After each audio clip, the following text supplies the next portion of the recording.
Welcome back to Monster Hunter, because I decided I'm kind of done with the next best demos for now, because quality was starting to slip, and I just don't want to sit there and keep sifting through demos anymore. I kind of went through a lot of them, and then half of the ones I thought were gonna work out didn't, so I'm just setting that aside now, and it's time to hunt monsters again. Now, you may notice a couple things have changed. Specifically, I'm a lot redder than I was before. That's because I've upgraded most of our armor up to Io Prey. This is what I was talking about on social media with my grinding not quite getting as much done as I had hoped. Because I was splitting my attention between grinding in here and prepping Next Fest demos over the course of the time and this week. So, wasn't the best results I could have asked for. But one other very important thing that I have more of this time is you'll notice I have 2.5 stacks of herbs and 2 full stacks of blue mushrooms. So we basically have 2 stacks of potions stocked up in the back, in addition to having a full set of potions and a decent amount of megas. And we're no longer as poor. We actually are sitting on some money. I was trying to grind up enough to get one last bit of Io Prey armor before starting, but I was doing too many things at once and didn't get to it, basically. We only need 2 more pieces of Io Prey armor for the full set. The main reason we're bothering with it is you'll notice there's a fairly significant defense difference there, plus or minus the fact that we are losing all of our fire resistance such that we didn't have to begin with. So all of that defense, if anything throws fire at us, is for the most part going to be getting removed, which is not great. But we do have 43 normal defense, and it only goes down to 37 against fire. I believe it's a direct calculation. I've never actually looked it up. I just kind of operate on that information as such, is that was what I was told once, and I've had no reason to doubt that information. I have done a couple things weapon-wise, but nothing that you need to worry about yet. Like, the Agido is in position to become the Dragon Agido, which is going to be pretty good, but it needs Piscine Fangs, and I didn't really want to go chasing Cephadrums around, so it just didn't go any further yet. And I mostly just kept forgetting to finish the Buster Blade. We just need a handful of iron ore for it, and we'll have Buster Blade. I was mostly focused on armor this grinding go-around. And I'm not joking when I say 90% of the grinding occurred between last night and this morning. Which is why not as much as I wanted to get done got done. Because I had anticipated doing one more batch of demos today, even though I had said that there was a either or yesterday. Because I was betting I was still going to convince myself to do demos today. And, like, even quality aside, it just kind of proved to be just too much work for the way this week's been. That's the other reason why I'm like, I'd rather grind out something I enjoy a little bit more than gambling on demos. Now, the only quest I did that we had not cleared previously was I did the Capture a Kutku quest off camera. Because we have fought a Kutku a couple times. You guys aren't really missing much in terms of capturing it. I am gonna go ahead and do the Attack of the Giant Bugs right quick, because I think it'll be funny watching me flail around chasing bugs around with a greatsword. Trying to smash a small bug with big sword will just be perfect comedy. I would love to say that I would need a warm-up, but I won't, because, as I was just explaining, I've been grinding most of this morning, so... I have the rhythm down, I just don't have the rhythm for specific enemies down. Because 90% of what I've done grinding was either running the Io Prey quest, or rerunning that Armorer's Gift when I showed y'all, in order to grab easy herbs and mushrooms. with an easy way out of the quest. That was actually a surprising catch. I didn't think I was gonna hit that one. Ow. Dick. That's right. You can't hurt me. I have armor. The best you can do is paralyze me and upset me. But, you know, I guess emotional damage is a valid option. By the same token, though, if they keep spawning like this, we'll be done with this quest before you know it. This is what I was kind of hoping for, is it was going to be rooms with lots of them. Ooh, there's Banhabras here, too. The little walkie boys. The ones that are like giant crickets. I'm just gonna keep swinging in the hopes that I get him too. Okay. I was kind of hoping he'd live like that first Vespoid did. No such luck, I suppose. I'm kind of surprised that that first one lived, considering that was our strongest hit that hit it. But we did also catch it with just the tip of the sword. And supposedly, this is another one that I never verified, but... And I don't know whether it's true across the entire series or not, is more the wiggle room on this thought. But there is a sweet spot on the weapons. Primarily, things like Greatsword have said sweet spot, where if you hit with the sweet spot, it does the most damage. But I don't know if that's true. These games are just finicky enough that I would believe that there's sweet spot damage as well, but I can't verify that because I've not sat there and number crunched this myself. Nor am I going to take anybody's data on a website as like, oh yeah, this has to be true. Because, you know, they could just be going off of bad information themselves. Nor is it really important enough to go that level of detail with this information anyway. That said, I do have a good amount of respect for those that are willing to sit there and tabulate all that data for others. I have endless appreciation for that. This is just not a game where I utilize that information. I used to utilize it as far as, like, elemental weaknesses and such go, and outside of this particular game, I probably will go back to using that information, because we'll have weapons that care about elements again. Right now, elements are kind of a non-concept for us, considering, you know, we're using a greatsword, and it's early greatsword, which was mostly just hit thing with big chunk of metal, bone, and/or stone. Because maximum unga bunga funny.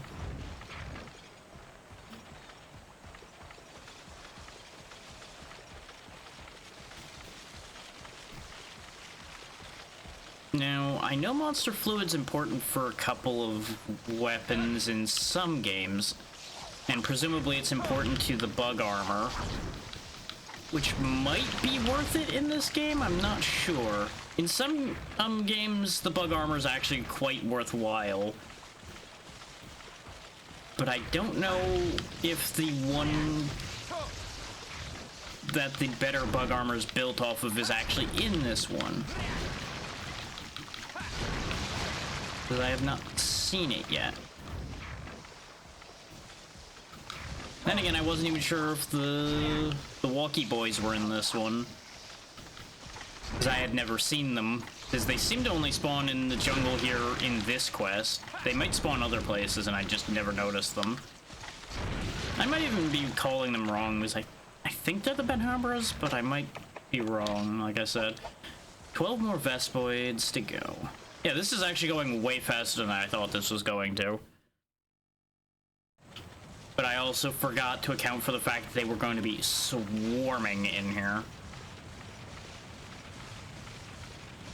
Because that's the point of the quest, is this area is being bombarded with giant bugs, and they kind of need them not to be doing that so they could gather food and things. I would say unmolested, but really it would be less molested, is there's going to always be bad things out and about. Because that's just the nature of living in a world like this, where monsters are everywhere. I'm actually not too bothered, by the way, about my sharpness going down. I actually kind of want that in this situation. It's based on how hard you hit them, whether they collapse or not when they die. Hence why I'm actually kicking them a little bit too, because the kick, as I mentioned in the first session, does do damage. It doesn't do a lot, but it does do a little bit of damage. And if you know they're close to death, it can sometimes be worth kicking them in order to get the body to stay. We are getting slowly chip damage to death by these, though, so I do need to heal a little bit. It would be very embarrassing dying to an army of angry crickets. Now, these aren't furthering our total either, but they are a better source of monster fluid than the Vespoids. I believe Vespoids can give monster fluid as well, but these are more likely to.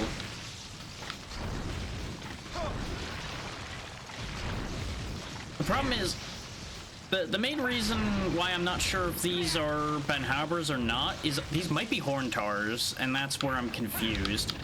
If they are Horntars, then that's actually where one of the more useful bug armors comes from, if I remember right. I'm trying to get one that lives so I can get a piece so I can identify what it is. But it's not really working out that way, and I'm kind of done smashing crickets. There may or may not be a small amount of real-world anger being thrown around in the cricket smashing. I'm not gonna lie to you about that one, because I do not care for crickets in the real world, because I'm very tired of hearing them constantly. Seems like no matter where you go, there's crickets. I just need to stand here and just keep swinging my sword back and forth, and this quest will solve itself. It's kind of funny.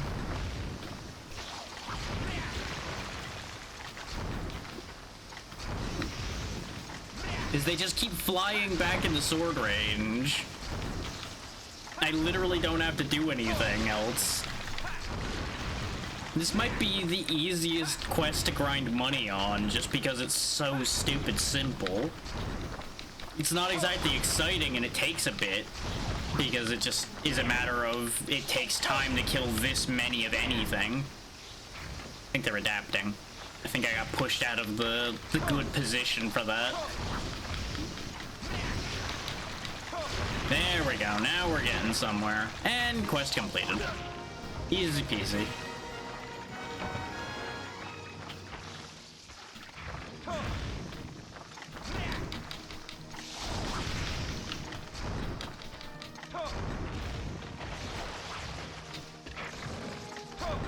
Also, can I just call myself out for a moment? Specifically in that, I remember specifically that I said, once this starts really grinding down bad, I'll probably move on to the next game, and yet here I am, just beating my head against the wall for this game right now. I will never learn, will I? I will never change.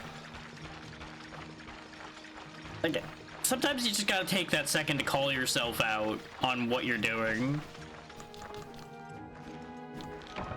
And the fact that you're just kind of sitting here kicking yourself in the nuts, not understanding the fact that you're doing this to yourself.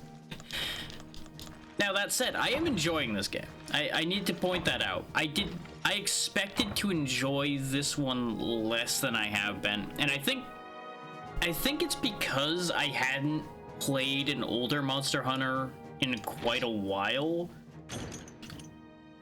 So there's just kind of like this weird, like, nostalgia feel to it. Even if, like I said, it's nostalgically punching me repeatedly. We might actually be able to make use of all those bug parts in some way, shape, or form. Because bear in mind, the armors won't show up until the right parts of them are in your stock.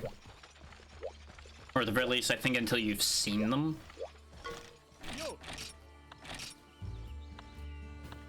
Yeah, now we have the option of Vespoid Male, which is only one armor less. and has slightly better resistances in some cases. Oh, right, that's what the Genprey hide ends up getting used for. And it's also made out of Machilite, which is why it's got actual decent armor or stats to it. I don't think I'm gonna bother making any of it. Let me take another quick peek at the armor skills, because I'm pretty sure I've said this correction out loud already once before, but I'll say it again for those that might have missed it in the session it happened in. There are skills in Original Monster Hunter. There are not many, and they're not like in individual parts, they're based on armor combinations. Like right now, the part of the reason I'm making the whole Ioprey set is because you get poison negated once you have the mail, the Vambraces, and the Greaves. I wasn't paying attention when I was making everything, so I did my classic going from the top down. So I made the helmet instead of the Vambraces and Greaves, which is why we have 3 Ioprey parts, but not the right ones. So I'm basically just gonna go through and like upgrade the whole set at that point. It doesn't look like Vespoid interacts with any sets though, which by the way, most sets are literally just chest, arms, and legs. Some of them work off of the belt, and a couple of them include the helmet, but the majority are those 3 parts, which is kind of silly, but you know, it does the job.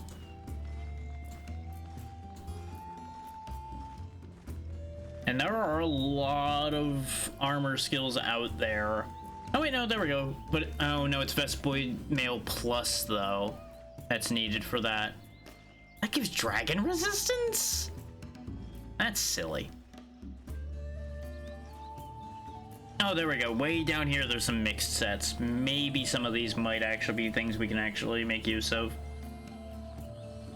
Yeah, full leather would have given me Tool Saver. Not that that would help me in any real way. Oh, there we go. Sleep negated is what you get for Vespoid armor. That doesn't matter to me. There's like one thing that'll inflict us with sleep, I think, in this entire game. But yeah, the Ioprey stuff will give us poison protection. Or at least it says poison negated, which I assume is probably not perfect protection. But with our health issues already, poison protection seems like a really good idea.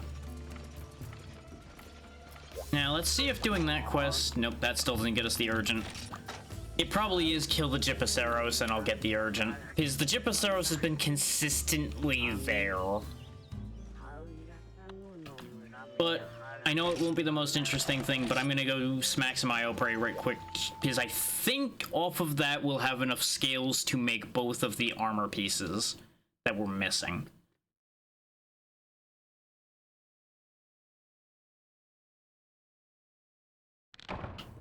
And you know, it gives people time to filter in before the actual significant quests start happening. And people get to watch me get beat up by orange dinosaurs.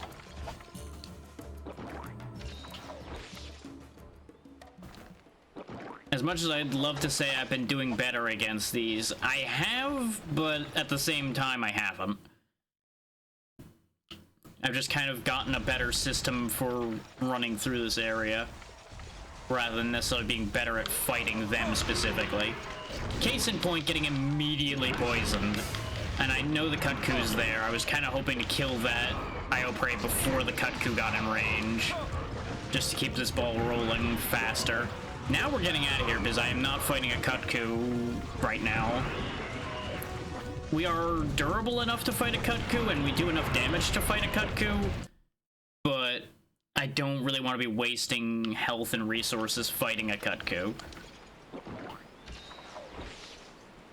Has Kut-Ku lost meaning yet? Because I've said it like 6 times in one line of dialogue. It probably has.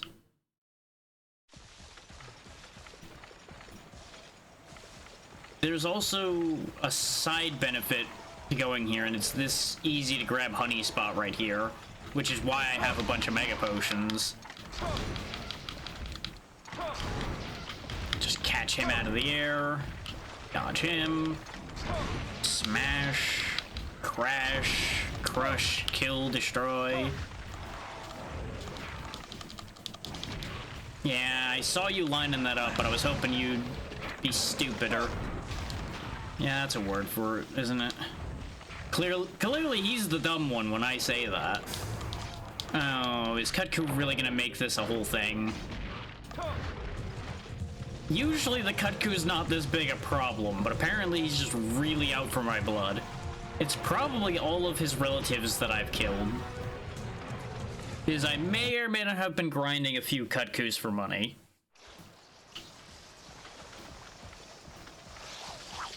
Arguably literally, considering I would just sell the parts immediately. I don't know what they do with the parts after I sold them.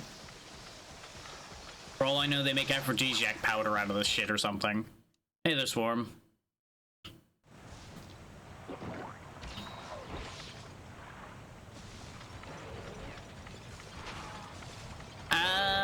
Well, not much has happened yet. We went and destroyed 30 Vespids to get rid of a quest, and now we're just beating up some Io Prey. And being chased around by a Cutco because it wants to be annoying today. There was a lot of explaining what I had done off camera beforehand this time around. Okay, good. It just fucked off this time, so I don't need to deal with it. Oh, I have an entire stack of paintballs, yeah, but I'm not gonna fight that Cutco because there was no point. That's not the quest target. And I really don't need Cutco parts. It'd be worth money, but it would make this quest take twice as long. Oh, he is still here. He just is unaware of me. That's fine. Literally, we're just here to get Io Prey parts so I can make the rest of the armor so we stop being at as bad a disadvantage. It's this ugly bird guy right here.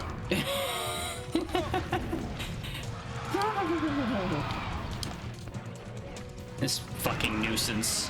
Gotta go!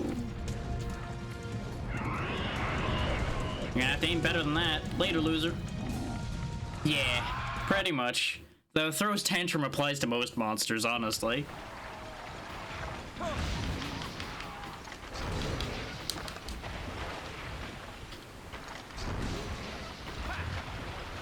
Meanwhile, back to our regularly scheduled Io Prey bullying. Because I just need, I think it's a total of like 12 scales to finish off the rest of the armor so I have poison negation. Oh, I figured. I assumed that was going to be basically all you were going to be doing basically once it came out.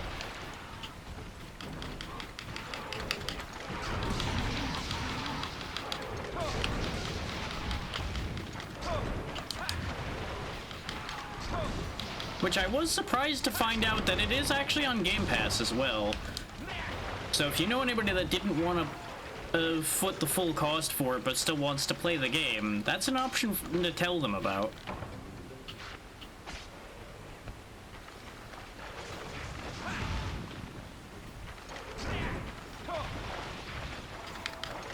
Yeah, but $50 is a lot for some people, as you well know.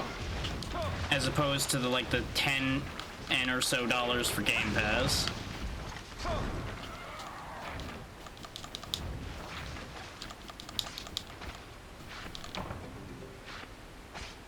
They would be insane to charge $70 for that. Not saying they wouldn't, because they absolutely would have, potentially. But they would have been insane to do that. Am I correct in thinking that it's well, no. Is it actually marketed as an expanded version of 5, or is it actually its own separate thing? Incompletely. Because I know it's not actually an expansion, but you understand what I mean in that vein.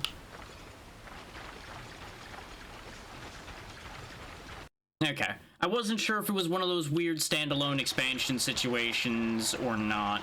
Because that's how it was phrased to me the first time I heard about it.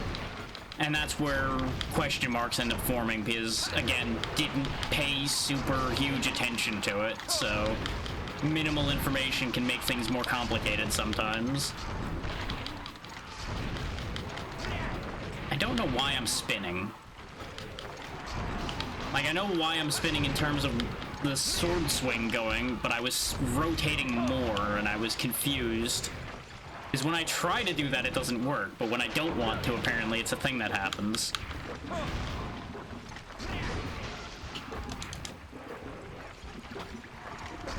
But I do want to keep doing the rotating swings because it's a lot easier to hit these guys that way. You do realize that standalone expansions can do exactly the same thing, right? That doesn't make it a fully separate product. But the important question is, does it incorporate the number 5 in the title? That's what usually will tell people it is or isn't a separate entity entirely. And I don't think it does incorporate the 5, which is where the separation marketing-wise will come up.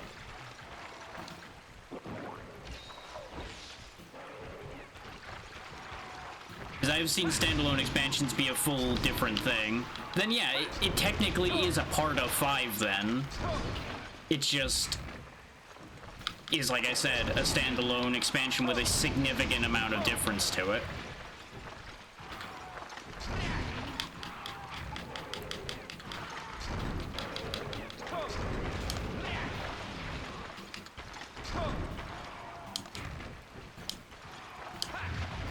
Either way, it's not something that needs to be argued. It's just a matter of that is how that works. Yeah, that's what I was trying to get at, is it's one of those things where they put it in a weird spot for reasons of question mark. We might actually get enough iron ore to finish the Buster Blade here. Not that we'll be able to afford both the Buster Blade and armor because we are still poor, we're just not broke poor anymore. Because no matter how much grinding I do, I manage to not have money in this game. Because the amount of money you can make versus the amount of money you have to spend on literally everything you spend money on just never matches.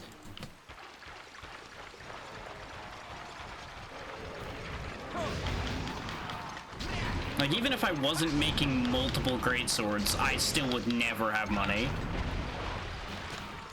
Well, yeah, that's to be expected. There's never a world in which one of those is not gonna have any bugs.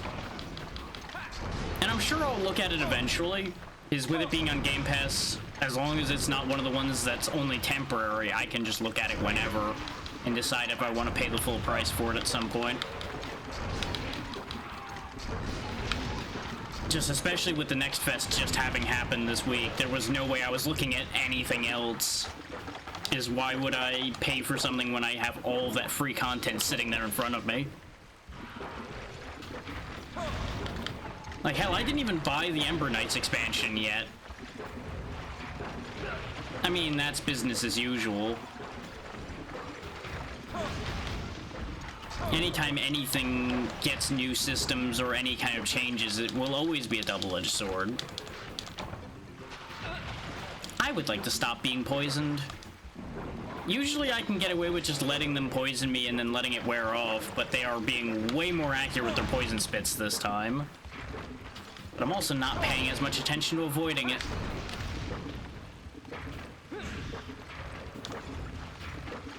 I'm not sure where the double-edged sword comes in, then. Like, if everything that's changed is a positive, what's the negative, then? Like, I guess there's gonna be a layer of audience splitting, because I'm sure... I mean... I could see how that'd be a problem. But when they're talking about a specific thing, like, with it being specifically aimed at the clans, they probably weren't really going to be able to do that much else with it as far as how they write a story, unless they give you the option of, like, backing multiple clans, like, not necessarily in one run, but, like, start with different clans, etc. Yeah, exactly. That's what I was saying. I can see why it being linear would be a downside, but yeah, I don't think they had a choice.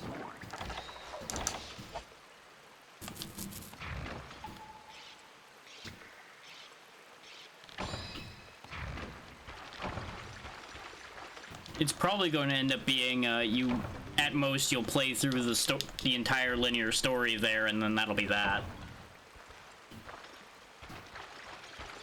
Unless they add like a side mode to it over time where there's less of a story requirement, but you get to just play with the tools that you've been given. Because that could work. It would end up having to be unrelated to the plot, but that's fine. It just gives you stompy mech time, and that's what you really want anyway.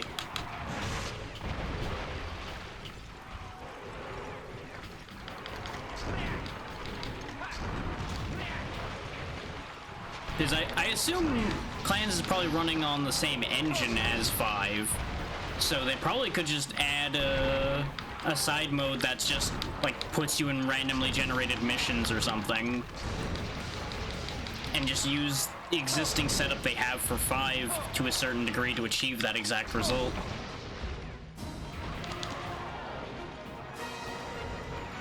That would probably be a very big ask to code and set up properly. It would be fascinating, but depending on how they have things set up already, that may be a bit too much of a jump. And I'm not sure how much of the existing player base would actually be interested in the management end there.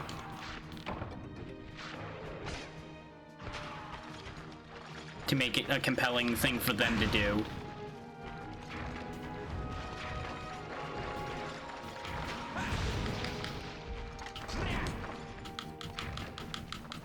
But that's, as usual, me sitting here making sense and ruining people's fun.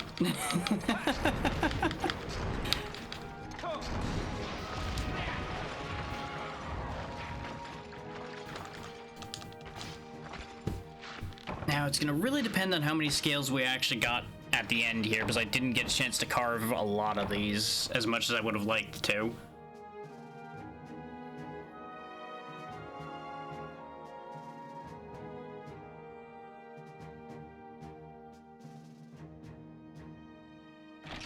Yeah. That's also what I was getting at with the side mode I was talking about, because they could just use the existing architecture there to make missions available that you can just do that have nothing to do with the story. Even if you have to, like, build up a whole separate setup for it, mech-wise.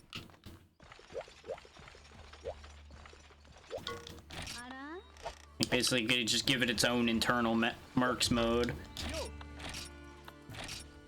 Let's see.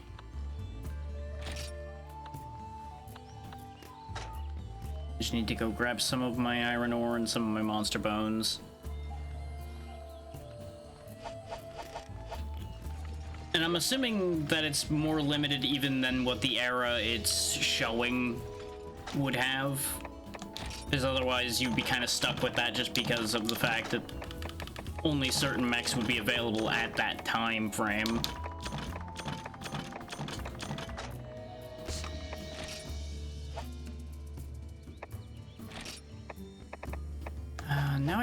Now I have a decision to make. Do I make the Buster Blade or do I get the next piece of Ioprey armor?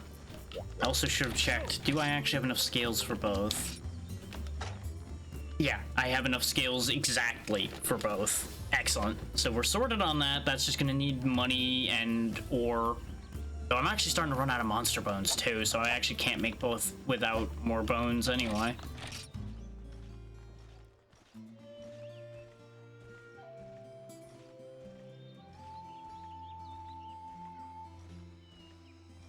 Okay.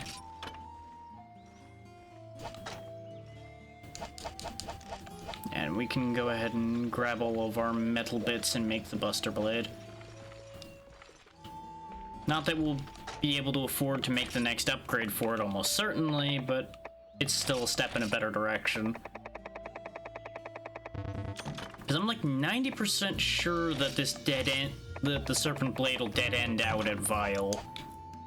Which is why I'm trying to make sure I have backups prepped and ready.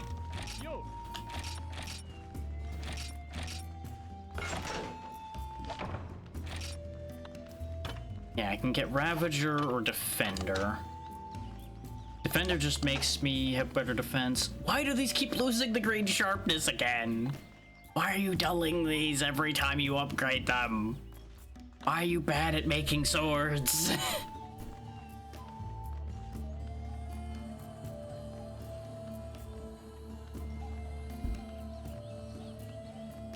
I assume that would probably require them making a whole different, for lack of a better terming, rigging setup for it.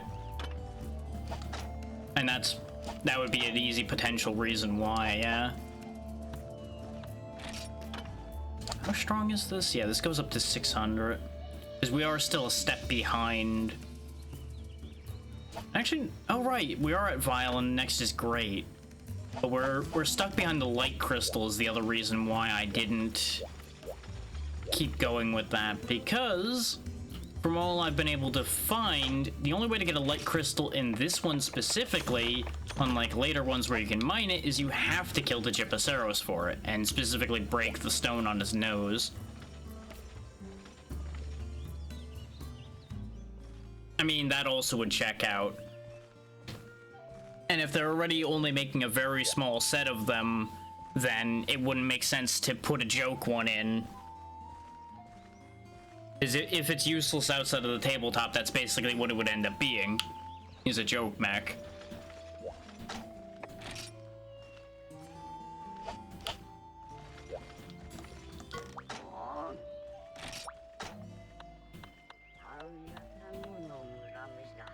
I'm just not confident of taking the Gypaceros just because we know that this map is full of goddamn Bullfangos.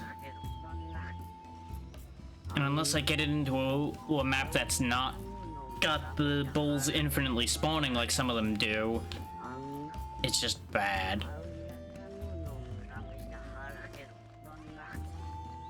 Yeah, I could definitely see that being like an incredibly niche thing, and more than likely majority of the player base wouldn't use it.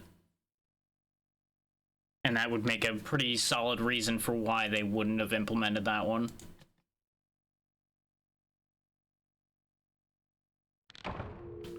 So, would I be correct in assuming that they basically covered most of the very popular choices?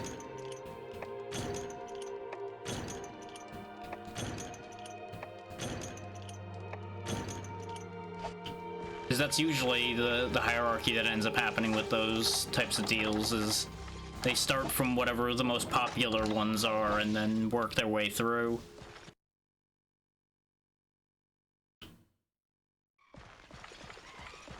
Got Kelbies. Fair enough. You're the closest to a repository of information I have on that score, so that's about all I could work with.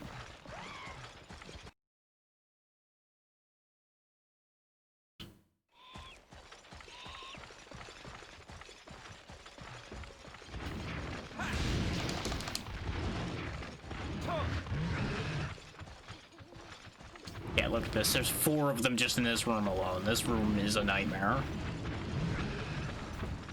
Right. So they would be perfect choices to put because they basically are some of the most well-known ones.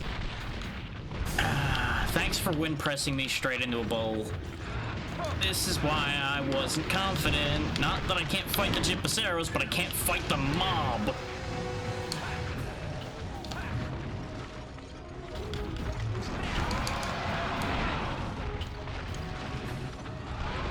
Yeah, precisely.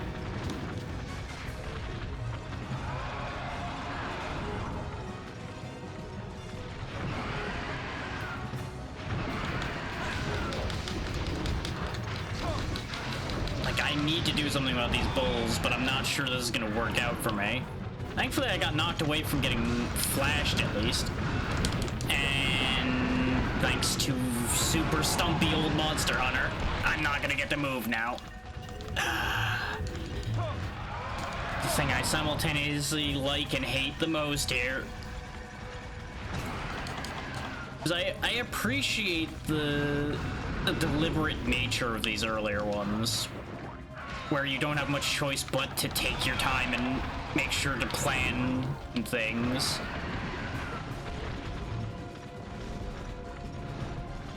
That's fair, yeah. I'm gonna get hit again because I just don't have any open time with all these fucking doors. And I have no field control, really, to speak of. Because this sword hits a wide area, but by the time I take a couple of them, another one's gonna run my ass over. I think we cleared them for the moment, though. We'll see if they stay gone. Because in some of these rooms, they don't. And it's a problem. But I think we can finally fight him mano a mano for at least a minute or two.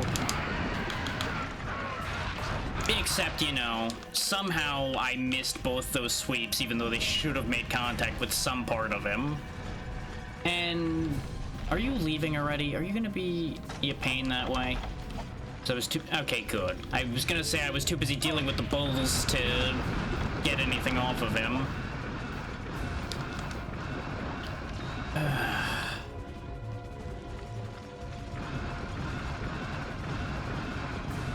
The annoying thing is, Gypaceros more or less has the identical moveset to a Kut-Ku, but it moves in a different order and it is a little different on its pacing.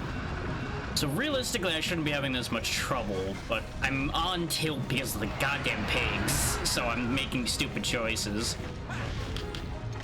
And the heights are different a little bit, so some of the attacks that would have landed on a Kut-Ku,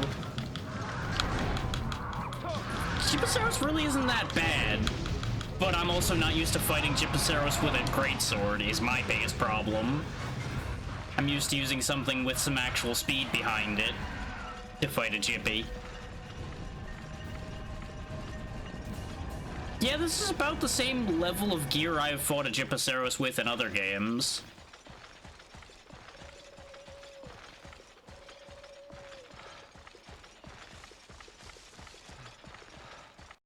Like, some of them are much kinder in that they don't dump you in against one as early, yeah.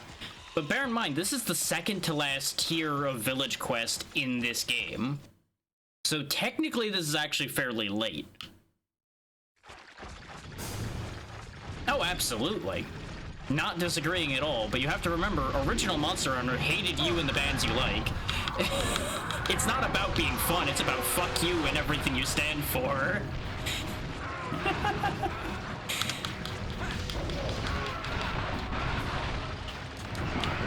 So this is kind of expected behavior.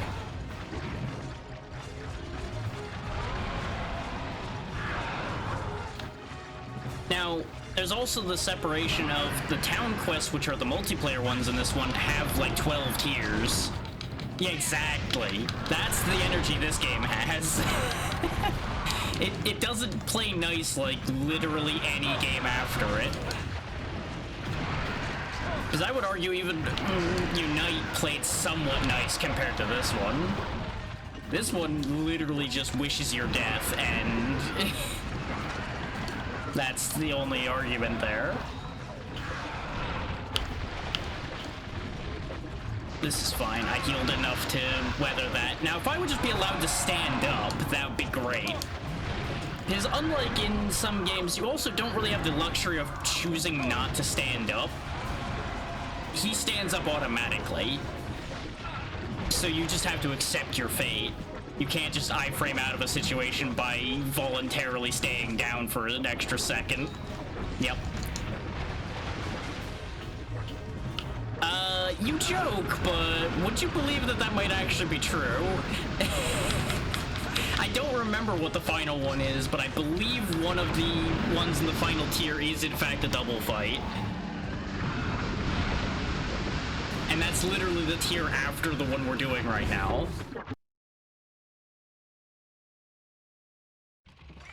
Yeah, no, this game's brutal. It's designed to be brutal. I'm probably going to card out of this one again, and I just don't know how to make my setup any better at this point. Like, our only play to make that room that we were fighting him in playable is going to be to clear those bulls, just like the other room. But I don't know if he's going to give me the chance to. And I don't want to spend this whole quest just killing bulls just to fight him. but that's probably what I'm gonna have to do.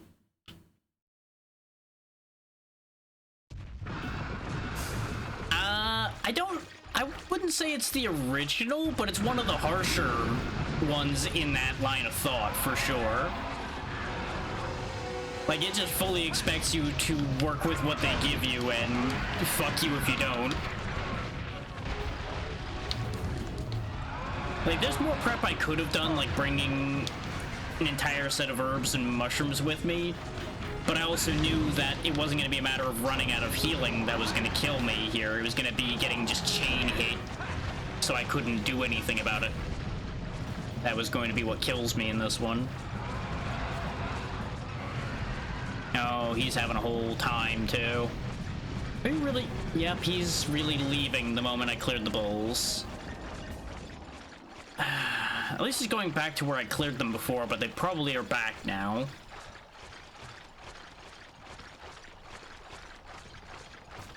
Yeah, all it takes is the Bullfango staggering just enough that the moment you get up, the next one hits you, and it's just over.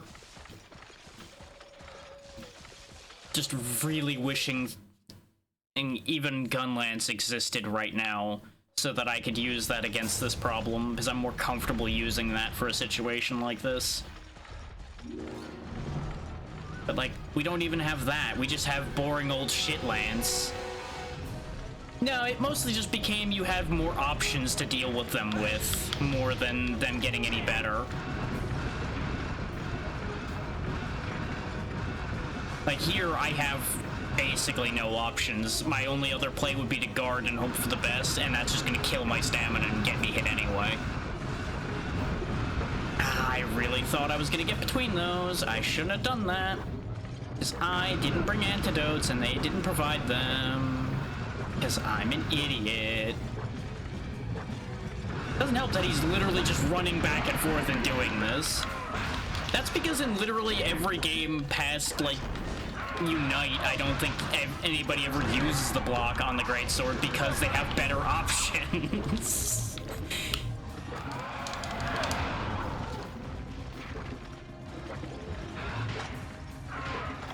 That's also fair. Normally I don't either.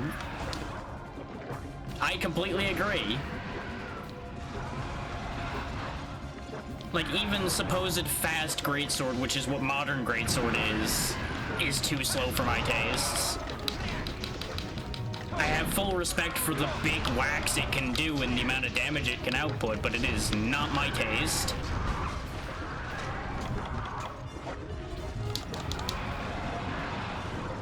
Like, as I've always said, you're basically playing almost a rhythm game when you go to use Greatsword, because you have to get the timing so well with it. Nope, no horn either. Otherwise, I'd probably be using that over this either, because horn's at least fun. Oh yeah, I forgot. This doesn't have specifically the facing rule to it.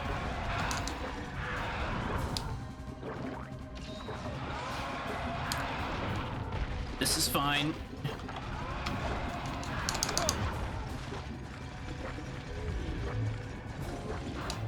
I would argue Horn in the earlier days is a true man's weapon. Later on, when they make everything way easier to use, I'm not so sure.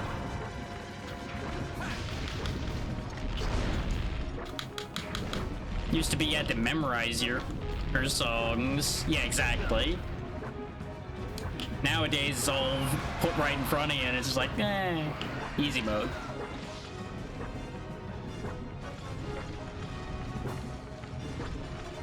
Not to mention how much more freely you can attack.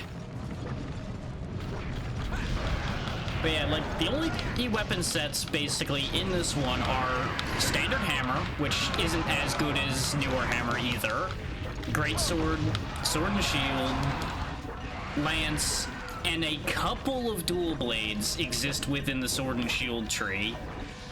But you have to go decently deep into Sword and Shield in order to get dual blades. And of course, bow guns. I just get so bored with Sword and Shield is the only reason I didn't go for that. Because it is literally one of the least interesting weapons, especially in this game where it has none of its extra stuff. It's just, I have a shield and a sword, and I hit them with my sword, and that's all you have. That's the entire reason I'm not using that. Very similar to the reason why I'm not using the lance, which would also arguably be easier to use. This at least has big meaty whack to get work done. He's faking it. Don't believe his lies. Don't believe his lies. Yeah, pretty much. Yeah, for anybody that didn't know, that's one of Gympaceros' main gimmicks, is being able to play dead. And I forgot that I get the little spook stun for a second there, so I ended up getting hit where I was trying to get my own free hit in. I'm gonna die to the poison now. Bleh.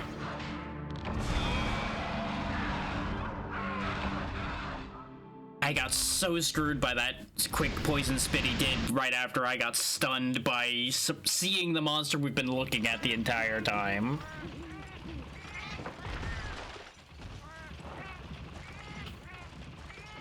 Yep, nope, that's what happens to everybody that fights their first Gyppy, because it actually plays dead really convincingly, because even the music stops and everything. And I think in some games it actually lets you do the carve animation, but you don't get anything. I want to say they literally play that bit that hard in some of them. And when you're first fighting it, usually it's a pretty tough fight, so you end up wounded, thinking you finally scraped through, and then he fucking slaps your ass. Doesn't help that he's also pissed right now. Are you really doing this again? Hey, stupid, I'll give you a hint. You're the quest monster. It kind of gives it away when you're the quest monster. When you try to play dead, the quest doesn't end. I can't believe he thinks he's getting away with this, but that does tell me that he's getting hurt, because he usually only starts playing dead when he's actually, like, past half. But we're just gonna hang out over here until he decides that he understands that I'm not listening to this.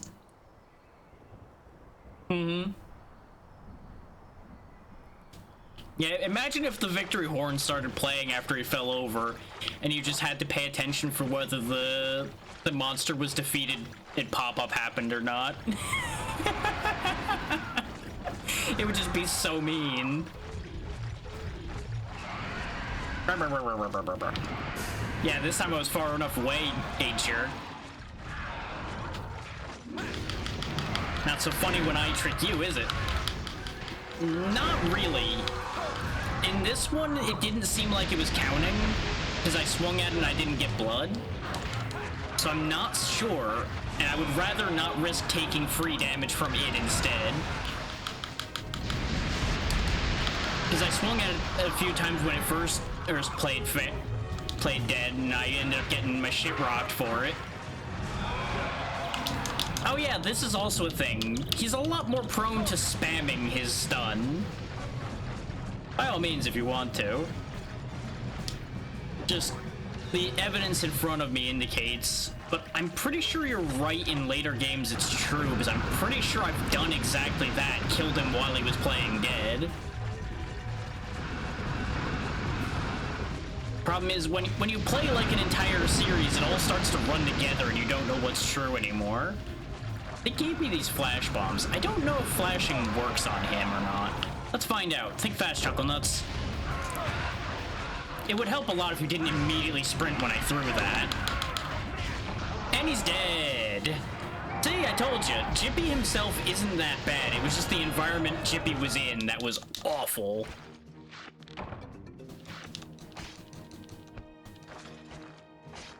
Once there's no more bulls, there's no more bullshit, and then the game's over for him. This should trigger our urgent in order to go into tier 5, because we've done basically all the other tier 4 quests. That explains why it's in my head, because Freedom Unite was the first Jippy I fought. Well, this would be the original Ulgipiceros, because this is the first Monster Hunter. So any of the games that had any of the monsters that showed up... Ah, okay, you mean the first one where that works. It might be the original Freedoms, if Gypaceros is in those. Otherwise, you're basically the only one before Unite. Otherwise, I think would be just Monster Hunter 2, which we didn't get until fans translations happened.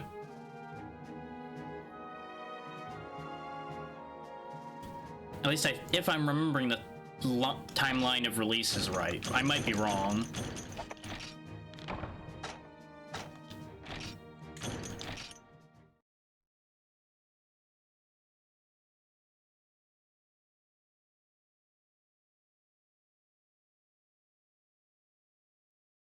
But there we go, we beat our biggest threat yet. Which, as you saw once I started getting a handle on the fight, it wasn't really that big a deal. And there it is, Attack of the Rathalos. We have to kill a Rathalos now. Straight from Gypaceros, straight to a Rathalos. With all of my negative fire resistance, because that's the best armor I can get.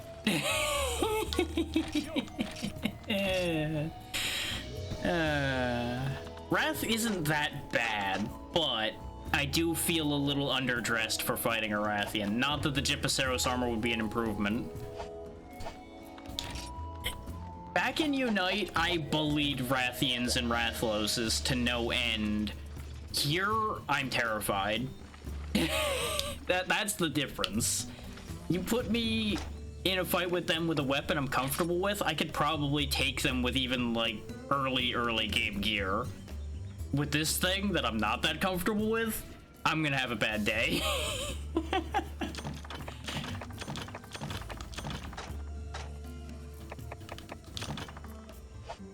I'm listening. I'm always interested in odd little tidbits of information that I can trot out at people in the future. I might even be able to personally verify it, depending on what it is.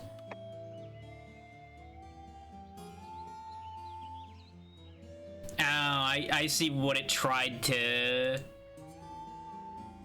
It tried to say that that was a bad thing, and it's like, yes, I know that's similar to a bad word, but no, it's fine. God damn it, an automod. See, I feel like that might be, like, either my memory's wrong, which is entirely possible, or that's actually a myth that it doesn't work. But it equally could be a myth that it does work. I may have also, like, just happened to clip it the second it started its wake-up animation, and that's why it died at the time. No idea, because this was a long time ago that I last fought a Gypaceros.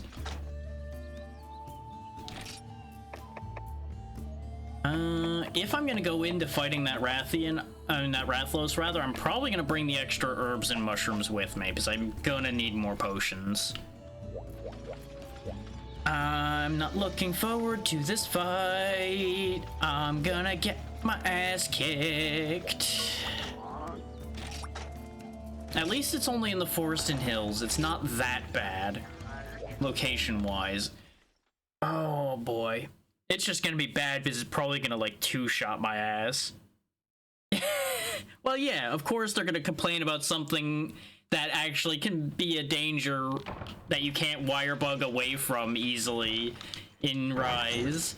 Oh no, my safety net doesn't save me? Wah!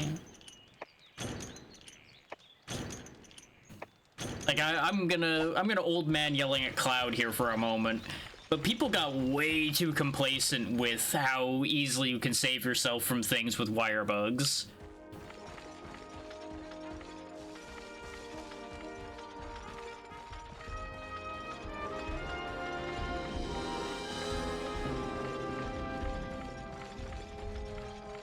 Like, they're a fun addition, but they definitely cause some very interesting design decisions to happen, and also made people play like idiots to a certain degree because they could get away with it.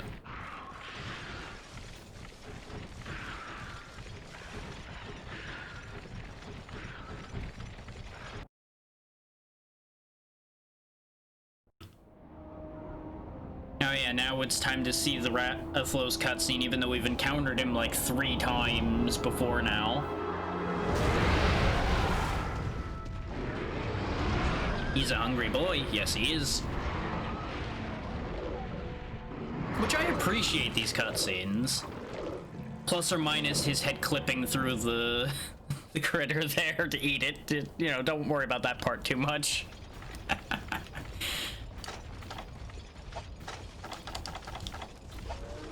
I'm gonna hit him first rather than paintballing first because the paintball will trigger his attention.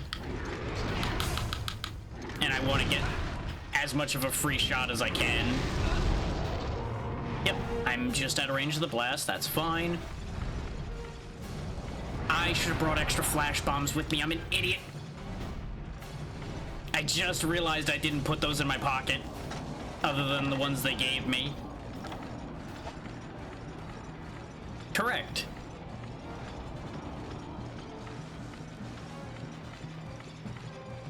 Really? Okay, yeah, his sleeping, I knew. That's why I'm like, I don't know why he's bringing that up, but I will say correct to that. Interesting that it doesn't bleed. Like, obviously bleeding would give the game away on that one, but that also means you have no feedback as to whether it's taking damage or not. And yeah, I screen transitioned because I saw him flying towards me and I was in a bad spot to avoid it. There we go. He's doing his favorite thing, swooping attack and then run away to be a pain in the butt.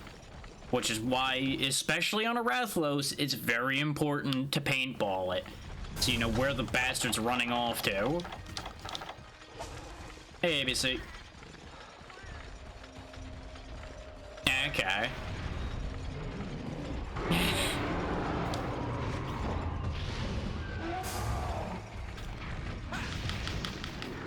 Now, there is one downside to throwing a flash bomb at these, in that their behavior can become unpredictable because now they don't know, they're not tracking you anymore.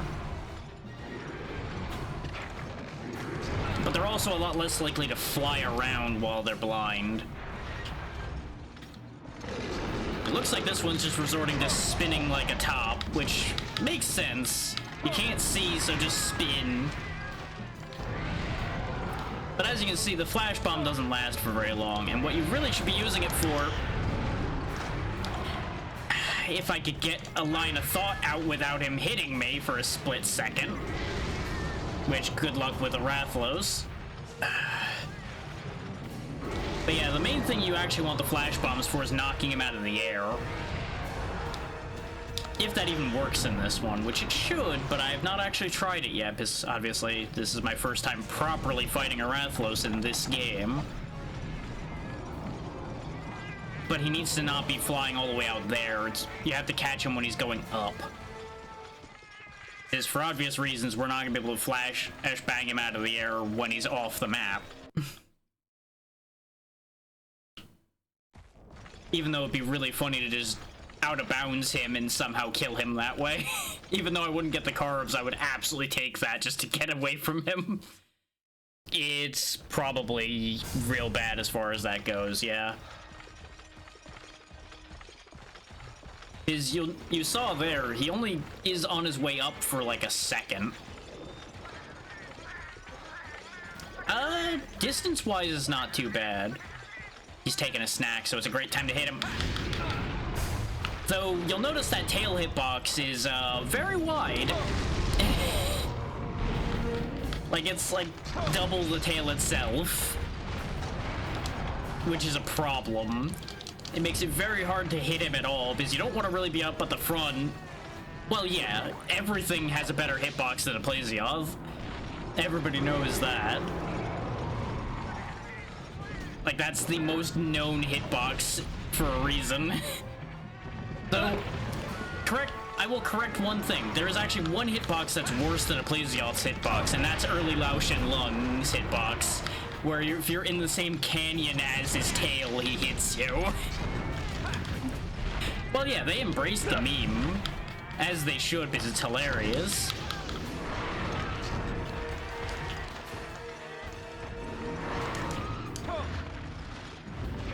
I do not wish to be scooped. This is the biggest problem fighting it in this tiny little area, is he can turn around faster than we can. That cat just Mr. President for us, and we still died. He took that fireball like a champ. But it didn't matter.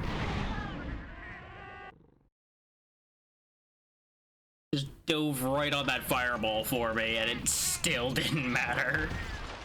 But he will go down in history as a hero. May as well sharpen. We got plenty of whetstones, and I don't want to dull mid-fight. So I'm sitting on 20 whetstones. It's literally irrelevant, and if I use them. But I need to keep what little sharpness we have, or this will just get worse.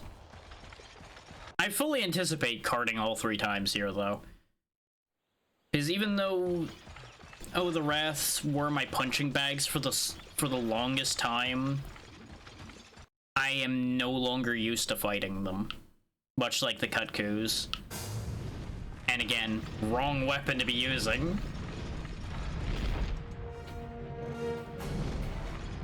It doesn't help that Rathalos is a wind press machine. So getting close to him, even if he doesn't hit you, is a problem. Okay, that didn't work. I think the branches might have counted as getting in the way. I wasn't sure if he was too high or not. But I kind of needed to try. Though, actually, no, flashing him there would have actually been a bad idea either way. I could get that back, but it really doesn't matter. And I'm not chasing a cat just for a mini whetstone. That's just a supply item anyway.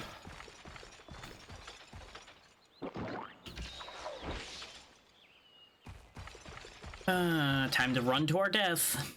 Because that's how this is gonna play out. Because I've carded, what, once so far?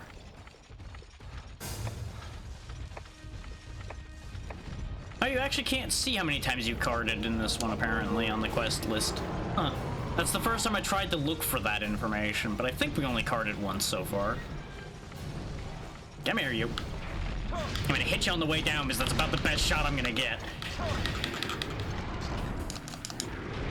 Because that tail needs to come off, but there's no way I'm getting it off of him. Between him spinning around constantly and the simple fact that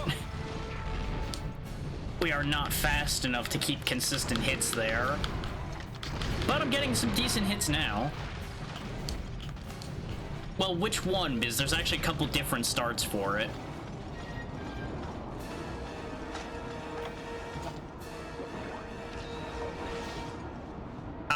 I didn't actually play Gen, so you're gonna have to tell me what that start actually is. I would assume it's one of the ones where you fish them up, is there is actually a few games where you fish Plesioth up and that's how you start the fight. Yep, they do that a couple times.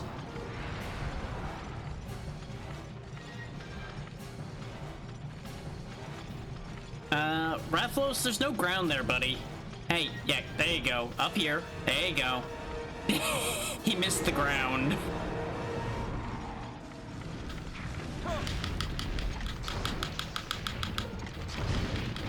Well, yeah, Gen brought back a bunch of original things.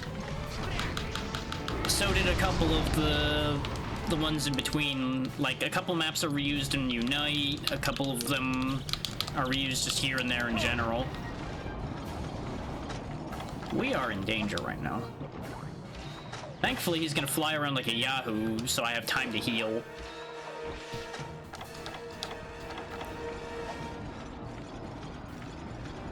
There he goes. I'll take what luck I can get at this point, considering this is not going great.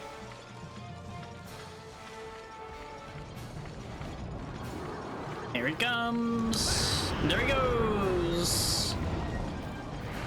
Yeah, the really early Rathalos air dives are actually not that bad to avoid.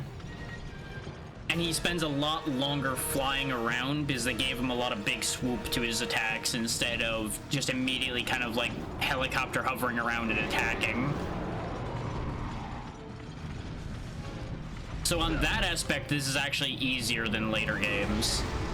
The downside is, with him having less moves, he uses some of the nasty moves like that jumping fireball a lot more often. Or, alternatively, waste your time flying around like a Yahoo for an hour. Like it looks like he's deciding to do today. Yeah. Come on. Land. Land, fucker. Come back to Earth. I wish to show you a shiny rock I found.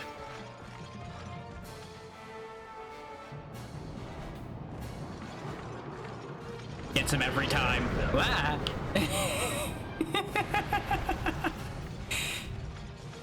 Yeah, exactly. It's very functional. Like, it's jank in places, but you can tell that they basically kept 90% of this same idea throughout. Which tells you they hit a formula that worked. It just needed polishing, and it got polished.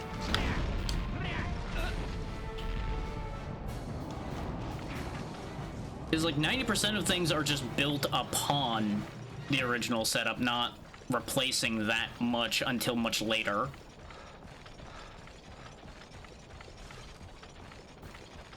Yep, paintball wore off, but thankfully we know where he went before it wore off. Get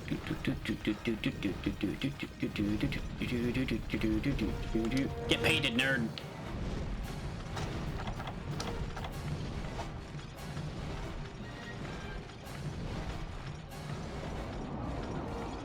And during these swoops is another reason why it's good to have the paintball on him, so you can see where the swoop's coming from even if you can't keep an eye on him.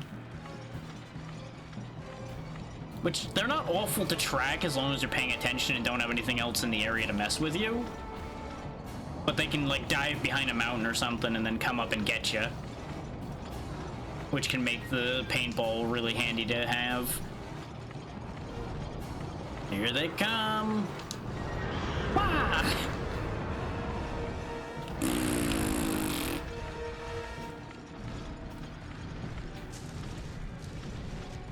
Oh, yeah. If I had plenty of money, I would just start buying Psycho Serum so I didn't have to actually fight with throwing the paintballs, but paintballs are very nice.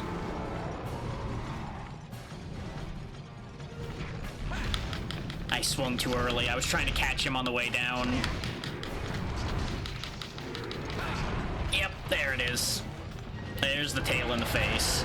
Thankfully, he chicken charged just in time. Oh, he's mad as hell now, though. This is gonna be bad. This is gonna be bad. He's mad as hell and he won't take it anymore. Which is now when he starts doing the helicopter attacks more. Because he can do it, he just doesn't do it very often in the early games. Which is funny with how much more he ends up doing that kind of thing later. Oh yeah. Back when I was playing Unite all the time, I basically didn't need paintballs for certain monsters because I knew where they'd always be.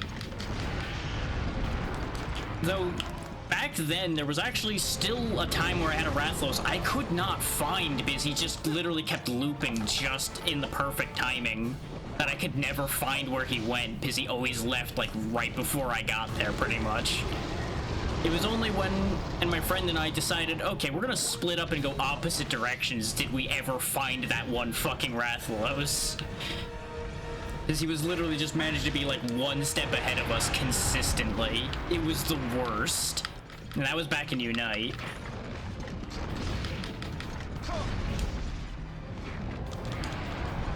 It's like, okay, hang on. We'll split up and search for clues. We'll find this goddamn Pink Panther ass Rathalos.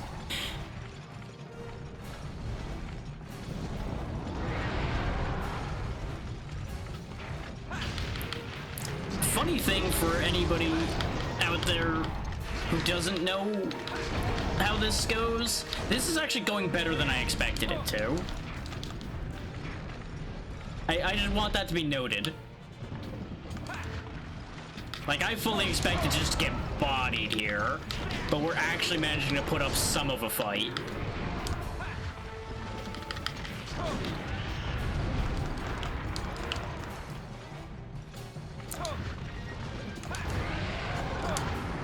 Like, I still have very heavy doubts that we'll manage to win this, just because I'm gonna make a bad mistake somewhere, and that's what I'm gonna pay the price for.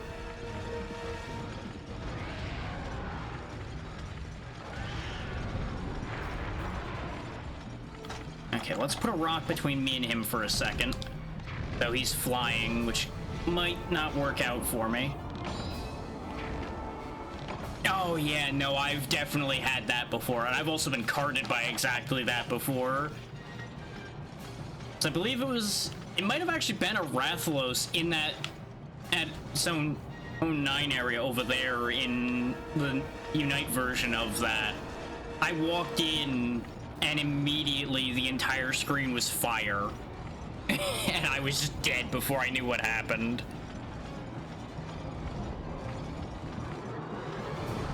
It was just awful. Oh yeah, no, Hematars are great for that kind of thing too. They will just go, heh, whack.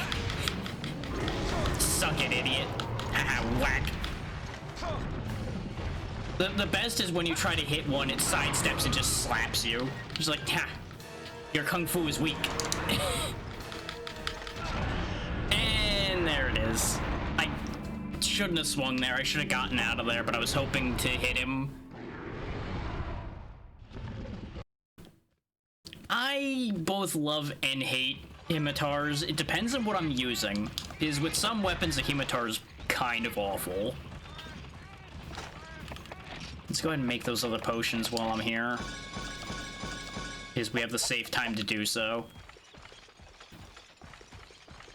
Like, in my infinite wisdom, when I was learning bow on Unite, a Hematar was one of the things I fought. And it wasn't terrible, but it wasn't exactly a great learning opponent for a bow, as it turns out. Oh, yeah. That's a thing basically up till World, I believe. Again, unless, like, Jen took it away or something, which it might have. Okay. Because I know 4 Ultimate had craft failing, but I didn't know about anything else. Because the crafting book still existed.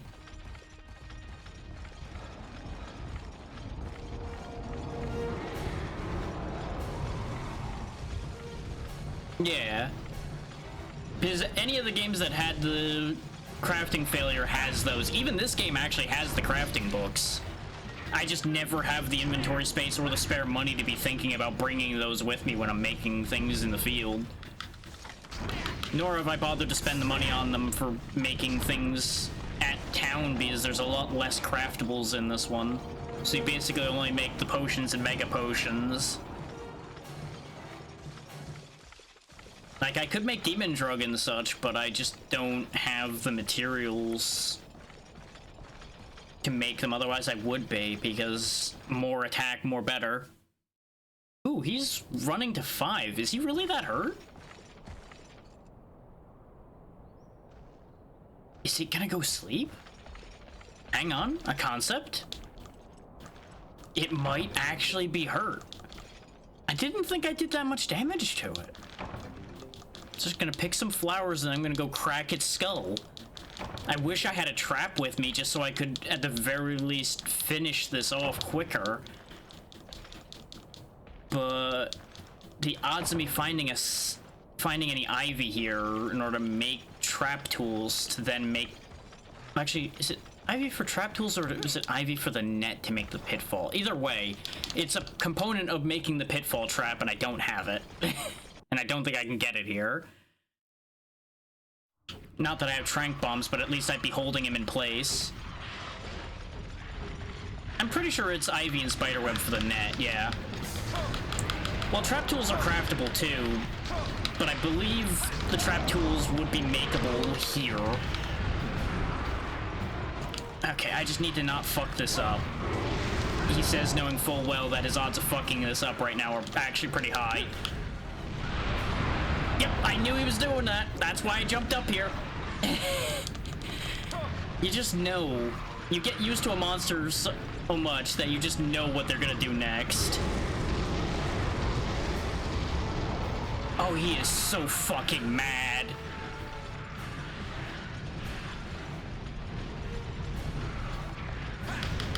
Missed it. But he missed too, so it's fine. Okay, he's just landing. Everything's fine. Oh god, just him turning around hurts so much. I can't see. Oh, that's a bad. That's a very bad. I can't see still. And we're dead. Fuck.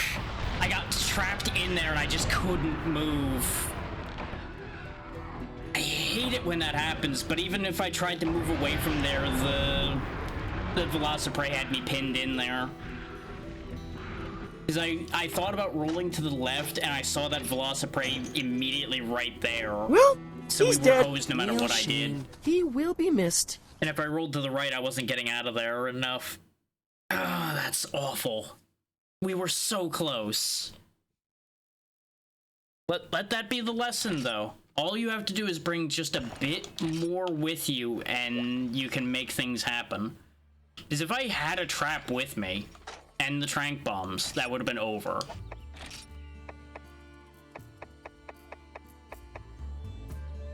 Because I believe that one is purely just defeat. It doesn't have to be killed.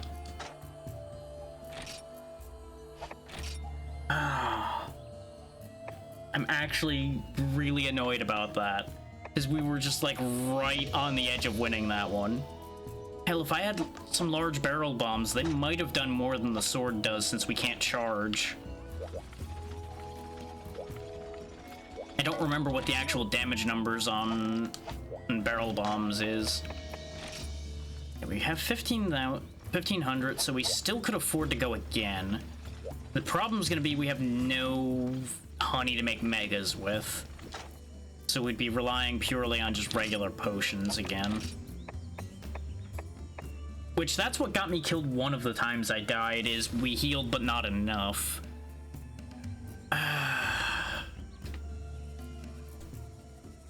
So unfortunate. We sure do have crickets.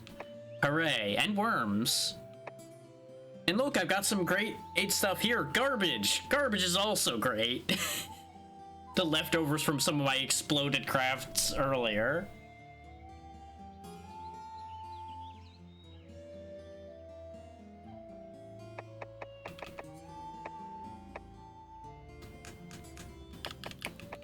As it stands, bring a stack of...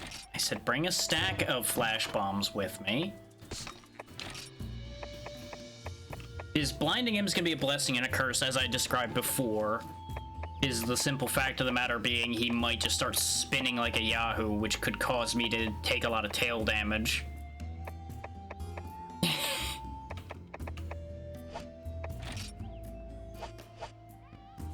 Yeah, bring more mushrooms with me, because I have the herbs. So we may as well boost that stack too.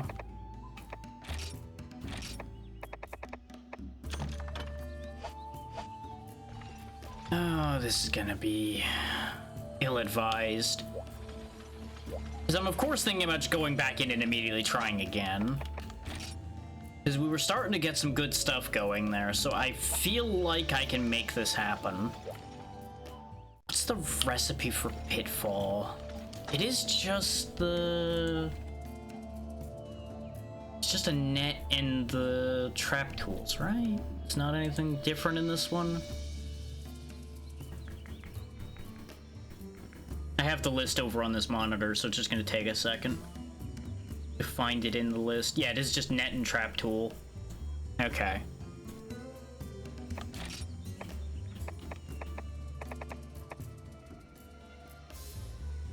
Yeah, already have the tool.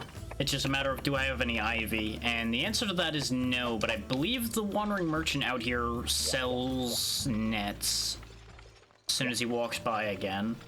There he is. No, he doesn't. Oh yeah, you also have to buy the monster information if you want to have monster information. Do you sell nets? No, you just sell spider webs, so we'd have to go get ivy because I don't have any. Well, that's a shame. Yeah, he does sell flutes. Which... That's an interesting little tidbit, by the way, is Life Powder and Life Flute and all of the other flutes all exist already. They literally have been here since the beginning. That blew my mind when I looked through the list and saw that those were just straight up a thing that existed in the first game. I'm like, really? Huh.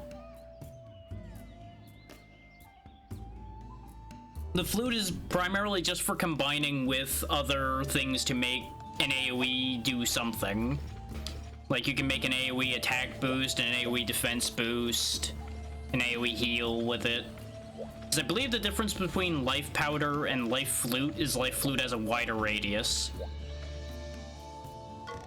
But I believe it heals for less over that wider radius.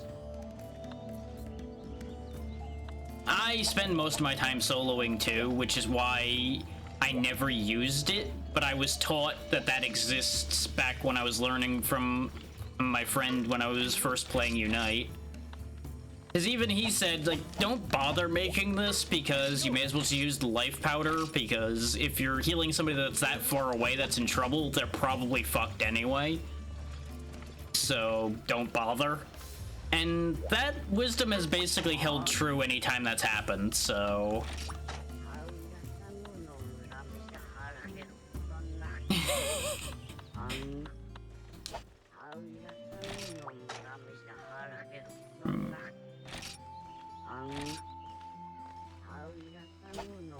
Is there anything I can quickly do to put myself in any better a position than I am now?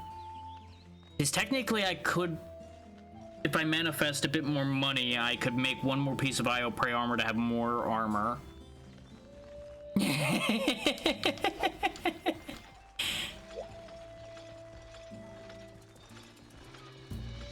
To be fair, I was taught that lesson when we were fighting a Rathalos. And I think part of the logic there might have been the fact that, like, you know, if they're near the monster and you're not, you're probably a fireball target, so if you stop to use a flute, you're probably gonna get fireballed. So the context of that situation kind of lends a little bit more logic to the situation.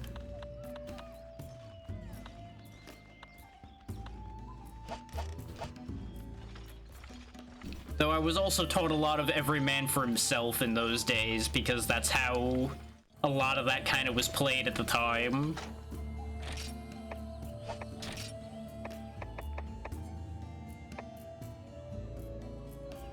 If I remember right, you could use like a sonic bomb to chase off a Kutku, or it's either chases it off or stuns it, because it's got an interesting hearing situation.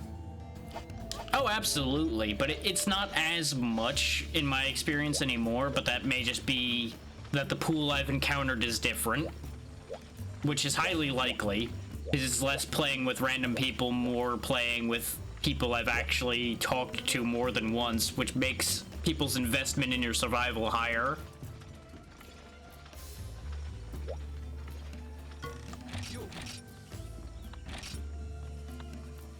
Though, personally, I have never hunted with randoms and I never will.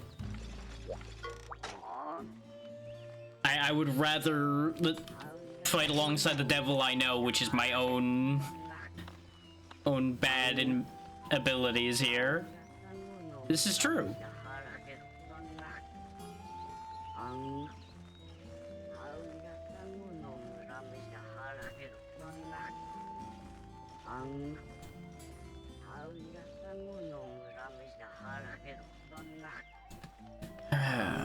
Part of me wants to go... Yeah. You, me, and Pazzy did a little bit of hunting in World back when he was restarting World. I would have been there more often after that, but I then had so much other shit going on every time he went to do that that I couldn't maintain that anymore. So I ended up wandering off into my own lines. I think it was literally like the first day. Yeah. Because we had both started off fresh characters and then you hopped in to help out for a bit, I remember. So that was a while ago at this point too. That was, what, early this year? Give or take at this point? I have lost track of when anything happened this year because this year's been fucking wacky, just like the last couple years have been wacky. Yeah.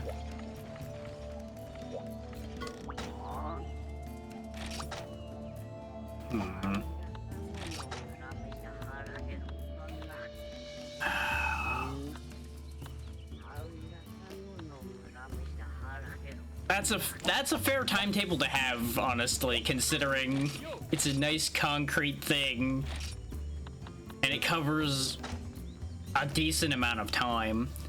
And my biggest problem with making this, other than money, is gonna be I have no iron ore left because of making the Buster Blade upgrade.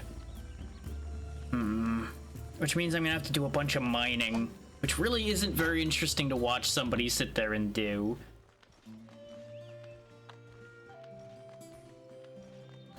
And at the end of the day, all I would gain as far as fighting a Rathalos goes out of making those two pieces of armor would just be 8 defense. But I'd also lose almost that in fire resist, so I think it would actually not even matter. And Rathalos doesn't really do the poisoning. That's more Rathian shtick, so I don't think there's any reason for me to finish making the Ioprey set to fight Rathalos. Which leaves me with the... Oh, god damn it. Guess who just remembered? He needed the light crystal from the Gypaceros, so he needed to break the nose off the Gypaceros. Yeah. God damn it. Because I need it for Great Serpent Blade.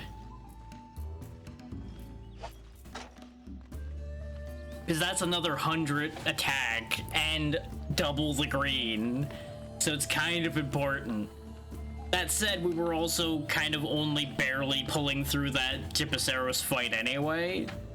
So I kind of had other priorities on the mind at the time. I could hate myself and go kill Cephadrome. It is, but if you don't change anything you have after the first fight, it really doesn't get that much easier either. Plus or minus having certain aspects of it down to memory at that point. Which, unfortunately, no matter how fresh my knowledge is, you want to know what's never going to change in that area? The amount of Bullfangos. If there was a Gypaceros in an area where there wasn't, like, this constant bull nuisance that I had to clear out, I would absolutely just go hunt the Gyppy a couple times and go get the light crystal. But having to clear those bulls every time is just upsetting.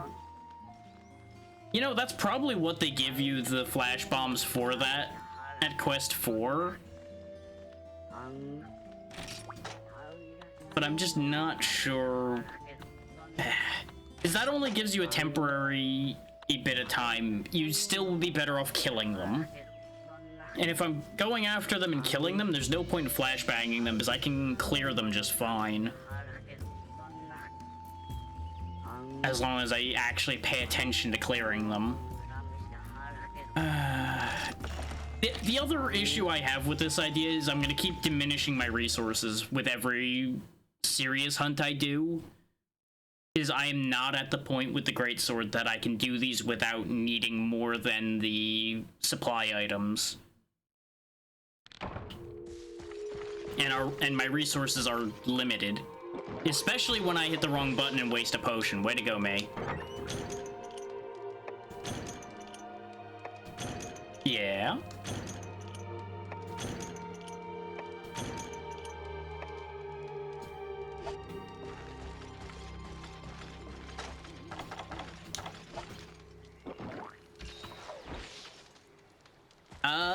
If I can get emulation of the 3DS to cooperate, I will probably play both generations and For You, at least for a bit. Because Generations was both 3DS and Switch, right? Because the later version of Generations was the one that was put on the Switch, right? I'm remembering the consoles right for that one?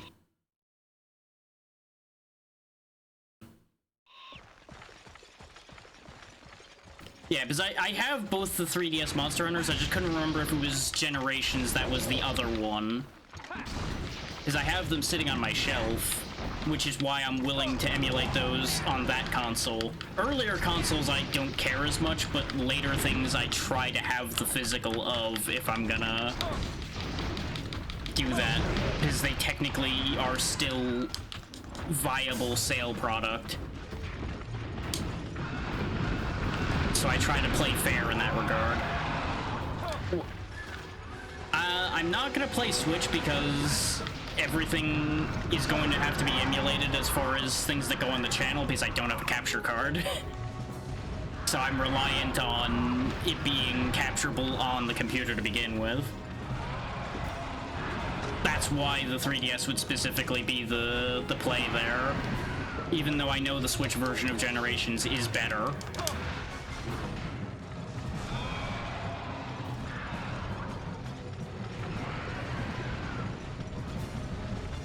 That's just a pig, that's not a bull.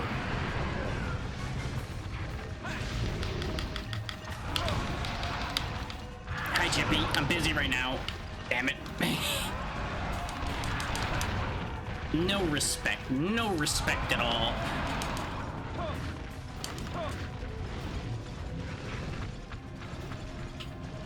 Like, this is the phase where we're gonna lose a lot of health, and this is the other reason why flashbanging them is not really a super great idea, because they're all so scattered that by the time I start clearing, the flashbang would wear off on a few of them anyway. Because it doesn't really last that long in this game. No, he certainly reached me, I can guarantee you that one. Just get that regular pig out of here so I stop getting distracted by it. Yeah, but see, I can return the favor of stun locking to them as long as I can get a hand on them. This is bad timing. Ah, he almost gave me that one. If he had chosen to do any other attack, that would have been so much worse for me. Problem is, I need to hit him in the head, and his head's kind of a pain to hit with this weapon consistently. We have the height reach for it, but timing that's gonna be a pain. Oh, you bitch. Ah, that counts as having iframes for that. Remember, the dive saves you from everything, as long as you time it right.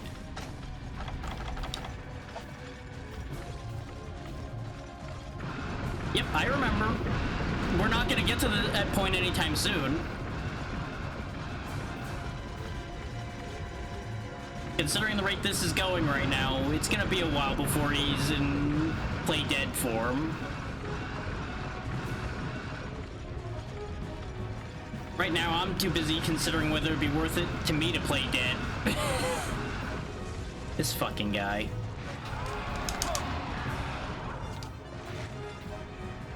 There we go. That's all I wanted, was to hit him with that so that I could keep track of him better. This isn't the healing I wanted, that's the healing I wanted. Okay, he's walking. Okay, we're good, we're good. Where are you going? I swear, if you're gonna leave already, you fuck. This is why it's annoying to deal with this, is no sooner do we have the area cleared, does he decide, oh, I'm gonna leave now, goodbye. Goodbye forever. I'm going over here now. This fuck hurts a present rubbery pain in the ass. I'm gonna go over here and mine my pain away for a moment.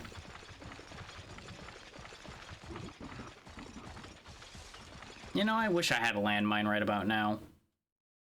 Not even for the Gypaceros, but for all these bulls. Though, if I remember right, this quest is so full of Bullfangos that even in here in these caves is chock full of them, just to be upsetting.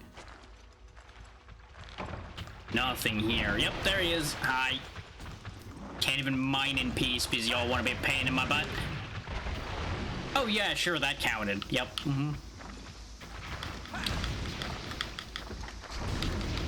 Die for your sins. You will also die for his sins.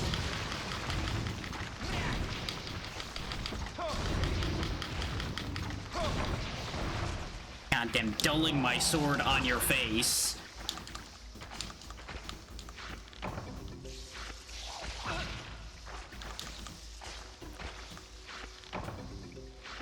Does his corpse count as free real estate? Because it certainly is free and clear now. No soul to be seen inside it.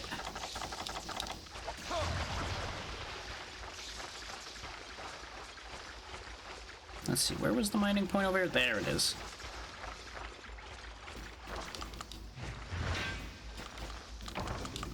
Because at the very least I need this iron ore for the Io Prey armor.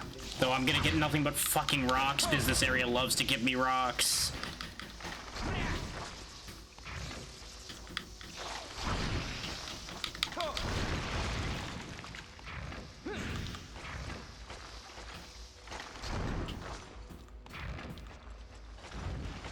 I feel like that right now.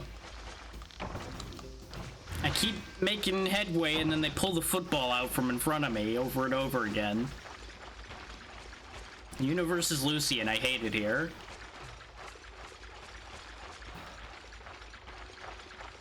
There was another mining point in here and I think it's on this inside bit here.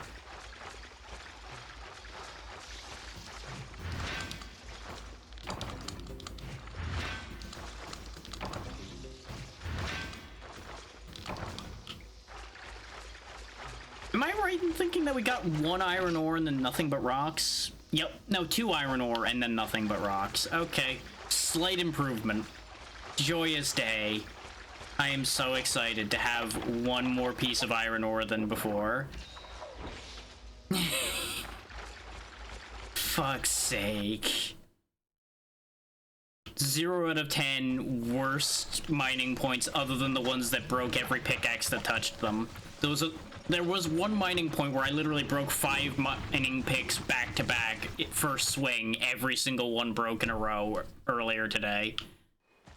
True, I have a rock, and I know exactly what to do with it. This fucking guy is running away again!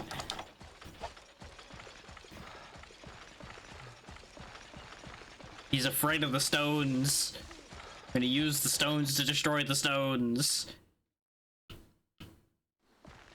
Come here, you. This is what I think of you. Eh.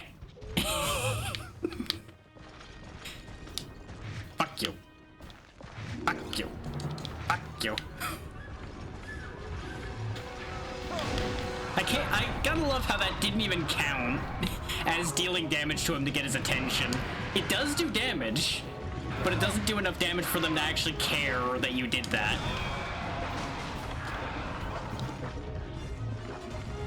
I think like the kick and a bunch of other things, it does like 1 damage, just like the paintballs do. Though I did forget to sharpen my sword because I'm still not used to how bad the sharpness is on these things.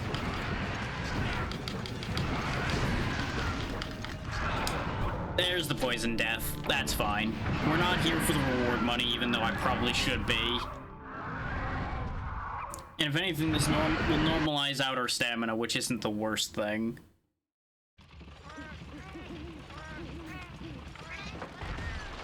And this is why I'm not putting up gambles for whether I card or not, by the way, because so many of these are like near sure things as far as carding goes. So I just feel like that's just not fair gamble odds at that point. Is anyone that's foolish enough to believe is just throwing money away? Outside of like the 1 in a million success.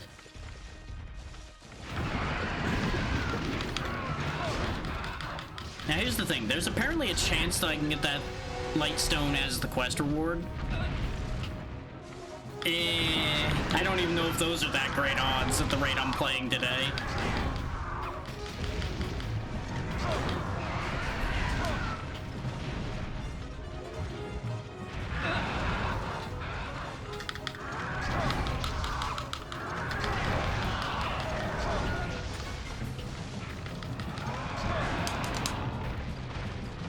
God, even with full sharpness. In the current state of things, I would say it's more like a 30-70 personally, with it in their favor.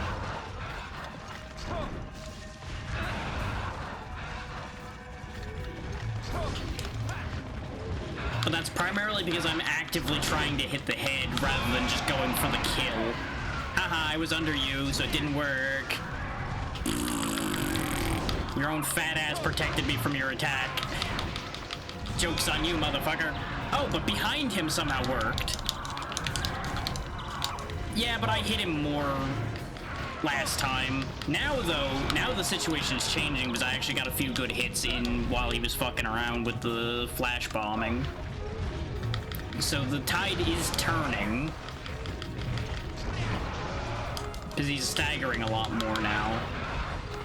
But we do only have one card after this one, and we're not in a good spot. Okay, that one counted, which is really a shame. Thankfully, he's an idiot and just went running off that way, so... This is how these can swing wildly sometimes. Like, it's still very easy for me to end up carding because I am running out of healing items. And I don't really want to dip too hard into my potions or I'm gonna have none left for more significant fights than this. Cough, cough, the fucking Rathalos. And this is also another tipping point, is we're now in a room that has a bunch of bulls in it again.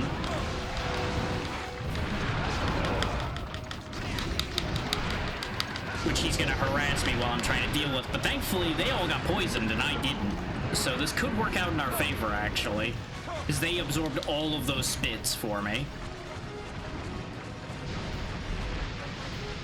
Most beneficial bulls in this game ever.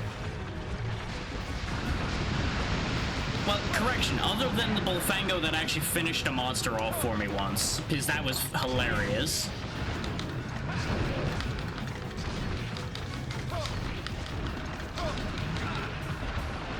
I know the horizontal does less damage, but how did that not kill this thing yet? I mean, then again, I am slightly dulled too. I just realized we dulled again already. Hi. Fucking stretchy tail. Oh, and here's where it goes wrong. This is the kind of shit I was talking about, where I start getting stuck in a corner. Thankfully, area changes to save the day. Oh, boy. Well, I may as well sharpen while I'm out here, huh? There we go. I don't know if I want to chase it in there, because that's the room with the weird camera angle. And you can't really change it. So that might be bad for me. He says he runs in there anyway because I'm a fucking idiot. Welcome to the land of no camera tilt. Because for some reason this room's just like that. I mean, that's how I live, but it doesn't make it a good idea. I mean, that's basically what going and fighting the Rathalos in the first place was a fuck it we ball move. And that almost worked out. God, even with Green Sharp, we just bounce on his fucking legs. Life is pain. I miss the fake sharpness of Longsword, I'll admit it.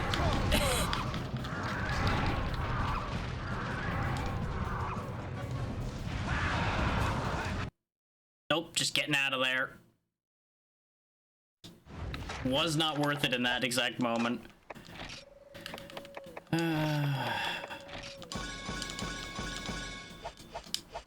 Just gonna casually make some more drugs. There we go. Anyway, high as fuck, we're going back in. Oh, the paintball wore off. Hopefully he's still there. Wasn't that what you do when you're about to die? You admit your worst sins as you're about to die? Okay, going back to the room I just left. Okay, fair enough.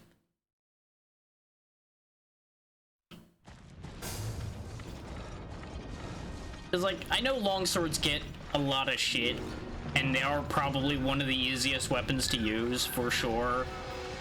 But I still like longsword. It was the weapon I learned first, so I kind of just have that eternal weak point there. I mean, in some cases, confessing your love for somebody can still be your biggest sin at the same time. It depends on who you're in love with, and whether they're already married or things like that, because that can always get awkward. Yep, that's what I was afraid of. I don't know why I lost so much health under him. I lost more than the poison should have done very rapidly there. Like, did I just get contact damage from him just hopping around? I'm not sure what happened there. 'Cause I definitely just drastically started dropping health while I was under him.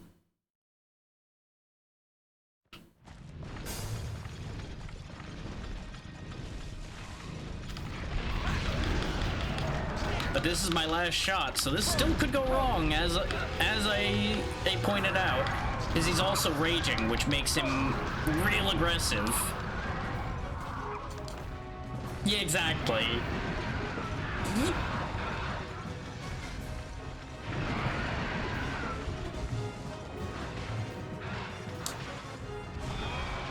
I jumped early, but I think I'm still okay, because I think I was just out of range in general at the time. I gotta be so much more careful now because we're down to our last cart. Which is as careful as I really should always be being. I want to make that clear. You should always be very careful fighting these monsters. Oh, there we go. He died. Didn't even play dead. I really thought it had more health left than that. Huh. Once again, came down to the wire about the same way as it did last time.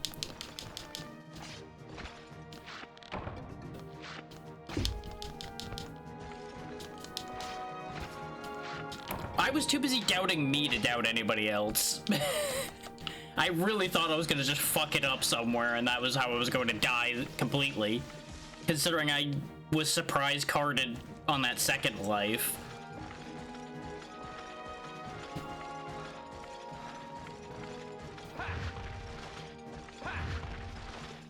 Because bear in mind, I will always hedge towards losing just because of the fact that I'm wielding this sword, not the...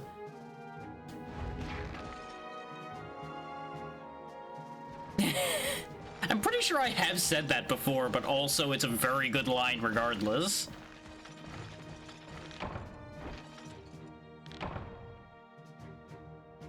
I've also said the line of, I'm taking such a risk, I expect to be surfing home on this cart.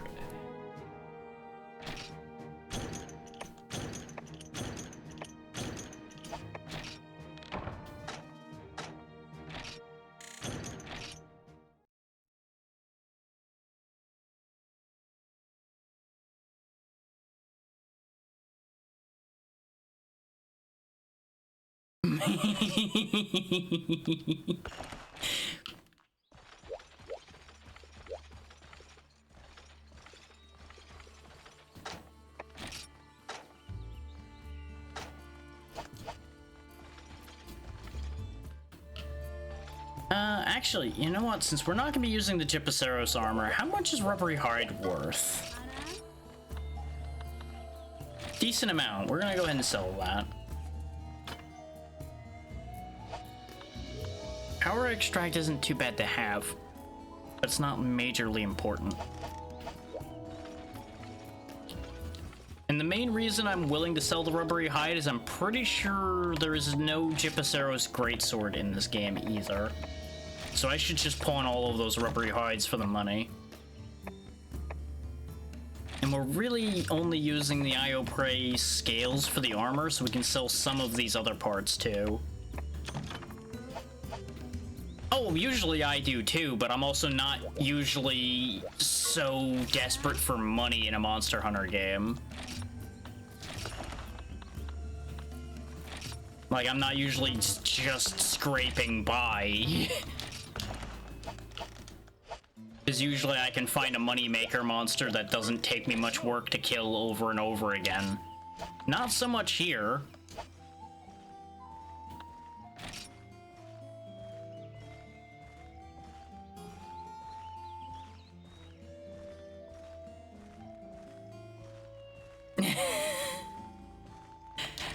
don't know if they're gonna spend that much money on that idea. I feel like they have better options around here.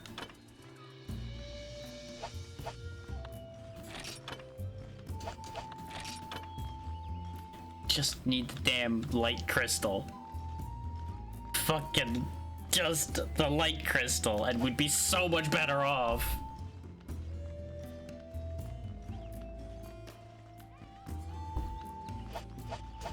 But I could not keep a hold of that thing's head in order to break the crystal.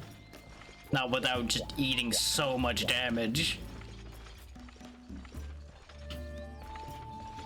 Is unsurprisingly, the front part is the danger part. That's where all the bad stuff happens. And unless you're a hammer, you're not really having a great day up there.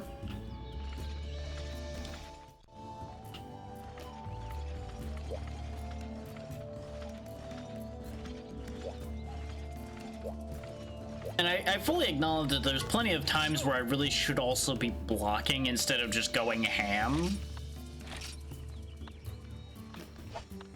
But ham is how I operate. This is my existence. I was actually originally going to be, I mean, to be fair, the tail's back there. The tail's also scary. Front and back are both bad times. This is why I try to hide by the legs all the time.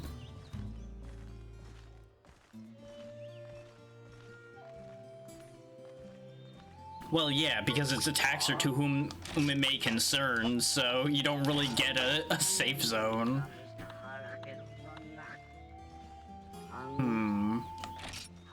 I mean, I kind of feel like I have to just keep hitting Gypaceros over and over again until I get that damn crystal.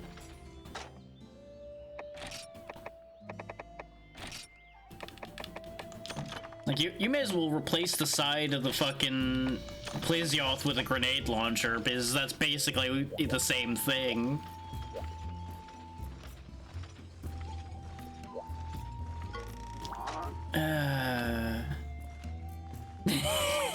Yikes.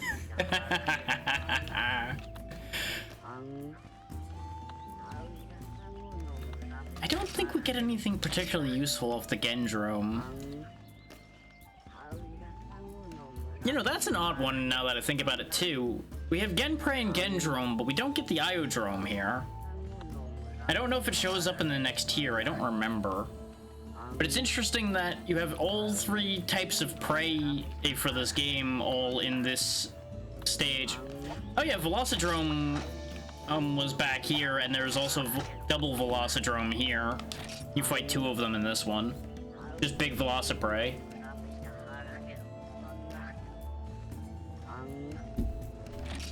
That's one of the ones I was farming for money earlier, because Velocidrome's just a punching bag for me at this point.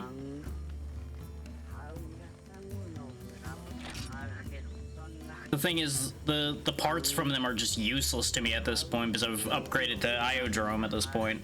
I mean, hell, that's what my sword was originally made out of, was Play and Velocidrome parts. That's where the Serpent Blade comes from. And then it upgrades from there.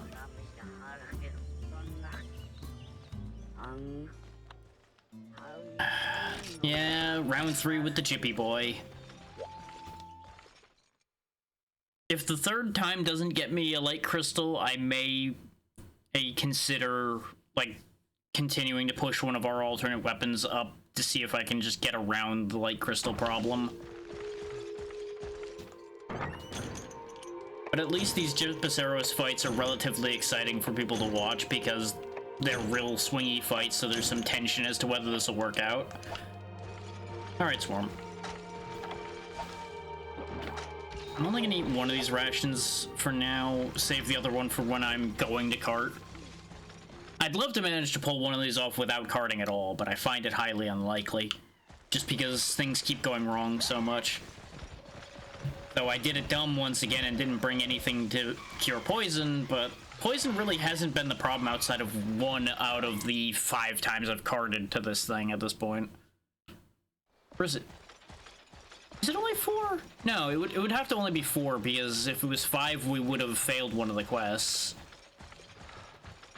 Oh wait, no, because there was the previous session where I carded 3 times to a combination of it and the bowls. So no, it would actually be 7 carts to it with the Gypaceros now. At least to this quest.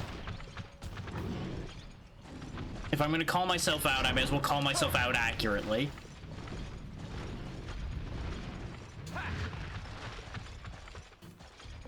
I don't know what happened to the camera there. Even though I was making it snap, it just refused to snap the right way.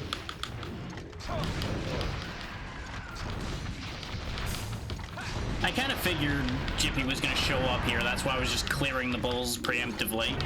And he seems to always start here. We just got here before he did this time.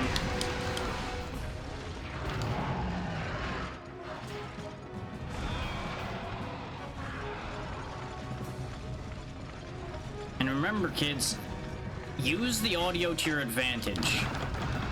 Track your enemy with the sounds of their movement. Don't rely on sight in early Monster Hunter. It will lead to regret.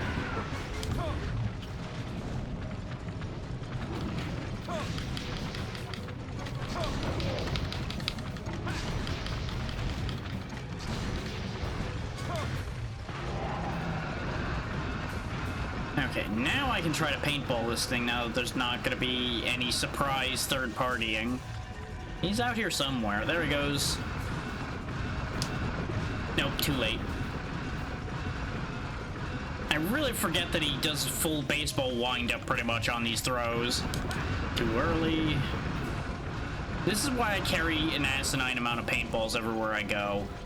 Is because sometimes I just do a real bad job of landing them on anything because I'm trying to be real careful. There we go.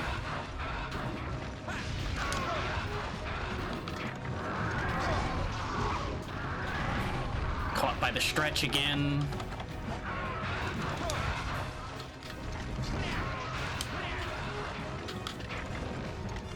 That's right. Oh, oh, you fucker! You stole my map. That's useful. Bastard man. Like, I don't need it at this point, but it's great for when my brain goes stupid and forgets exactly what connects to what, where. This fucking guy.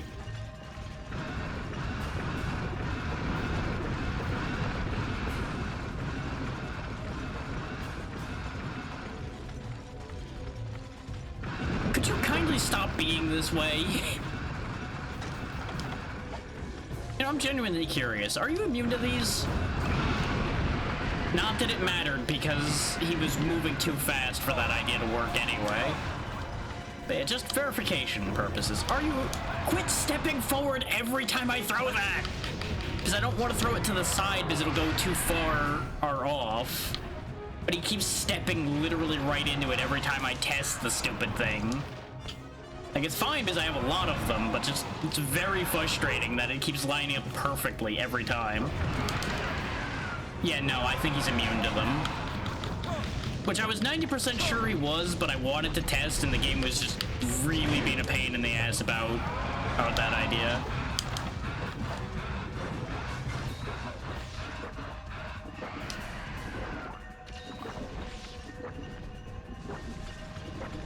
Are you leaving?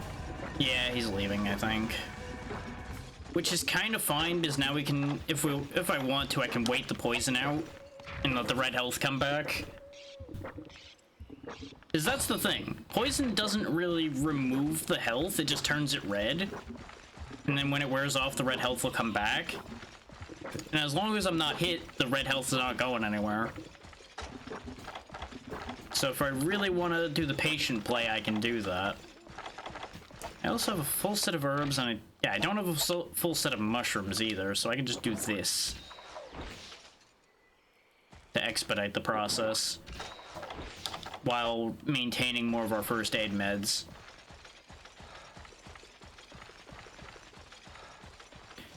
And that's kind of why sometimes I can be really lazy about bringing antidotes, is I'm usually not that scared of poison. Poison is not one of the really dangerous status effects in a lot of cases. it can fuck you over sometimes, but more often than not, the amount of times you end up getting hit by a monster, you'll die regardless of whether the poison was there or not.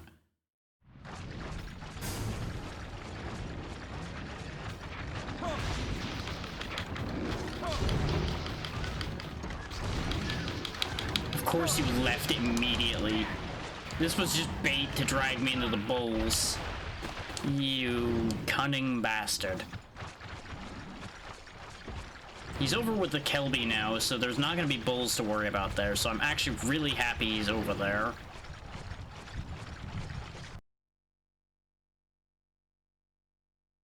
I should have went mining on my way here. Oh, you fuck. I gotta love how it's counting behind him, but that one time we were real close to him, it somehow didn't count. It's very interesting how that works sometimes. Ooh, that was a good head hit, actually. There's a stagger.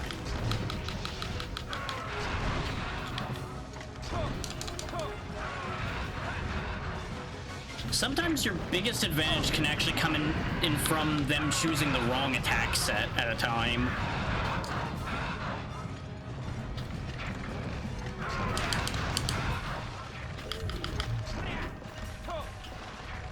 That's not the direction I told you to roll, and you know it. Like, sometimes the worst thing is the fact that your roll is not directional in the way you might think sometimes. Like, you can input a direction and he'll still roll the wrong way. Fucking tail.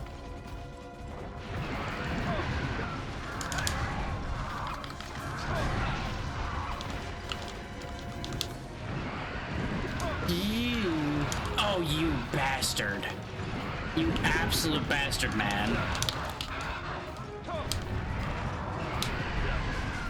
Fucking wind press. Oh, and I have no stamina because I was trying to roll as well. Oh, this is the worst. Yep, I had nothing I could do. We had gotten so stamina locked by being pinned in that corner. If I tried to heal, I would have been hit. If I tried to roll, I would have been hit. If I tried to run, you saw it. There was nothing that could have been done. Because trying to block that probably wouldn't have worked out either. Or because by the time I drew the sword, we would have been hit. God, that's the worst. I'm pretty sure we're actually close to him being dead, so it's really unfortunate that we died right then and there. Because we might actually have been able to get him without carding.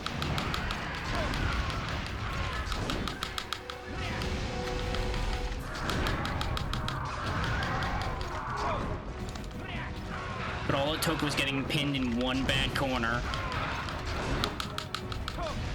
Which, admittedly, this room's really bad as far as corners go.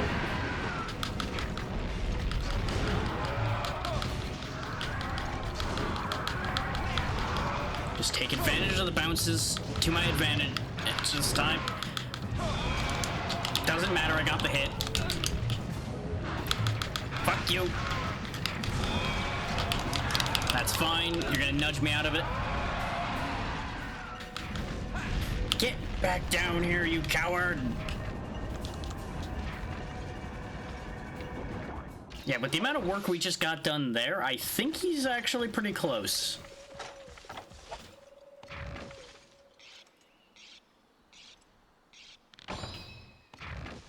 Problem is, we could still easily end up double carding again here.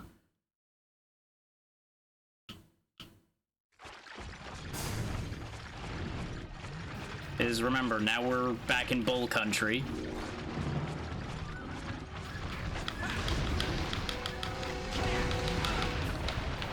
Who just sometimes just ignore damage and charge anyway.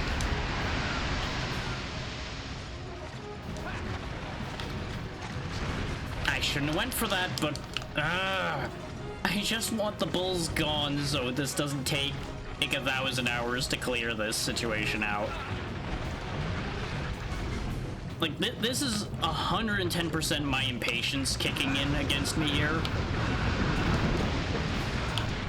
is we're so close to being done. But now I'm trapped in here again. That's fine. I'll take that trade.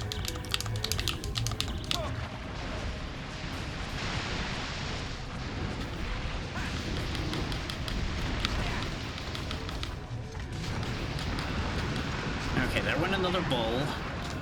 In fact, no, there's 2 bull bodies on the ground there. I think we might actually be clear.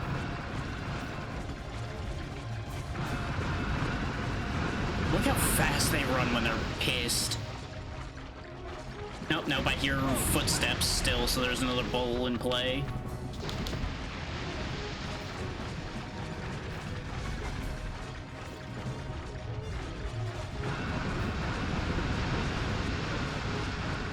Oh good, he's poisoned though.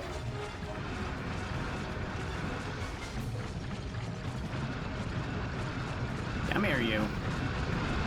I hear Jippy getting close, and I don't like that. Oh, he dropped dead of poison as I chased him. God damn it. Hi, Jippy boy. Where you going? Right there? Perfect.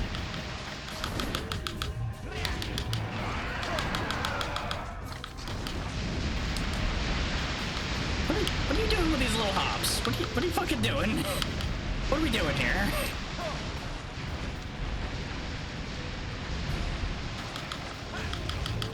I think he's confused. It's like he wasn't doing the actual, like, hop up and down tantrum thing. He was just kind of freaking out a little bit. Taking flight, then landing, taking flight, then landing. Later on games, I would say he's exhausted, but I don't know if exhaust is really quite a thing yet. Like, they definitely get into limping states and tired, but I don't know if there's a proper exhaust state. It's like, obviously exhaust itself is a mechanic that gets added later, like with the drooling and eating and everything. But I don't know if some layer of it already existed and they made it a more proper official mechanic, or how that ended up working out.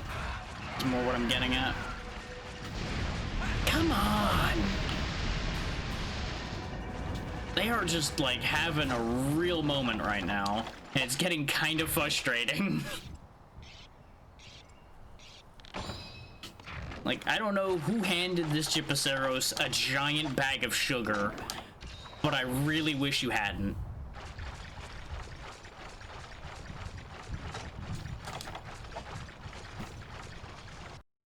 Because he is the most hyperactive nuisance monster I think I've fought today.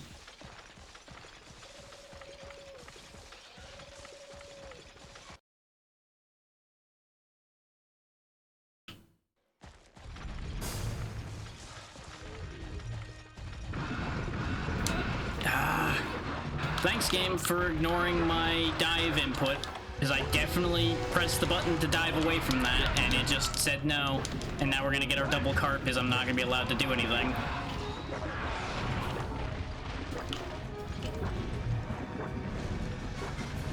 Nope, fuck you. If you're gonna cheat, I'm gonna cheat too. Bye. Got so robbed on that one.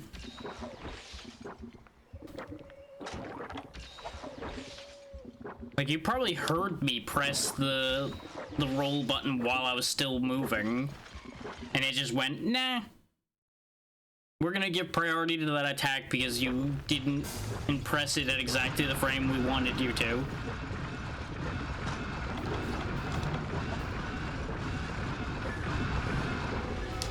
Just gonna paintball, or not. Sure, you know, that clearly didn't make contact. Nope. And now you're gonna be a pain in the butt and zoom back and forth up and down this room for half an hour again. Like, understand, I fully acknowledge that I am, like, supremely impatient. And yeah, see, they say you can hit this thing while it's down, but you'll notice 0 reaction happens. So it got up and flew away right out of sleeping? Or in this case, playing dead? Huh. Shit's being weird. Bright side, I'm pretty sure we still have no bowls left in that room. Downside, I don't think that's a place it goes to sleep. Oh, maybe it does sleep there. I'm gonna quickly go mining and then go back up there because it should be... Oh no, it's moving still. It's not sleeping. Right, it turns blue both for sleeping and for if it's no longer aggroed. Right. That's the thing. Because it's no longer aware of any threats, so it just is chilled out.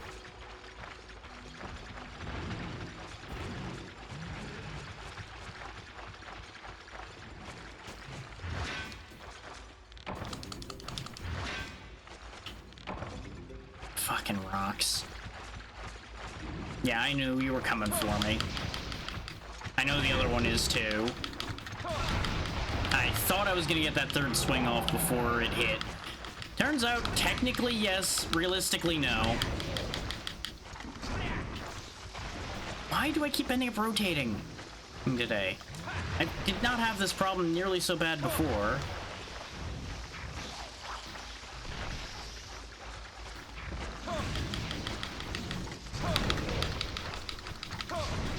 Yeah, we're just gonna let Jippy run around for a bit. As long as I keep track of where the paintball disappears when the paintball invariably disappears. I have an ore. Fuck's sake! I just want to do a thing! Fuck off! You can tell the patience is wearing thin for some of this game's shenanigans. Case in point, this. Like, I can be a good sport about this, but only up to a point. Even just very simple, basic things sometimes. There's not much meep meep about this situation.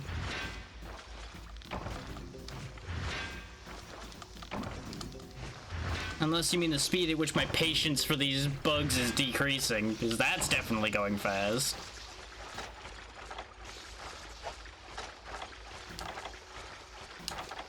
And we do only have those potions left. We do, I think, have the material to make a couple more, but that's about it. Let's go finish this fight. Because if I wait any longer, we're gonna have no stamina to work with, because we're already out of rations. Which, that's something I should have done, was grind up more well-done steaks and such. But I personally just really hate sitting there grinding steaks. Like, getting the raw meat I don't mind, but sitting there doing the cooking minigame 1,000 times just drives me up the wall. Well, after a while, he is limping.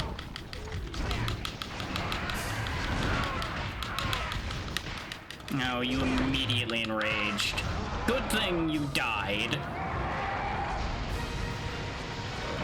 Did we cart twice this time? I don't remember. Either way, this was better than the last two. Not by a lot, but it was still better.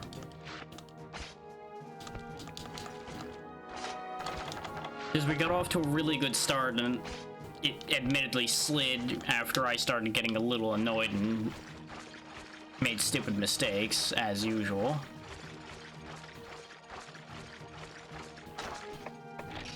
And yeah, we still actually have a good amount of blue mushrooms, so we didn't actually burn our resources too hard there.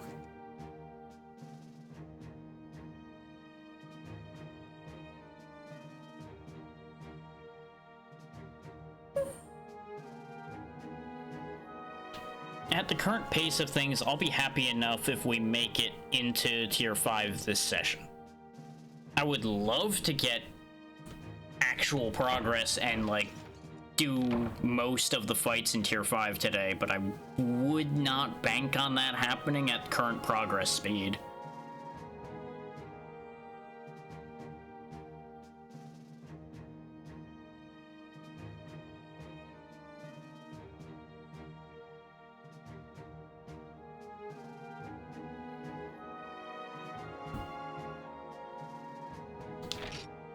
Poison sac, fangs, that, eh.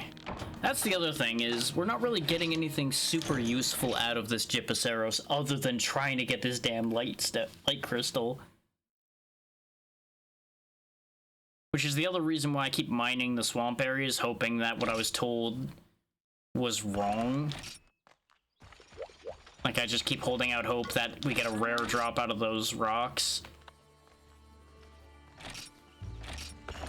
Because that's what I used to do to get light crystals, was mine rocks in the swamps and such, in Unite and such. So you would think, in theory, it would still be true back here, but I have no way to know that. Because there's not really good drop tables for this one that I saw immediately.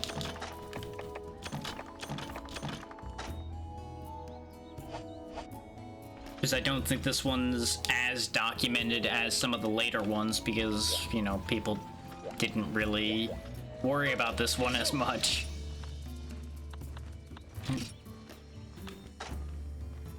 Yeah, we have enough to make one Ioprey piece now. Which still isn't going to be enough to give me poison protection. I need both of them for it. I need a lot more iron before either of these happen, which I'm going to go Ravager. Because I'm pretty sure Ravager continues, and I think Defender might die out? Actually, why do I keep doing the mights and possibles and such here? I have the wiki open.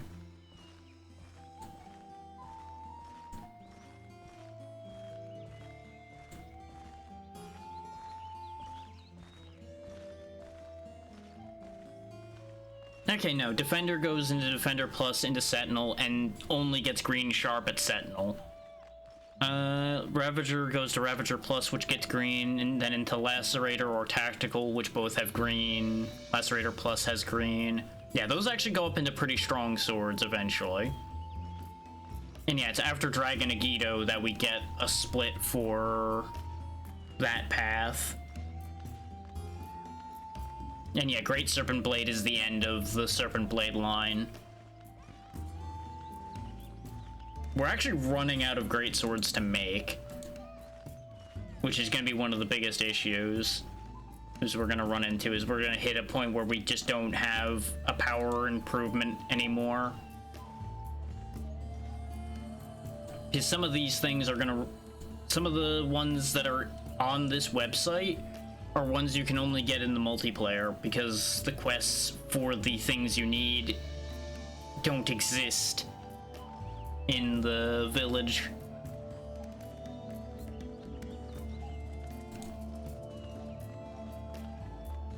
Where?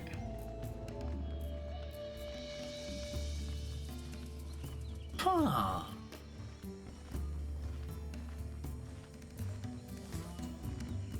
I'm confused now. I found something in the Greatsword tree that specifically bugs me a little bit. Is there are weapons in here labeled katana that use the same model and even the same name as weapons that then become longswords later in the series. But they still have the greatsword icon, so I presume they're still greatswords. It just really fucks with my head a little bit to see that, and I just get that weird spark of hope for 5 seconds before it's crushed immediately. Just like, wait. My weapon?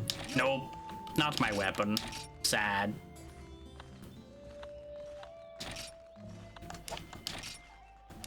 The problem would have been, though, I would have had to have created another iron sword, upgraded the iron sword again, turned it into iron katana, and then upgraded further than that, because the first iron katana is garbage. So I don't think it's worth doing that anyway. It's just one of those things where it's just like, wait, what?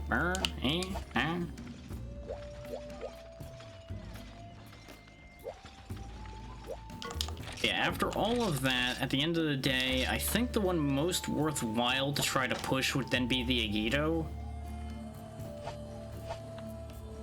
Is as much as I would like the results from the Ravager Blade,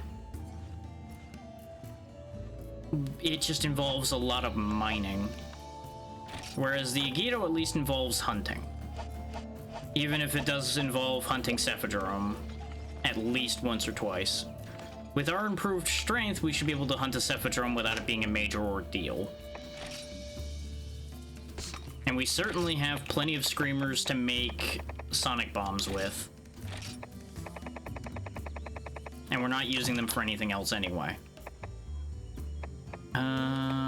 So let's see, I need any fire herbs I have and any nitro shrooms I have. Which I have a few of both, and I can buy a few more fire herbs. I just can't buy the nitro shrooms.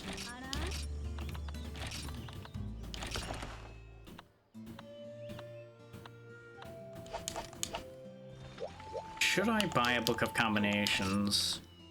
I mean, Book of Combos 1 is literally just 1,000. Sure, give it to me. Reduce the odds of me fucking these up. Yeah, because now gunpowder's 100%.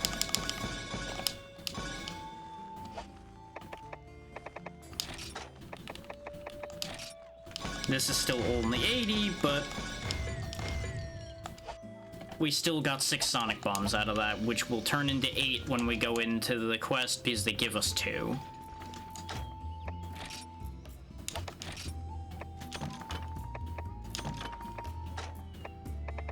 We don't need to bring the Book of Combos with us. Don't really need to bring the one Flash Bomb with me either.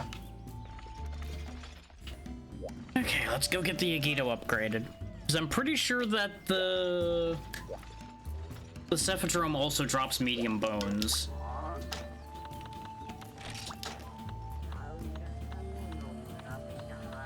Of course, you know, the quest needs to actually exist. Of course, the moment I want to actually do the quest is not here.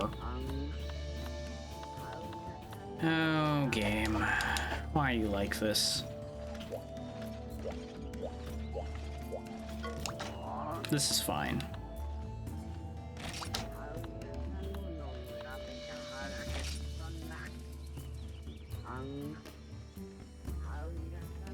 Actually, is it Piscine Jaws or Piscine Fangs that I need?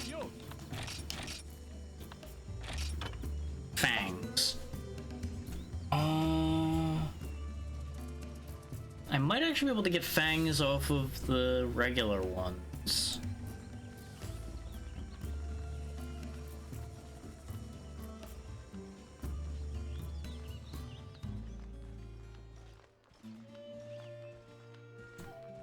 And just take a look at where this ends up going to make sure whether this is worth it to me or not. Yeah, because that needs large bones and wyvern fangs, and then that upgrades into that, which is probably not going to be possible. So the path I would be taking would be this one, which involves, yeah.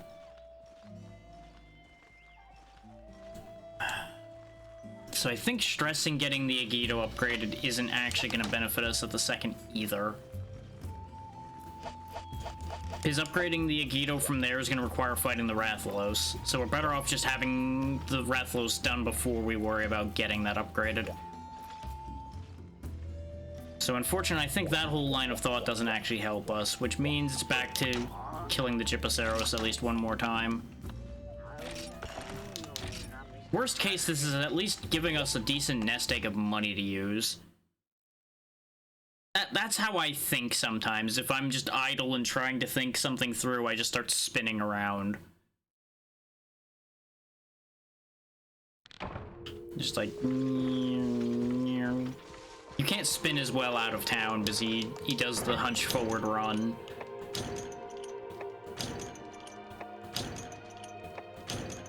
On the bright side, doing this quest over and over again does get us free flash bombs that I can then use against the Rathalos.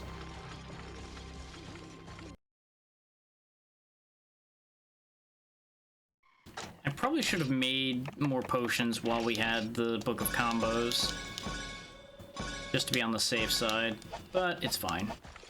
It worked out. I don't need these Sonic Bombs that I'm carrying, but so I'm sure at some point I'm going to accidentally throw one at him. I really should be bringing a bug net here with me too, because there are so many bugs around that we could be profiting from. I just haven't encountered anything I need bugs for in this game in particular, which is why I haven't been bothering. I know I brought that up before, but I'm just like rehashing that while I'm thinking about it. I feel like there's more bulls on this map this time. Like there's like 6 of them in this room right now.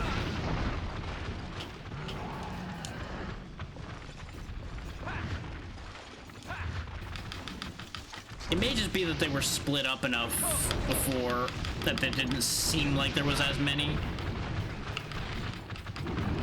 But this is a bad start, for sure.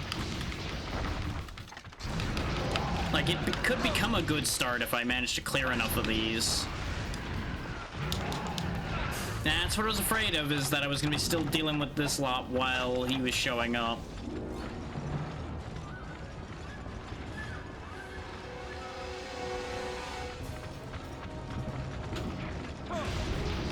Because the bully boys on their own really aren't that bad, as we've discussed before. It's when they're used as a distraction monster that they're an issue.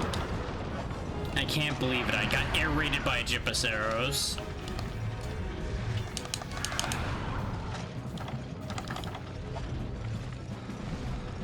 I say I can't believe it to that because it so rarely does those air dives that I genuinely kind of forgot it could, if I'm honest.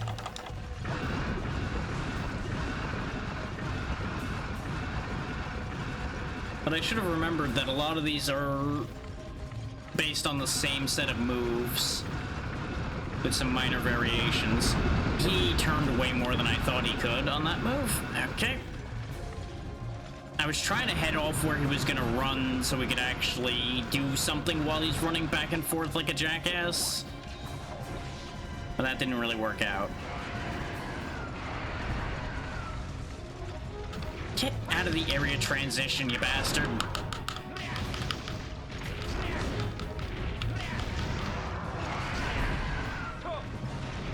But yeah, this is why you see like a lot of moves in common between like the Kudku, the Rathalos, and Gypaceros here, is they're all based on the same base move set. Where they have like the curved neck attack, the chicken charge, the run back and forth around the room, and apparently also air raiding. As well as spitting their specific projectile. The Rathalos just is a more advanced version of that one where it actually shoots a proper fireball that goes distance instead of just being like a glob that gets lobbed at you.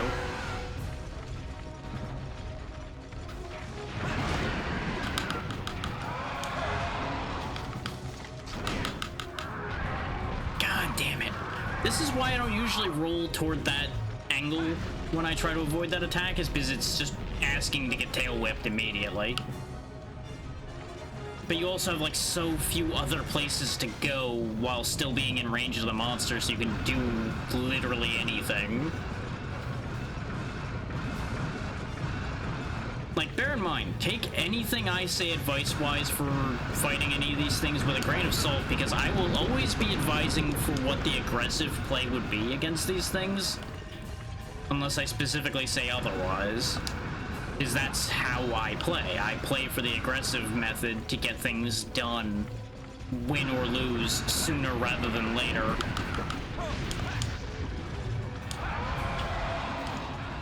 Because I am very impatient.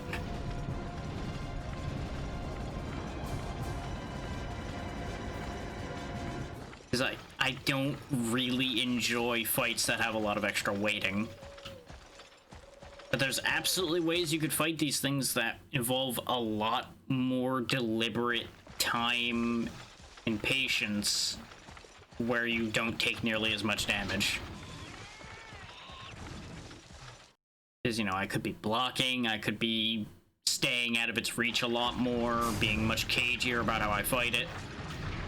Or I could just caveman straight in, just bash with sword until one of us dies.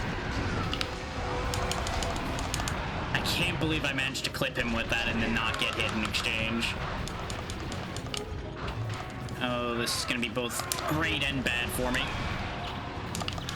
Case in point, since it didn't count on me, but I mean, it did count on me rather, and didn't count for the bull right next to me.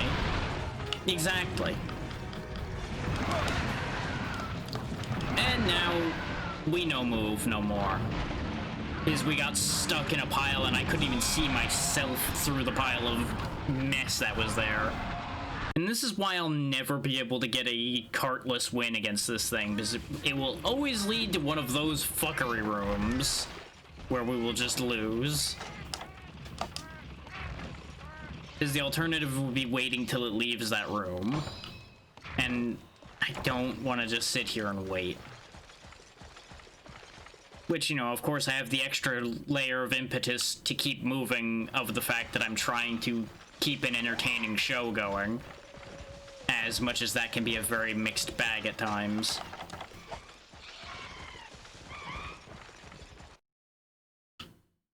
Which can lend itself to a bit of a playstyle shift even in those that are more careful.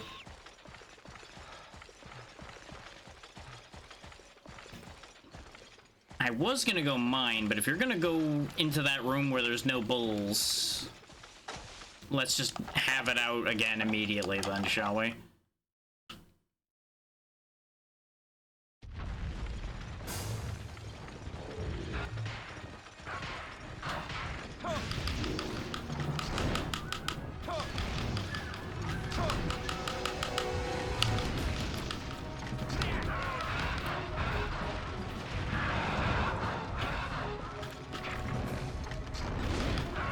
I also don't know how much it takes to break the nose on this thing. I'm already stunned. What are you gonna do to me? Answer, restun me. Yeah, this was the first one.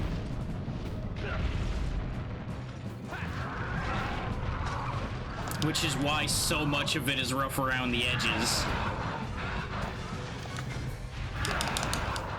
This was also the first one I played, even though I did not play it for nearly as long.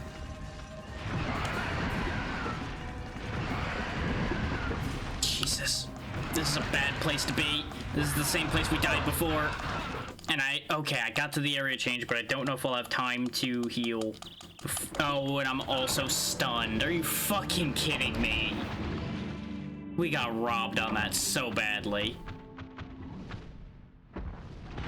Like, I got invisible walled into his attack, and then stun poison death. That's the worst. And then he goes back into the fuckery room, too. Everything is awful.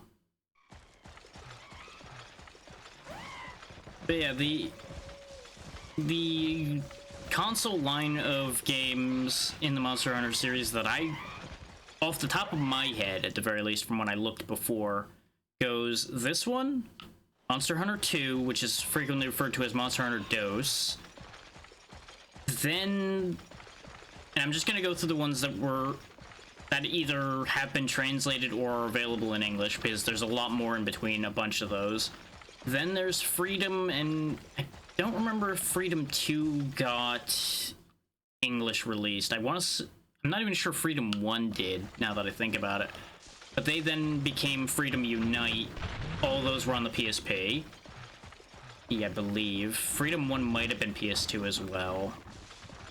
It muddles a little bit. And then after Unite, there was Portable 3rd.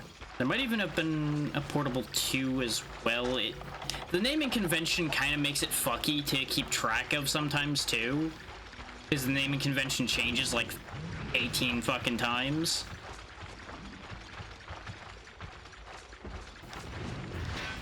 But they're all part of the same series.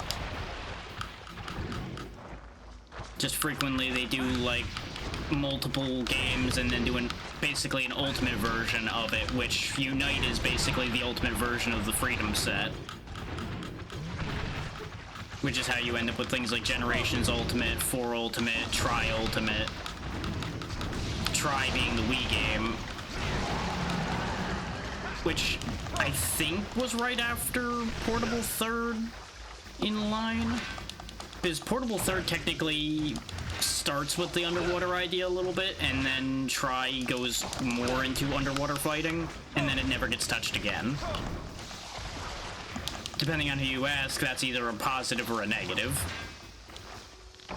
Then third, Tri Ultimate I think was Wii U? Question mark? I don't know where Tri Ultimate ended up, but Tri was Wii game. And then you have 4 and 4 Ultimate, which 4 Ultimate is 3DS. I don't know where 4 originates off the top of my head. Then Generations was also on 3DS, and then Generations Ultimate and at least one other one other than Rise, I believe, were all on Switch. The reason for part of my confusion is a lot of the Japanese names start to run together in my brain for these things because I forget which ones are duplicates and which ones aren't. Fucking hell. Brain is also frying a little bit, trying to get us out of the situation that we're in with this current game as well. So I'm constantly trying to think of, like, what is the shortest path out of our current situation that I viably can do with my current level of capability.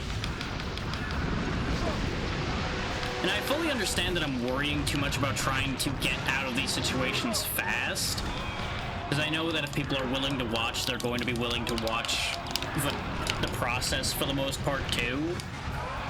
But I try to cut as much of the process as I can, because I know that the process isn't very interesting. And I only have so much capacity to bullshit through the process as well, verbally.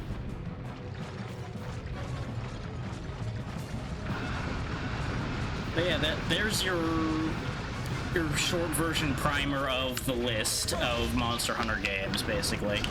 And there are more, but a lot of the more didn't make it over in English. Like Frontier, I don't think technically ever ended up being in English at all. But you technically can access it through, like, private servers people run, but I don't know if any of them actually have it translated at all. I think that's still, you have to read the Japanese. Which I'm aware of at least one server that could potentially be in English, but I've just never looked into it because it's attached to a very prominent streamer, and I don't have the social capacity to dive into a Discord that size to go look for that information.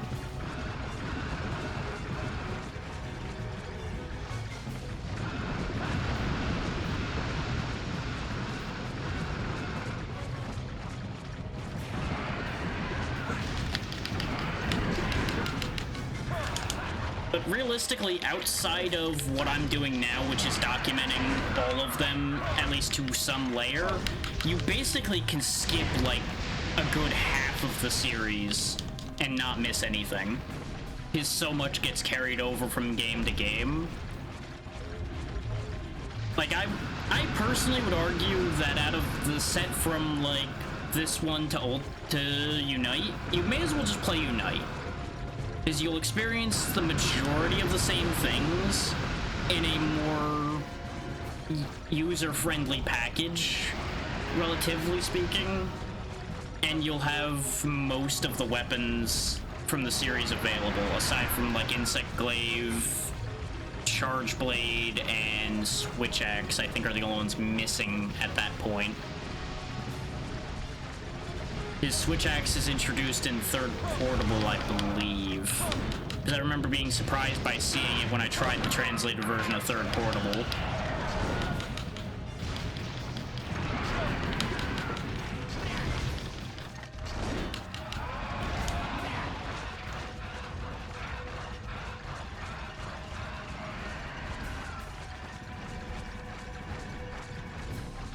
which I'm absolutely going to main Switch Axe when we go to third portable, probably, because I do like Switch Axe. But it's gonna be a while before we get there.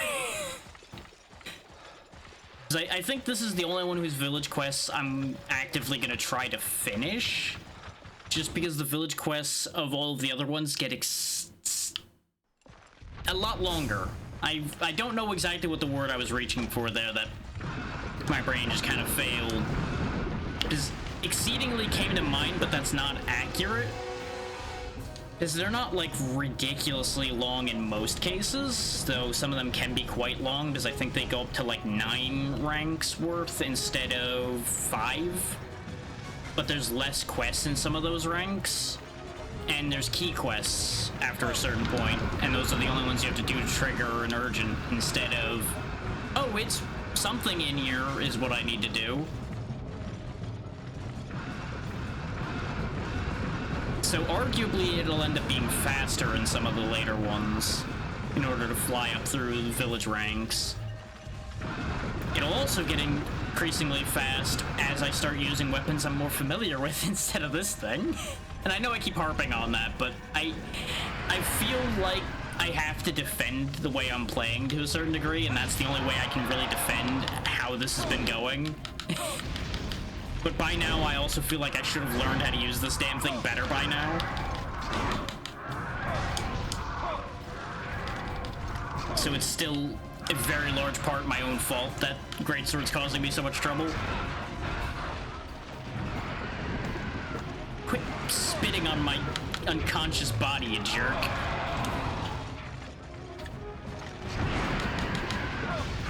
Man, no, Monster Hunter's been around for quite a long time, but not at the same time.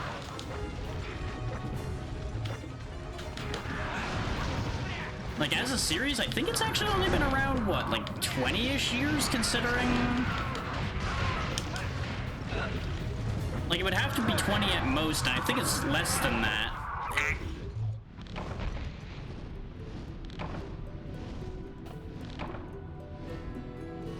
Yeah.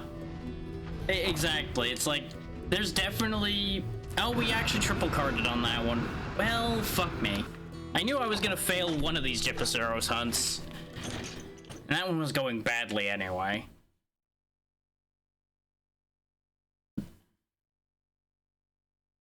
Ironic that the... No, it's not the only failed quest we've had. But the Rathalos failure was a much more understandable failed quest than failing the Gypaceros quest now twice. Failing the Gypaceros one twice just feels bad.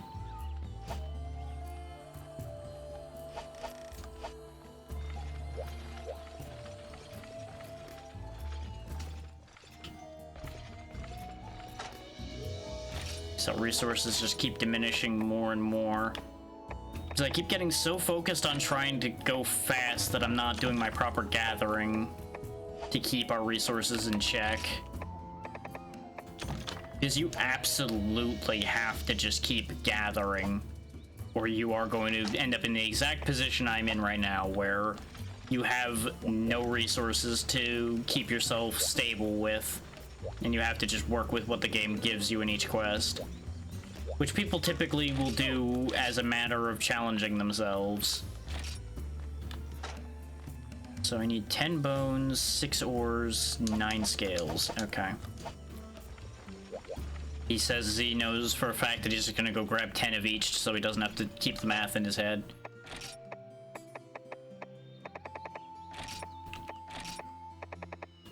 I almost could afford to make both pieces if I had the iron ore.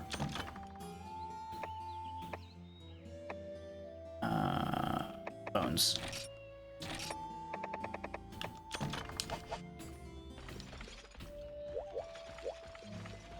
Like, especially when these quests start going wrong, I reach just this weird, like, brain melt state with this series sometimes. Where my thought process just falls apart. Okay, I apparently didn't put the shoes on, so let me go put those on. I almost ended up selling them like an idiot. Because I thought I pressed the yes to equip. I should have known when there wasn't the huge lag. There we go, now we got red shoes. We just need to change out our gloves now and we'll be full red.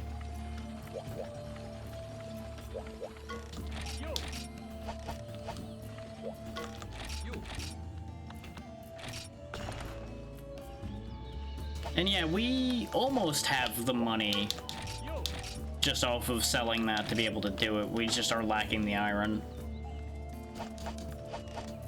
Which again, for those that don't know, most of the games after the first one, I say most because I don't remember if 2 has it or not, have a farm and a mine and everything where you can gather a bunch of these ancillary parts without having to go out on quests constantly to do it.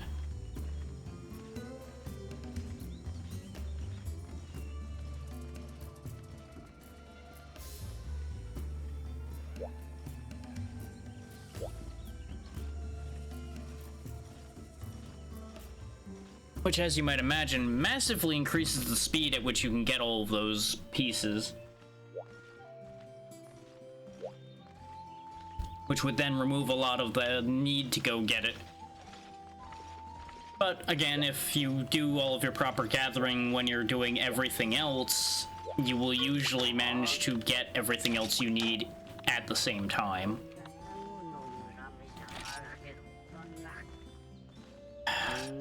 Do I have what I need for the Cephadrome on hand still? Yes, I do. Because we'll get 2 cool drinks in there. So we're going to go ahead and do the Cephadrome just to see if our luck with that has changed. Based on the fact that we are stronger now.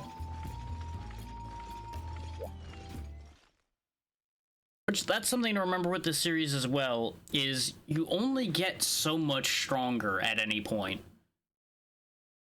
There are limitations as to how much better you as a character can get, especially at certain ranks. So there comes a point where you just have to start to play better as well.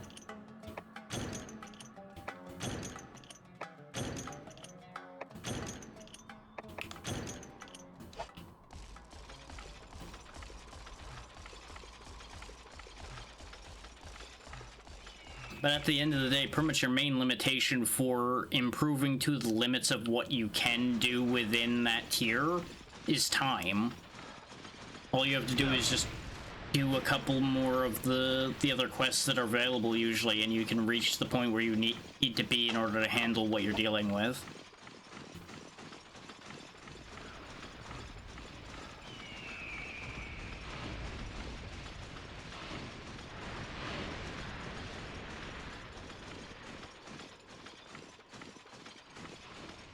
And I'll be honest, there's a definite layer of my mind that I'm not sure why I accept how this works so much more readily than I do certain other games.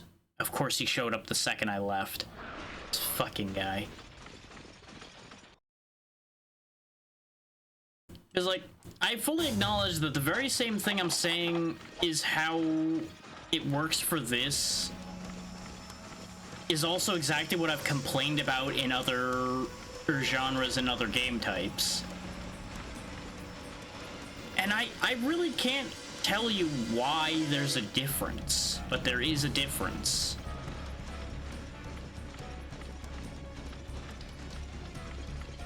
Like, part of it is obviously the quest structure helps it in some cases, by virtue of taking away a lot of needless backtracking to do things, if things go wrong.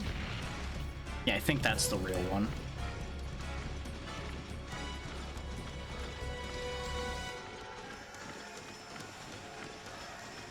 The real one's also the one that circles and stops occasionally.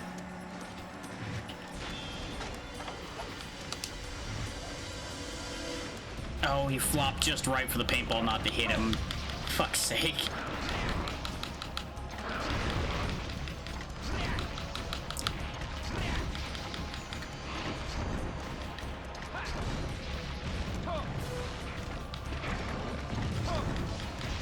There we go.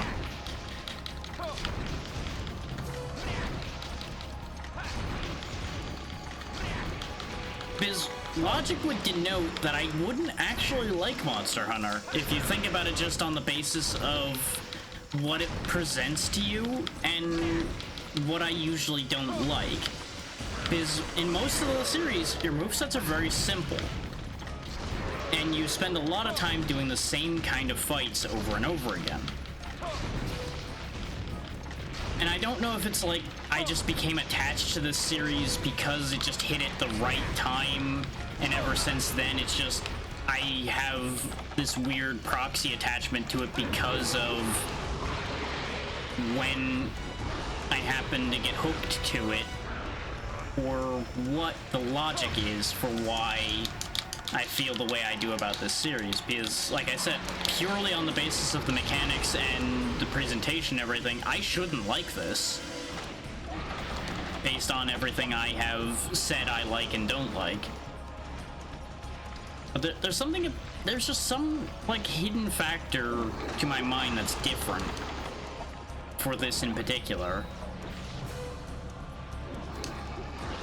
And to a certain degree, I think that's why I'm sitting here going back through the series, because I'm, like, trying to figure out what that thing is. Really? That didn't get you? Okay, well, here, I'll throw another one.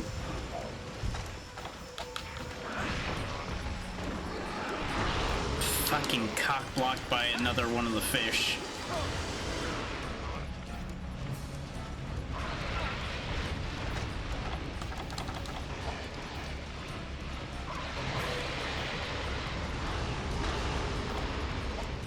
I kind of want to sharpen, but they're all really mad at me right now. He says he sharpens anyway. Let's just head him off over here. Like, some of it I think is just I enjoy making the weapons as much as I enjoy playing the game. Is making sets of armor in the future and making all of the weapons and seeing where the trees go and all of that definitely is part of my enjoyment of the series. Like, that's absolutely a thing, and that's always been something I do like, is gear progression and weapon progression always is something that will compel me more than other parts of some games will. It's like, it's easy to make a fairly strong comparison between, say, Monster Hunter and a bunch of Souls-likes, for example. Is both have a focus on fighting large things while arguably at a disadvantage fairly frequently. And this idea of making do with what you have and making the best of what strengths you can use against this thing, learning patterns and all of that. Whereas this gets to the point, plus or minus how you may feel about aspects of World and Rise as far as the traversal and the amount of ground you have to cover in those. Whereas a Souls-like involves a lot more walking before you get to the fight. So there's a layer there, even though frequently I actually enjoy the worlds of a lot of Souls-likes, because they do good world building in most of those games. And something about fighting these monsters just feels more fair than your average Souls-like boss to me for some reason. And I think that's some layer of me lying to myself because of this being something I'm more used to. And that's something I've called people out on before and called myself out on before. You have bias based on the fact that you have dealt with something enough that you don't recognize it as much of a problem as somebody new coming into it might see it as.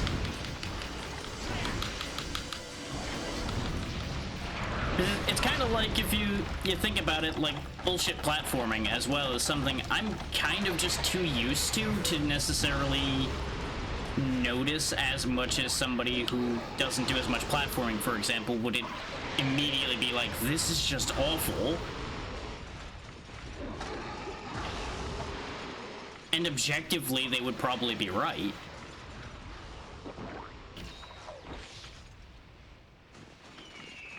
And like that's kind of the weird middle point I find myself in mentally with Monster Hunter as well, is like I almost want to say this isn't a good series. Because technically there are plenty of reasons why this wouldn't be. But somehow the combination of everything works. Like, it's a weird situation on that one.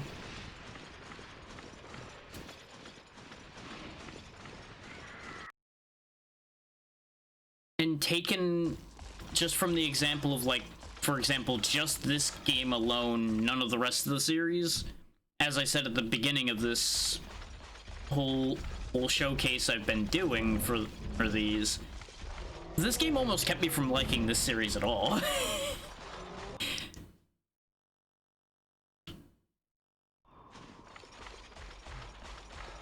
And like many people argue that like Rise is way too easy, for example. And I don't know if I would say it's too easy. I would say it's very accessible, which is a good thing. Because you can kind of make it as hard as you want it to be on your own, and that's a better way to handle that kind of thing, in my opinion, usually.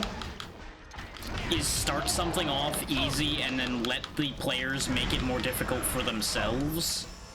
Either through options or just the ability to remove things that make the game easier voluntarily.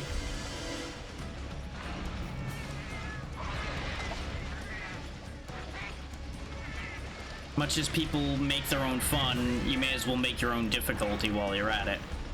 Also, I did not know he could actually go underground in here, but he is definitely underground, and those cats are trying to bomb me. Man, I'm just here trying to get rid of the big scary monster that's probably killing all of you when it wants to, and y'all just want to pick up. Oh my fucking cats, Jesus.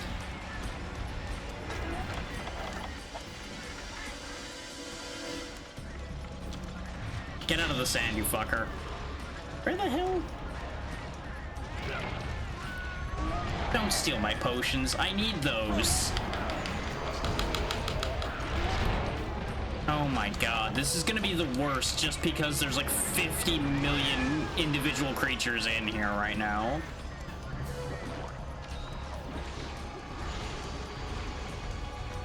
Like, we got the big Anklo boys running around, we got the entire cat population of this goddamn desert. What is happening in this room right now?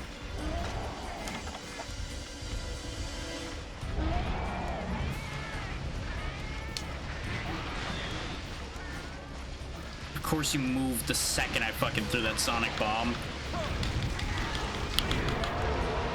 Thank you for bombing that for me. It saves me some trouble.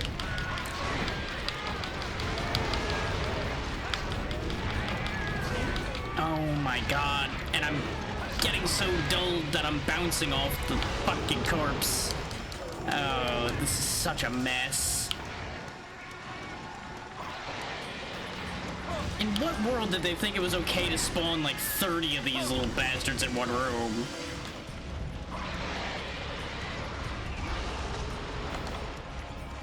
Like, I know that this is where they live, but just like, Jesus Christ. Why are so many of you home? Go find something to do. Preferably that doesn't involve pissing me off.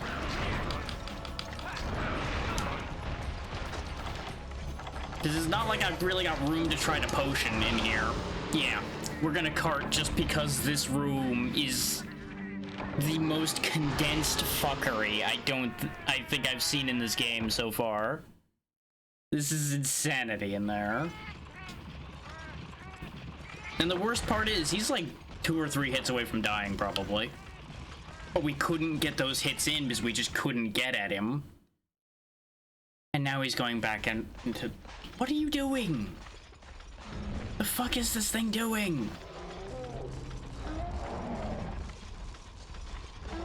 You know what? Fuck you. I'm gonna go mine while you figure out your life. I don't know what it's doing. It went like halfway to another zone and then it turned around, and I just don't understand.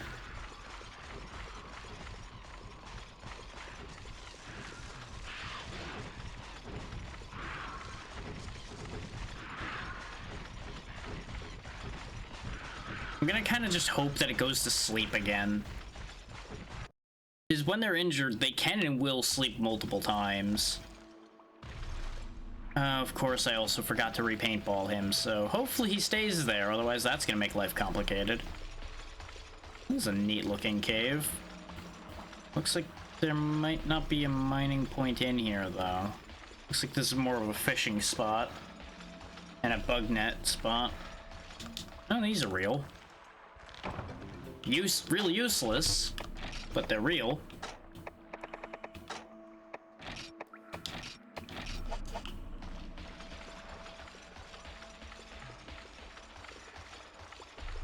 Unless, like, this wall here is mineable, I think we're SOL on mining in here. Yep. Okay, up the wall we go. Don't ask how we can do this, we just can.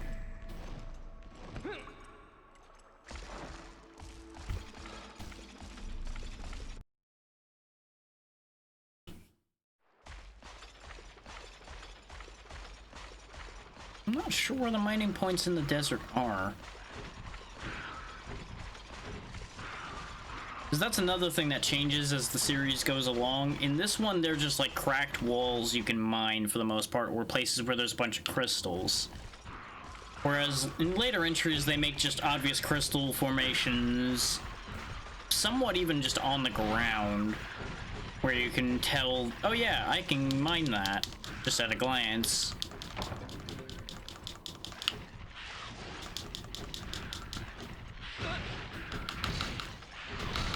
Great. Just can't have a moment's goddamn peace in this desert.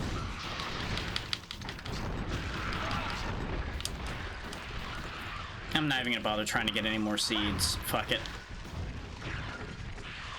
Because they're too bunched up now. All I'm gonna do is A, frustrate myself, and B, kill any hope I have of winning. I guess maybe the little caves off the desert sections then must be where the mining points are?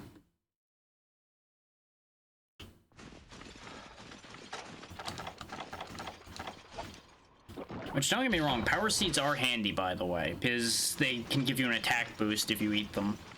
You can get a better attack boost if you... Alright, I should say, I think it's a longer lasting attack boost if you upgrade them into Demon Drug.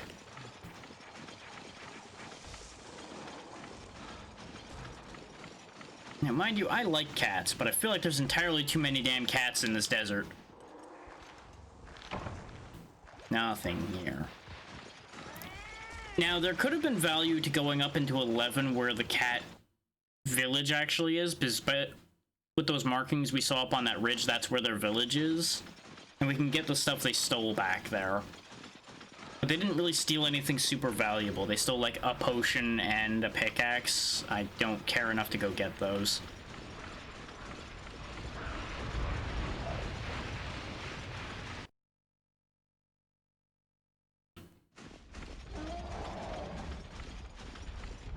Is there just, like, no mining points in this desert? What the fuck?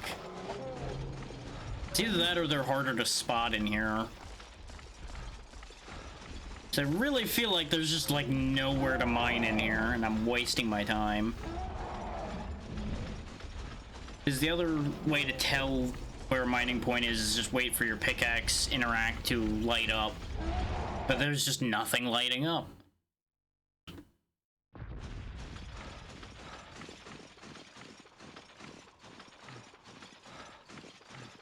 Now, I will say this, though. More than likely, if we don't make some headway by the end of this session, which is going to be in another, like, hour and change, I will probably just accept my fate and we will move on to Monster Hunter Dose next time, which will be Monday, because there should be 7 days to die tomorrow.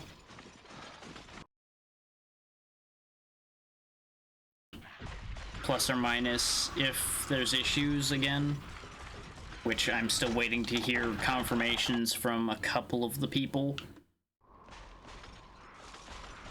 So we'll see how that ends up playing out while I'm doing all this running around.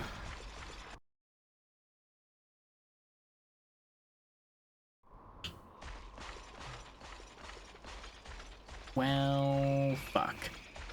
he did leave here. And of course, you'll notice now that he's not here, this place is like dead.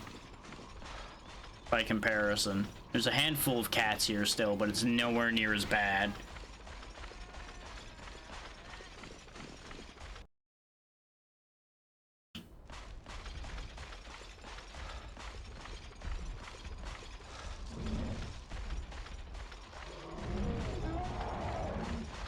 Yeah, I know. You don't like that I'm here. That's fine. I don't like that I'm here either.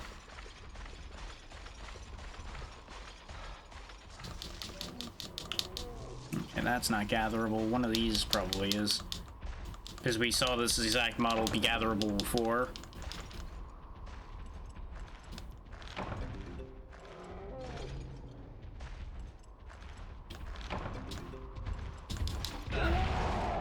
Okay, but why though? You're not. Fuck you.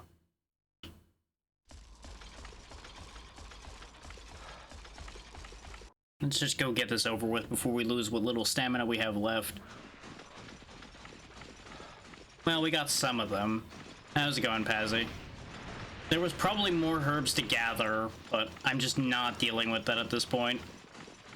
This has already been a mildly upsetting outing. It doesn't help that I have a slight bad taste in my mouth after losing that Gypaceros right before this. Nice, nice. It is what it is.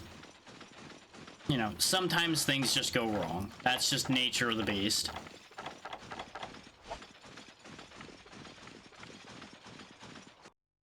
And ordinarily I wouldn't stress over a failed hunt, but, you know, tight resources kind of make it bad to be losing.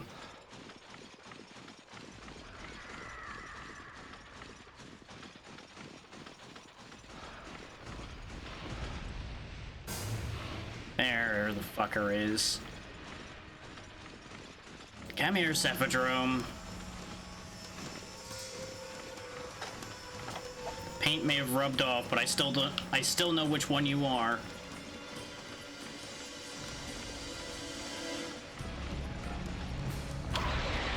It's that one, the one that just jumped over me.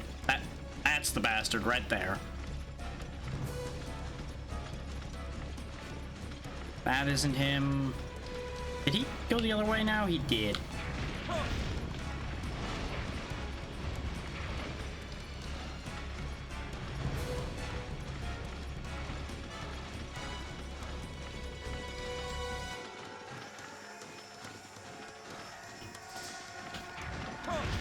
Too early.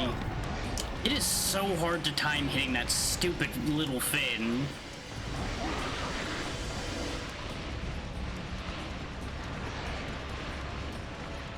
But unfortunately, since we wasted some Sonic Bombs, we are back in that position again, and I really should have just not done this quest again. But I need those Piscine parts. There we go.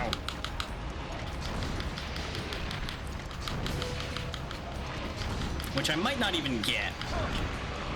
I was hoping to finish him off there since he was already pretty bad off, and now he ran. Great. And this is why you paintball the damn thing. But no, you were greedy.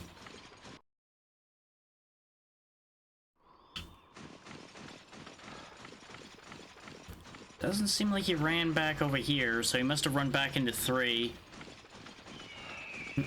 Maybe he did gain back just enough that he was willing to come back out and then he lost it again?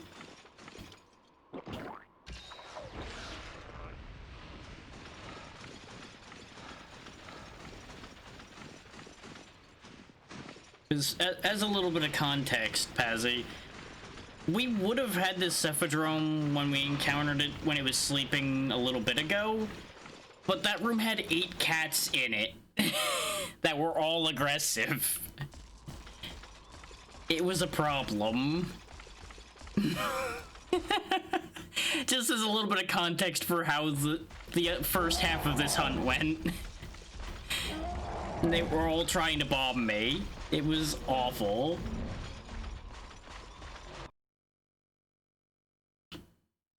Like, it just was one of those things. Okay, he is sleeping again.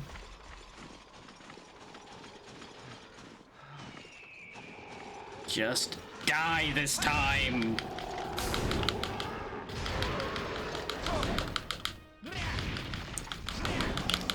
No, genuine question, how is this thing still alive at this point? Because we definitely hit it a bunch before, and somehow this thing is still breathing.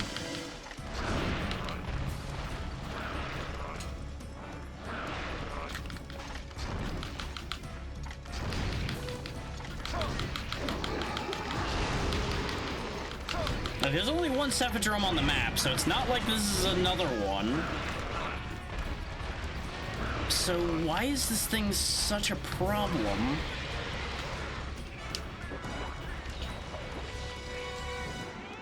I feel like this is taking more to kill than the Gypaceros we already killed. Twice. Of course, it doesn't help that it's now dove into the sand again. Which I feel like it shouldn't even be able to do in this room, but it's doing it because it wants to be a pain in my ass.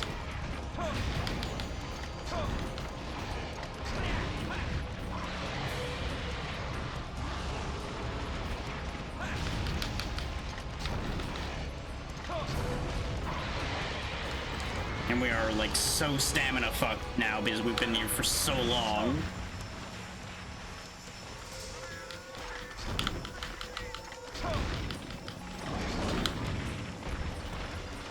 Like this entire situation is bad.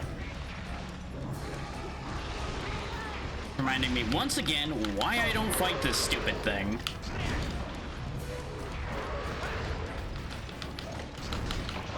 Finally.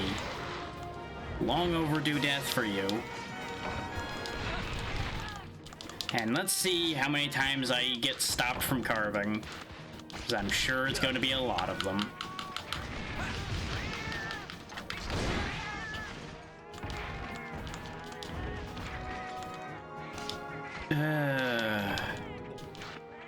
I would love to be able to follow up those trips, but with the absolutely asininely slow attack speed we have, there's just no good way to follow those up, unfortunately. I get like one hit and they're back up on their feet again. His knockdown time is also seeming a lot shorter in this one, even compared to like Unite.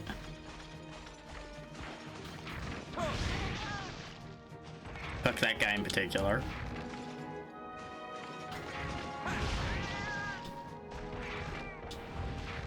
I don't feel good doing that, but at the same time, it's better than that happening.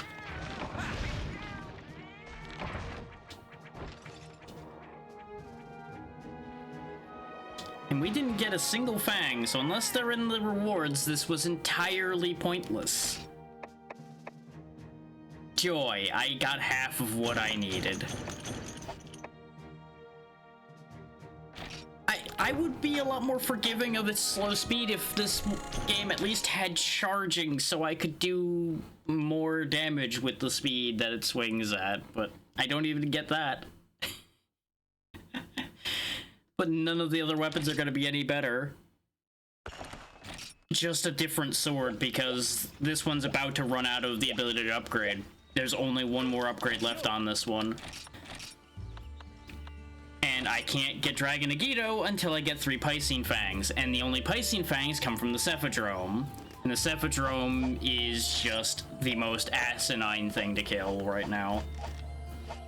It's either that or I do mind-numbing mining, which I don't really want to do on stream, to make the upgrades for the Buster Blade. And the only reason I haven't maxed out this sword is I need a light crystal off the Gypaceros, which I more or less can't get. Is trying to hit the head with this thing is asking for suffering.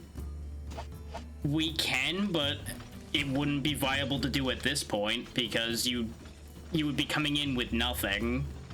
So it wouldn't be a benefit to anybody and you just have a bad time. And the reason why I wasn't suggesting doing the multiplayer for these two is I don't think these even work because... Actually, here, let me save and I'll show you what I mean.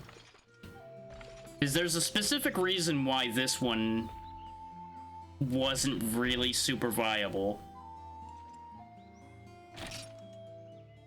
Because I didn't show this at any point before, but I probably should have, as a matter of context. If I continue, yes, yes.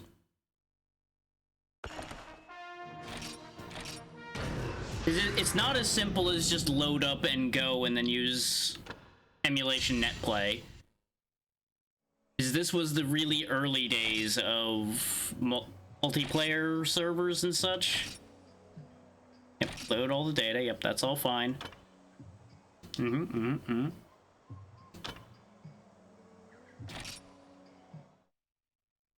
you get to this screen, which requires a bunch of information that I don't know how to implement. And that's why I avoid this. Because this was back when you actually needed to know how to manually input all that information for you to be able to play online. Because PS2 Online was not very user-friendly. And that's also why I didn't offer that up as an idea for the second PS2 game or anything. And it was only starting as an offer once we hit PSP, which started having more readily available multiplayer. But this way you have a more concrete reasoning for why this is the way that it is. Well, yeah, because that was all that were using it at that time, basically. Because your average person wasn't going out and getting all the network equipment required to hook up to internet for a PS2. If they were doing that, they were setting up for a PC.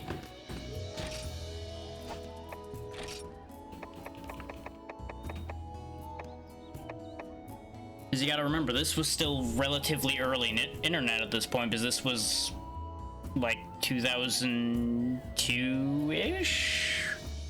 What year did this release again?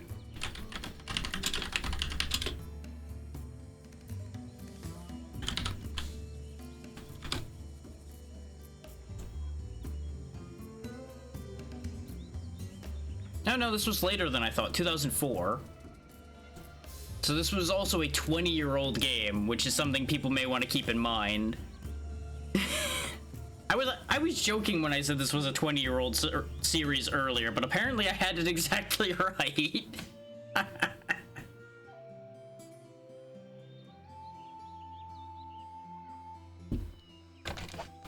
It's kind of funny if you think about it, how many entries there are in this series with it only having been out for 20 years.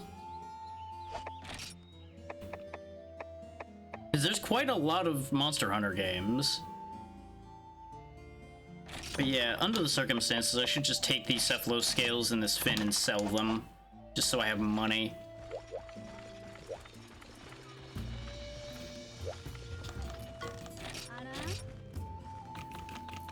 But yeah, if I could access that multiplayer setup though, the town has like more than double the amount of quests that the village does in this game. And there's a lot of very specific monsters and such that only exist in the town. Good night, ABC. I don't think I even looked at the list there.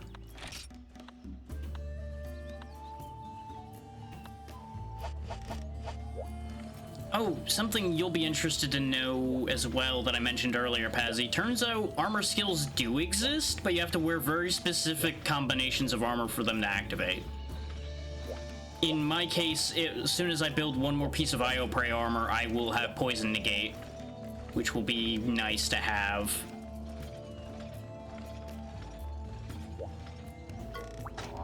It's usually like chest, hands, and shoes of something give you insert skill here up until later where they start giving multiple skills. But most of those armor pieces are from the multiplayer, not from what I can do here with only one more quest level left. But yeah, our alternative right now is to go fight a Rathalos, which has not been going great. especially with our diminishing resources, which is why I was trying to get into a better position. But that's not been working out best.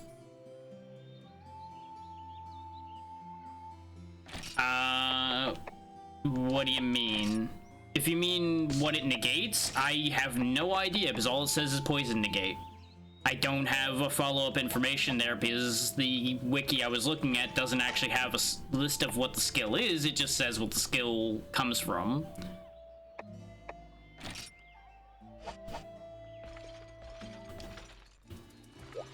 And if you mean where the ability comes from, it seems to be IO Prey specific, where you can get poison negate in this game specifically.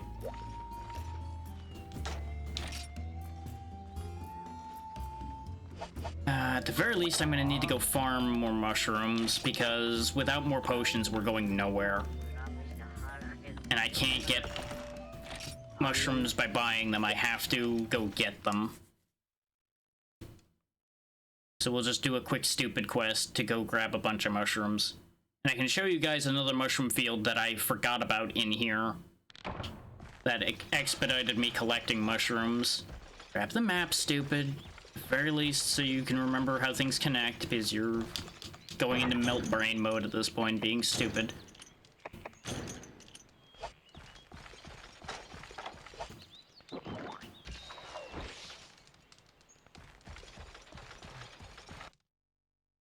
But, like, unless we have a breakthrough against that Rathalos, which we were very close when we fought it before, which is why I want to go back in properly prepared one more time at the very least, and we can probably pull it together. We just need to have a better bit of luck. But unless we have a breakthrough against that Rathalos, we're really not getting anywhere anymore.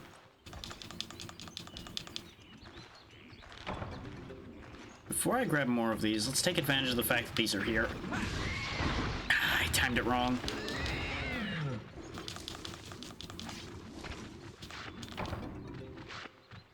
Yeah, no, these are very, very picky in this one. You would think certain monsters would all share results, but no. It's very, very picky. Or, again, based on the information I'm reading, it's very picky. But bear in mind, this is the first game. They were still figuring things out. I'm still honestly surprised armor skills were even a concept at this point. So the implementation being very jank is not shocking.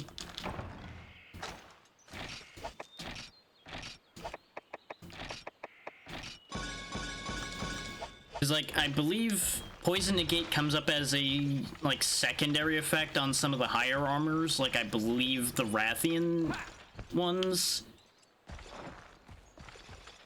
also includes Poison Negate as part of it, which it also doesn't do the other things that we're used to it doing. At least not all of them. But yeah, this is the other mushroom patch that I forgot about, and usually when we pass through here, I wasn't looking down over here, so I didn't remember that this patch was here. And it decides to be garbage this time. Joy. Yeah, scraping every little bit of mushroom and herb and everything is kind of important. And that's kind of what the other thing that makes the grind a little bit bad in this one in particular is RNG can really be a motherfucker more so than normal in this one, in my experience.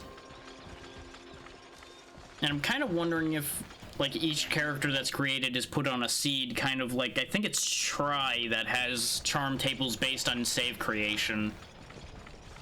And you can actually just end up on a charm table that's just complete garbage. And there's no way to get out of it other than starting again. From what all I've heard about Try. Which is really bad.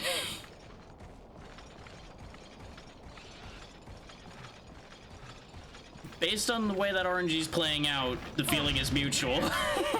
It is not a fan of anyone either.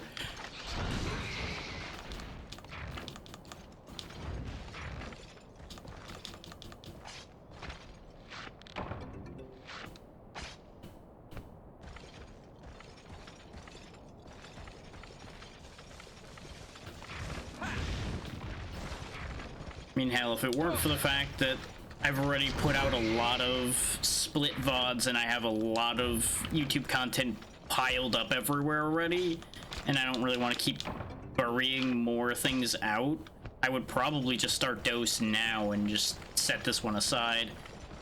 I'm vaguely familiar with that because I did see people play Phantom Hourglass, but have not really sat down and dug into that because it's not really a game I paid attention to. I remember hearing that it can be really, really bad in some ways. I just don't remember what the ways were. I should probably go grab the iron and such I can while I'm here too. How many horns do I have? I have 3. Okay, I just need to grab 2 more after I go get some metal, and then we can turn this in. Because that's the loop I was doing earlier today, is just doing this quest over and over again, grabbing these herbs, those mushrooms, grabbing metal. Don't you just love when there's just straight up nothing there to begin with? I sure do.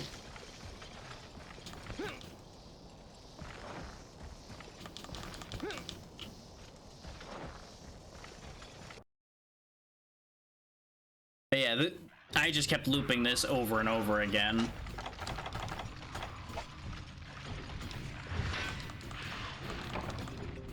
Oh good, and we're on the break every pickaxe on impact type loop again too, huh?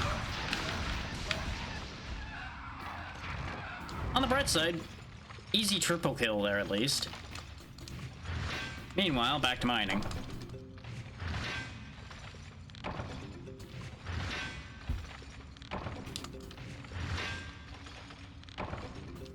Broke another pickaxe. Got a Machilite for the broken pickaxe though, so it was worth it. Machilite basically pays for the pickaxe I lost. Which, it's kind of fucked up. Nothing I've been making has been using Machilite ore. Despite the fact that that should have come up by now.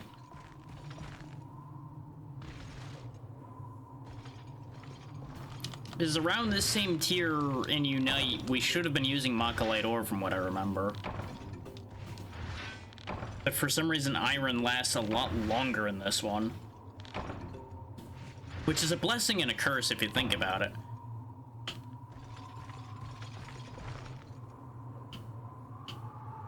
We can try to get some mushrooms from these pigs, too. Come here, piggies.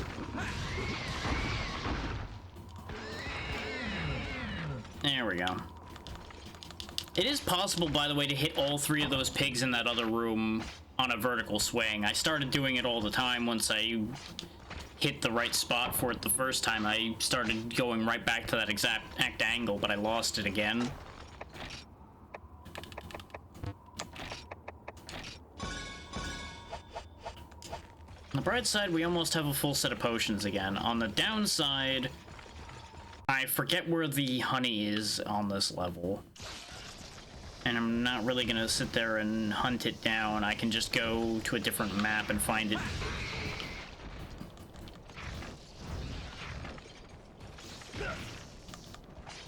His mega potions would be nice. Oh my god.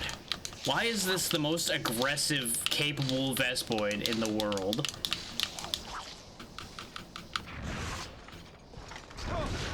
I almost want to call sentience on this game, because I've noticed the moment I start getting aggravated, the monsters get oh so much more aggressive and much more effective at being annoying. Like, obviously, some of that is just perception, but it really does, like, seem like some of them actually do actively get more aggressive.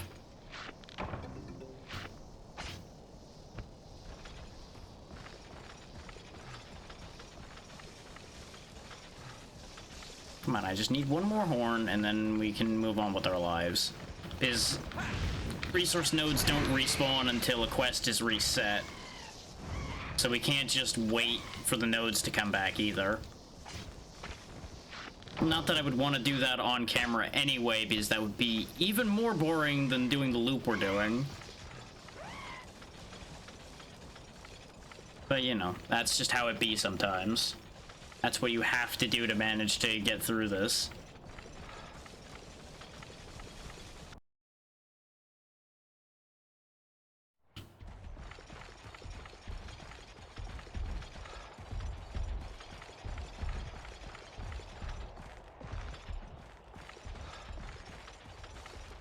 as it stands, I have not played more than quite literally, I think, the first quest of Dose.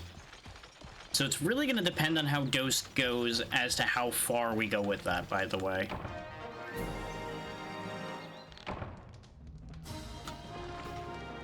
Like, after Dose and when we go to Unite, I'm probably going to soak into Unite for a while.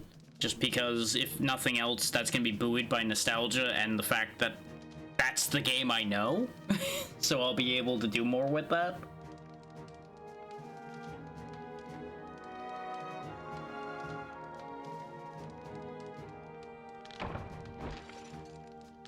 It would be more likely to be on save file than cartridge, just because it'd be very tricky for them to make it by cartridge.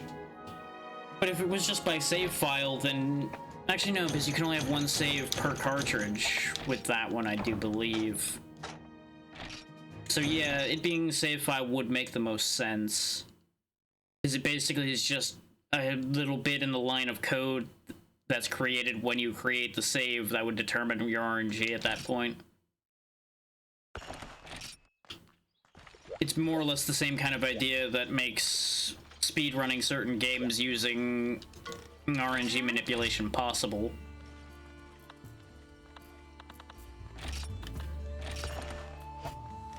Is you basically would just alter one aspect of it, which then alters that code to fit the scenario you want.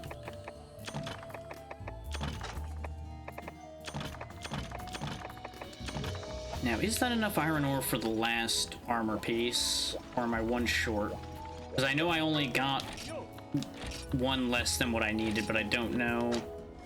Yeah, no, I didn't have any iron ore left. Okay.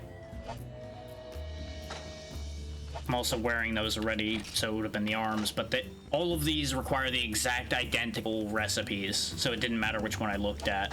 But as soon as I have this, I have as much armor as I'm going to be able to get, probably, and I will have poison protection, which only really matters against the thing we've already dealt with till we get to a Rathian. Because I want to say Rathian and Gypaceros are the two main poisoners that are left in what's going to be in this game. Because I'm not too worried about Basarios poisoning me. It's possible, but I'm not super concerned about that. Because it depends on which cloud the Basarios in this one has. I want to say it's Poison Cloud, but I don't remember. And I don't remember what else is in Tier 5 of this game. Because I looked at the list just to see how doable it was going to be, and none of them were crazy. I don't mind Basarios that much. But I'm also used to taking Basarios on with either a gun lance or a longsword, so I feel like that's a different experience. Fucking light crystal. How far away am I from this now after getting that? I would just need 5 more of each of those to get the Ravager Blade. And that would be the same attack, but no green sharp as what we're using, which is why I've not been worrying about going and absolutely grabbing that, because I would need to get the next upgrade after that. I'm gonna regret this. I'm so gonna regret this. Do I have my flash bombs on me? I don't. Let's at the very least go grab our flash bombs to help a little bit. Not that they're gonna help much with what we learned about how it works here, but it'll be fine. It might come in handy. Is there anything else I could bring that would help? That's what I forgot when we were in the swamp, is to go grab some ivy so I can make a pitfall trap. For context, for those that missed the Rathalos hunt that went wrong, if I had had a trap, we would have won that hunt because it was sleeping and nearly dead. I could have just trapped it, but as soon as I hit it and it woke up, we died. It's a slightly shortened version of how it went down, but that's more or less where things went wrong. Like, that's why I'm just like, is there anything I can bring with me that will help? And the problem is, I'm missing, like, a part of any of the things I would make to help this. I mean, these don't hurt to have, so sure, why not? We'll give ourselves a little bit of an edge. That's about the best I'm gonna be able to do with the resources I have.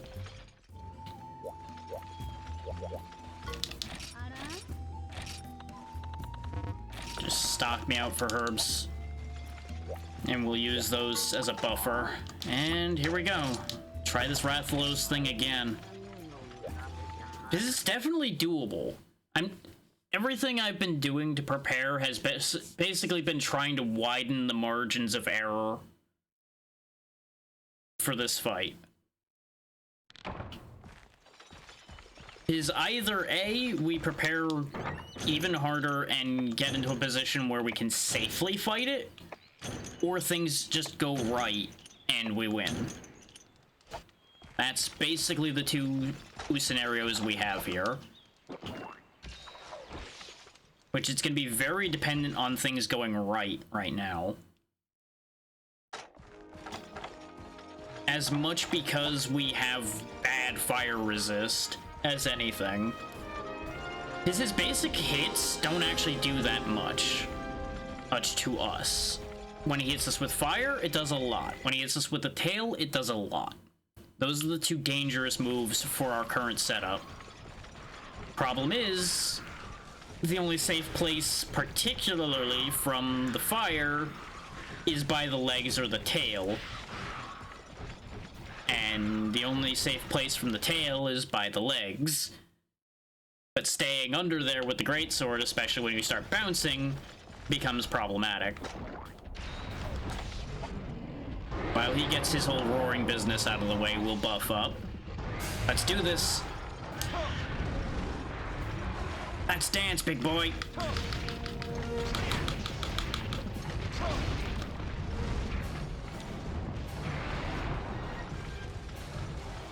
I don't like you and you don't like me, and I've got a long history with you.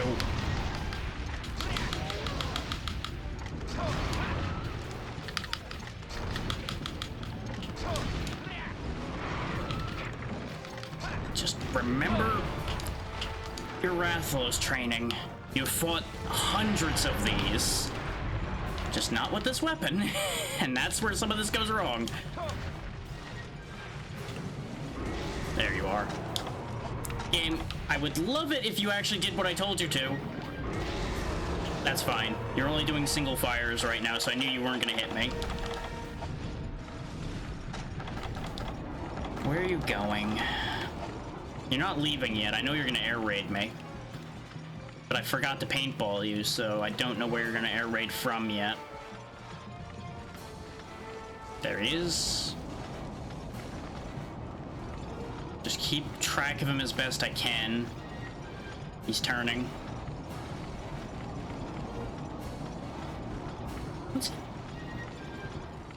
Oh, he did leave. Huh. I didn't think we hit him that hard.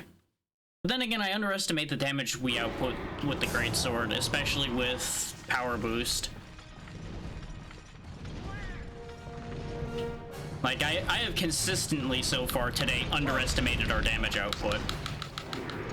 Like, even the first time when we almost killed the Rathalos before, I genuinely didn't realize he was that low and he ended up going to go sleep.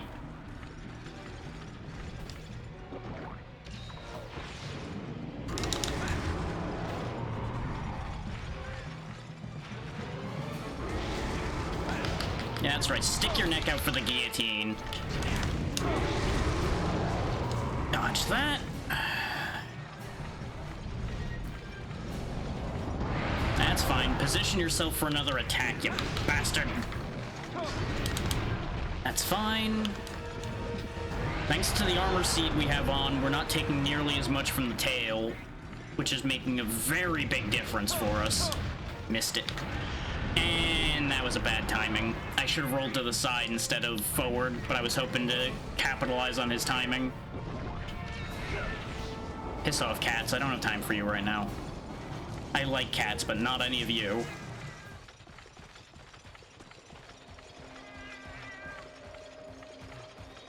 Okay, we're off to a good start. We're actually off to a solid start here. Preemptive sharpen. So we got 20 whetstones. There's no point in playing around with that idea. Yeah, the seeds wore off because the seeds don't last very long at all, but we'll go ahead and pop fresh ones before we run in there. These aren't going to last us this whole fight, and I knew that already. These are just to give us an edge at the beginning, pretty much. I could have saved the armor one for clutching the deal, but I think it'll be fine.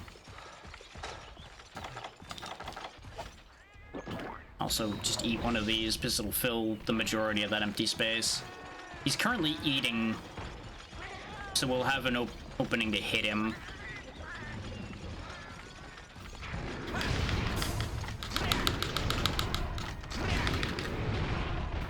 This is a bad place to be knocked down.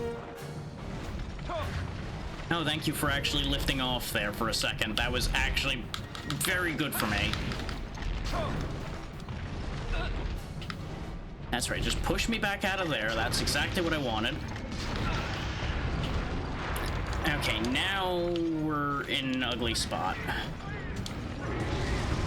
And that's why I dove, because I knew what was coming.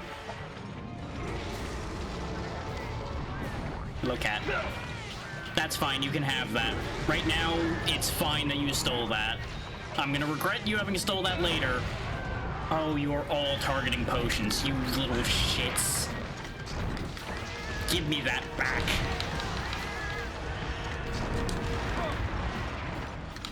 Hi, thank you for delivering yourself to my sword.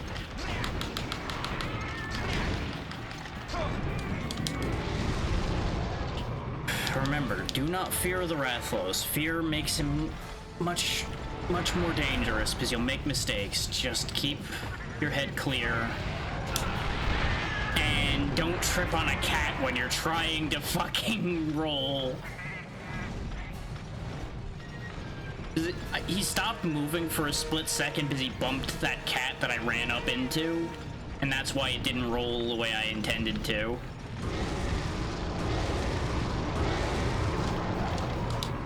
Enough of that. Apparently that didn't work on him.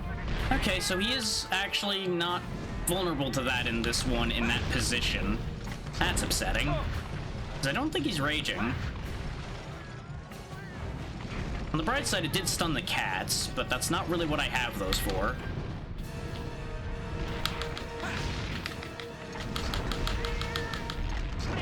I think I collateral damaged a cat again.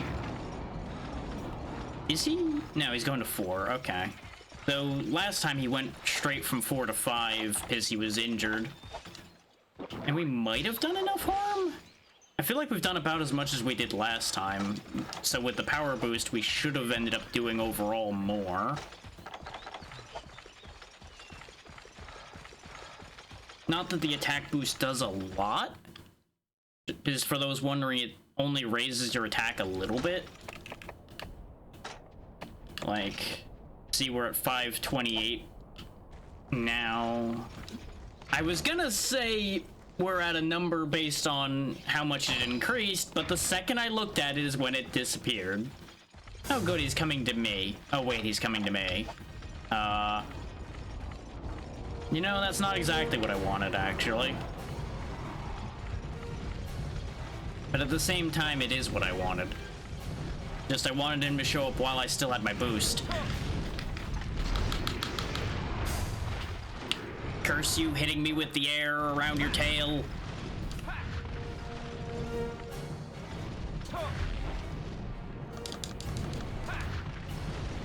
What you doing? Yep, you're doing that again. By Jove, I think he's cross with me.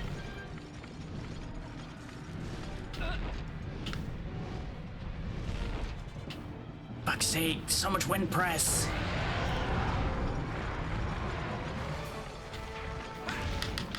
You are so lucky your tail got out of the way just in time on that one.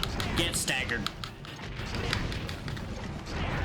I was hoping to finish that spin. I knew I was being greedy, but I thought I could get away with it.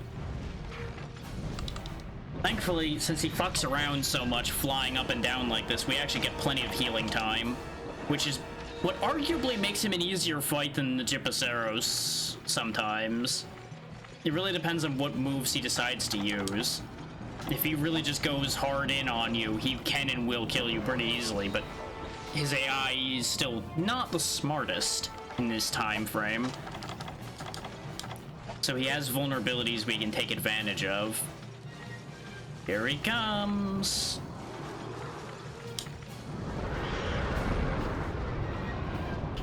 And off the cliff he goes.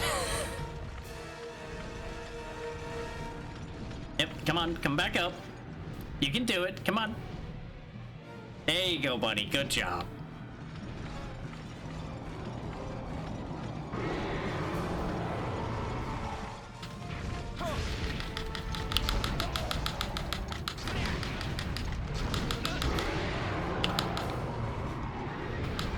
He is mad as hell. Ooh, I only got caught by the edge of that, or that would have been a lot worse. Yeah! I shouldn't have put my weapon away. I should have rolled. That is the worst, when you just see it flying towards you and there's just nothing you can do. Because you're not allowed to roll while you're still putting the sword away. And of course, greatsword put away animation may as well be an act of Congress with how long it takes. That's such a shame. We have done so much work without carting here, so we might be okay as long as I don't double cart in a really stupid way.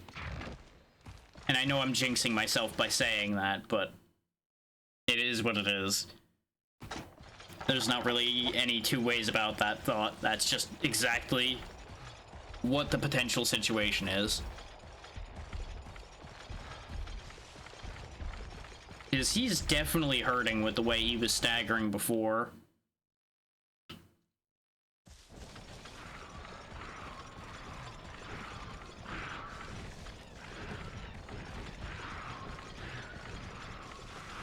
If I had just rolled just like a touch sooner on that fireball to begin with, we probably would have lived. But, you know, you can wish for anything you want, you just won't get it.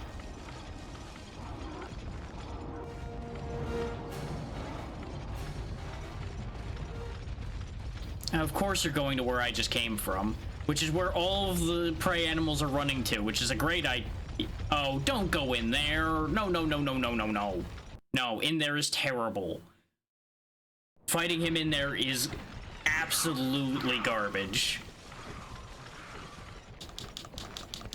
Because for those that don't remember what Area 6 is, that's that cliffside area with like 5 feet of space to stand in. Him hanging out in there is going to be terrible. Because look at how much space we have in here. Look at all of the not space that there is here. This is gonna be bad, and I probably just shouldn't interact with this. But I don't want him to just sit in here for God knows how long either. I'm not even sure he can actually land in here. This isn't the first time I've seen one of them fly into here, but usually they just kind of freak out for a little bit and leave. And I think that's exactly what he's doing right now. He's just hovering.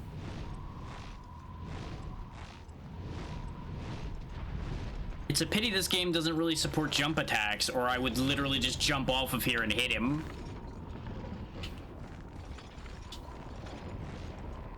Now, for those wondering what I'm doing, I'm not actually gonna fight him right now. What I'm doing is I'm actually going to the mining point while I wait for him to figure his life out. Now he's aware of me now. He might be able to fireball me, which would really suck.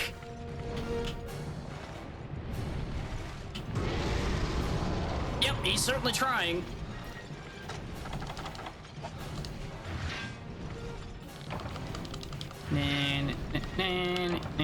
Well, that was wasteful.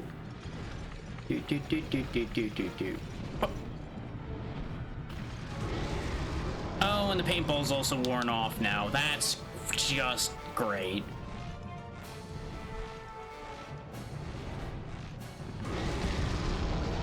Rude.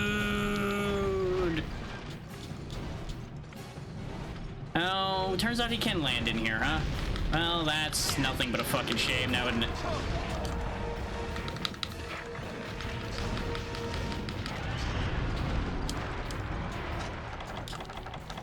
Against my better judgment, have at you.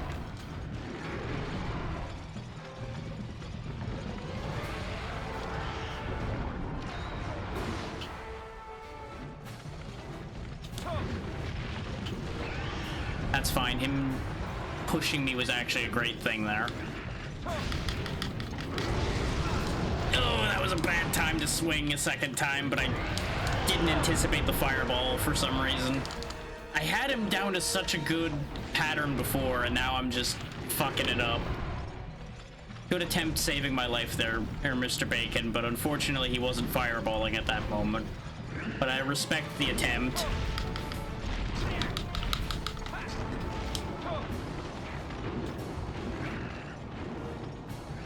I don't know where he's going because I didn't paintball him. But if I were a betting man, I'd say he's going to 5. But what I'm going to do is I'm going to take the loop around because his other likely candidates would be here, 3, and 4. And this way we don't have to climb the whole mountain.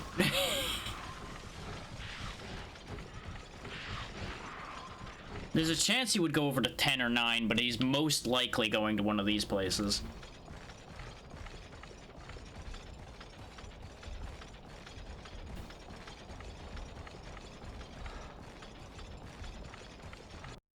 I'm kind of hoping he's actually here. What do you know? He is.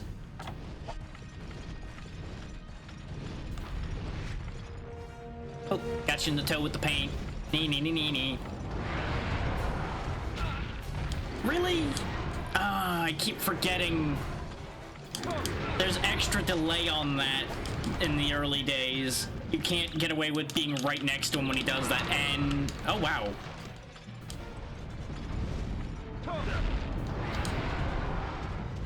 We might actually get to live here. I need to get through this area change. Because we are not trying to heal with him right there. There's no fucking way. Cool. He is in pursuit. That was the worst part of that area to be fighting him in. I should not have fought him there. I should have baited him out. What is... No, he's not following me. He's just flying around like a Yahoo again because he's Rathalos. That's his thing. Okay, going back in.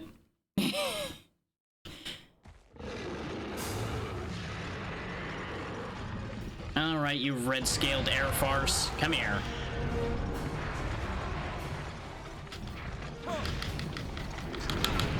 Of course you keep clipping me with the very furthest edge of a tail you ever could.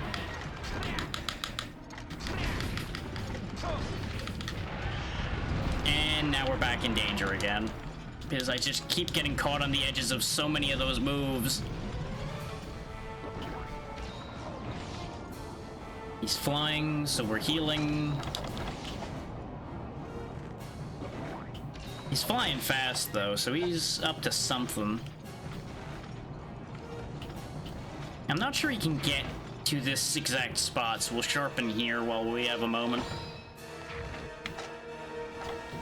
Because his air dives are a lot more jank in this one, so we can get away with a little bit of shenanigans here. Yep, here he comes. And there he goes over the cliff. Because remember, his hitboxes being larger work both ways in some cases. Specifically in the case of him not being able to fit past certain places.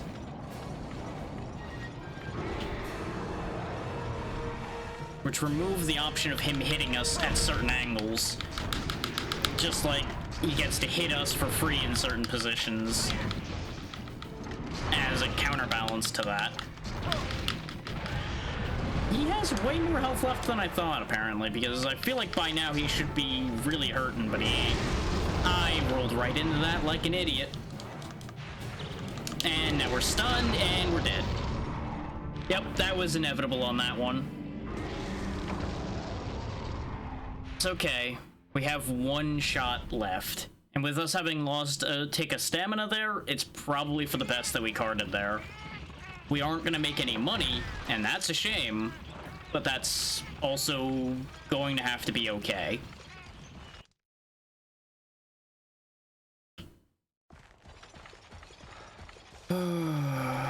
The biggest problem is we're out of potions. Let me do a quick mushroom grab. Here, see if we can get any mushrooms to make a couple potions with.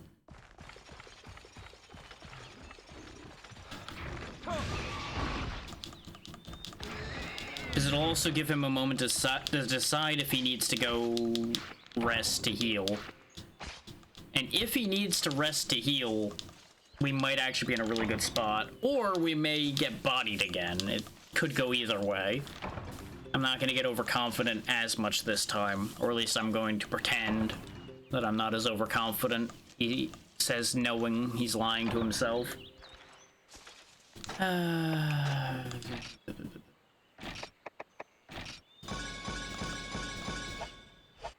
That'll be what it'll be. I don't think getting more is gonna matter at this point.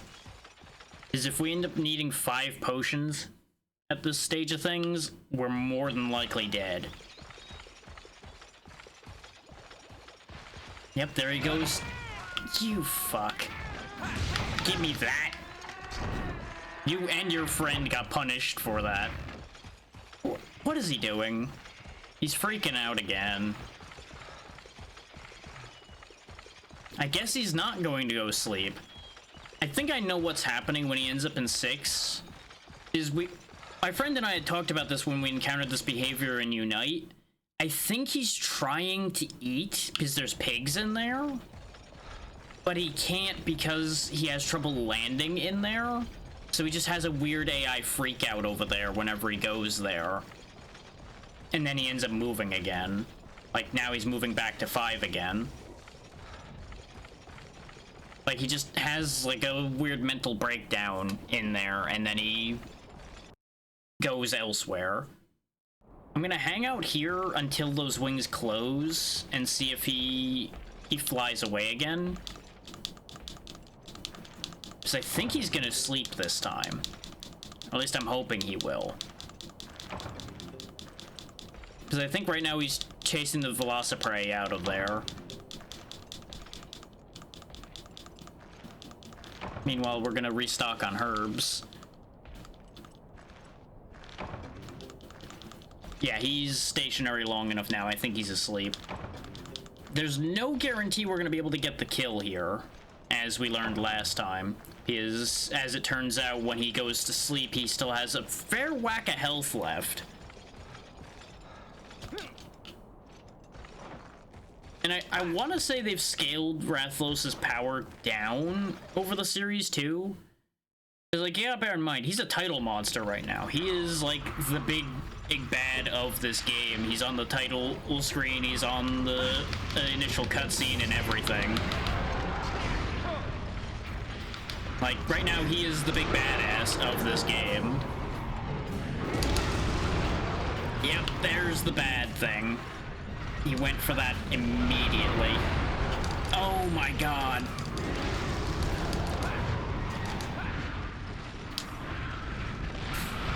No! Again! We get foiled at the end again! Is it so easy to just die instantly, basically? Because we were put in a position where there was nothing I could do. Once again, penned between the Velociprey, no health, everything. If I had tried to heal, we might have gotten the heal off, but I couldn't get a read of what he was doing because I couldn't see.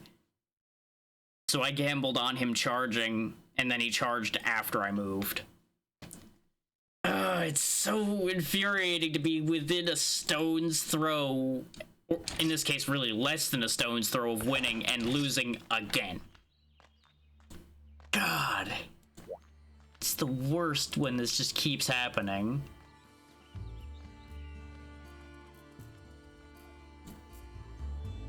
Just like, aha, we've got him, and he got me again. And this is where our fire weakness comes into play, though. We have so little fire resistance. So the second he gets a good fireball like that off on us, we're basically hosed.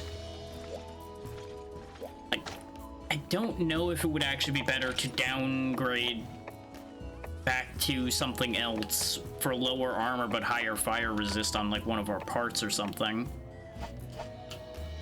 Just so we stop getting so much fireball damage. But what even would have good fire resistance? Like, this has 1 positive, but we lose so much regular armor. This is 0, so this would be staying the same. High metal is negative. That's negative. That's -5. Like, literally the only thing that's positive is, like, steel vambraces, which needs getting 3 more Mach-a-Light and a bunch of iron. This is the problem. The game sets you up for failure as far as those Rathalos fireballs go. Literally nothing we have is positive fire resist other than like +1. So I don't think there's anything I can do about the fireball problem, really. And we used up all of our armor seeds and power seeds, so we can't really use that as leverage again. Because I don't think anybody sells anything relating to that.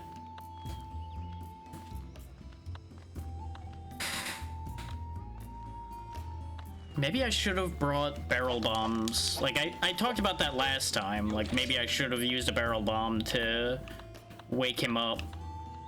But even then, I don't think it would have mattered. The smarter play at that point probably would have been to kill the Velociprey off before I woke him up, but there'd be decent odds of me accidentally waking him up while I'm dealing with the Velociprey.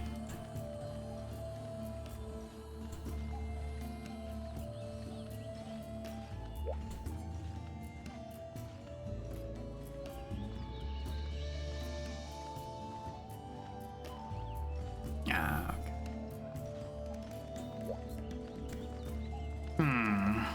Like, we're just really in an awkward spot here. I can restock on potions in the field there.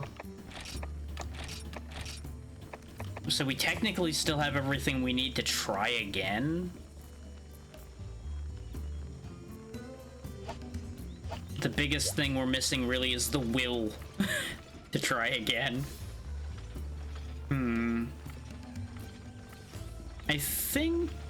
I think it might... No. Thinking about it, none of the scenarios in which we died, Mega Potions would have mattered. Is basically every time we've died, we've been multi-hit, where we wouldn't even have had time to heal. Barring like that last time where if I knew everything he was going to do ahead of time, we would have been able to heal in time, but it wouldn't have, you know, there was no guarantees. No, I think I'm best off just going for it again. I don't think there's anything to be gained by grinding right now. Is the best other thing I would be able to do would be to like mine enough to get the steel vambraces. Like, I could just sit here and mine till my arms fall off and go full steel everything and have fire resist at that point. But by then, I feel like my brain would be leaking out of my ears from how mind-numbing the amount of mining required would be.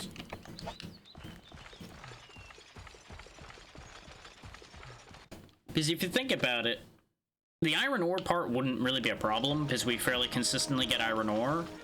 We would have to get very lucky on dozens of different mining swings in order to get enough Mach-a-Light ore, because it was like 10 Mach-a-Light each piece as well. And the most we usually see on a mining trip is like 1 or 2 every 4 or 5 trips has been my experience.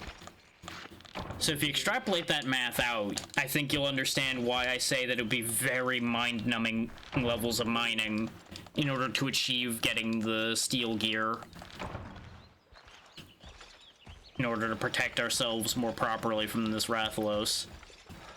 I think this is genuinely this is just a I need to do better scenario.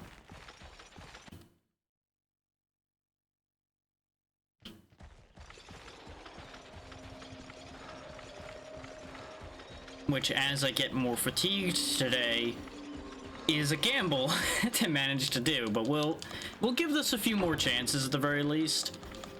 And if we remain stonewalled by this Rathalos, I will probably, like I said before, just do dose on Monday. And we'll just accept that original Monster Hunter has beaten me.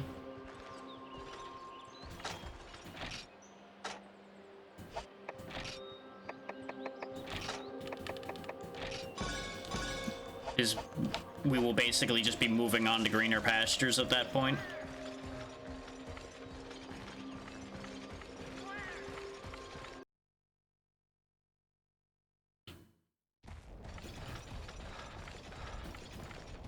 Because remember, that was the conditions I set down when I started this. Is the moment we start getting stuck or I start getting into a frustrating situation with one of these, that's when we will just move to the next one.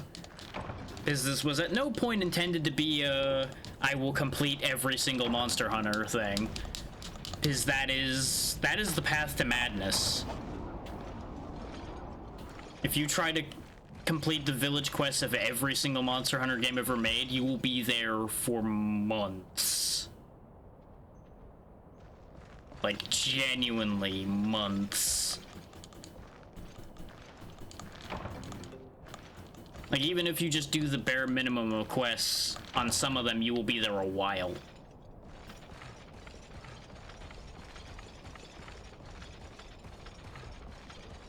Which, admittedly, doing purely only village is shorter than doing all of the, like, Gathering Hall and Town and equivalent quests. Those will all be longer, because there's always more of those than there are village quests. But consider the fact that we're in stream 3 of this, plus grinding off stream, and we're still like a full rank away from completing the village quests. And there's a lot of rank 5 quests.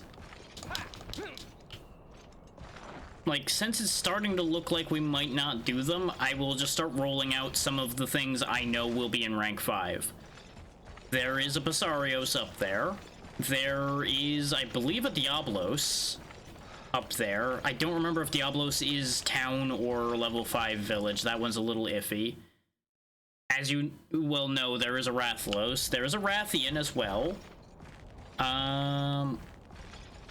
Most of the big ticket monsters are there, basically. Like, there's a lot of nasty... I don't remember if there's both a Basarios and a Gravios. I know Gravios is around, but I feel like Gravios is town, not village. I mean, since Rathalos doesn't seem to be in a good spot right now, how about I just get the list? While we wait for him to make himself known. Not that list, the other list. You can get to it from here just fine.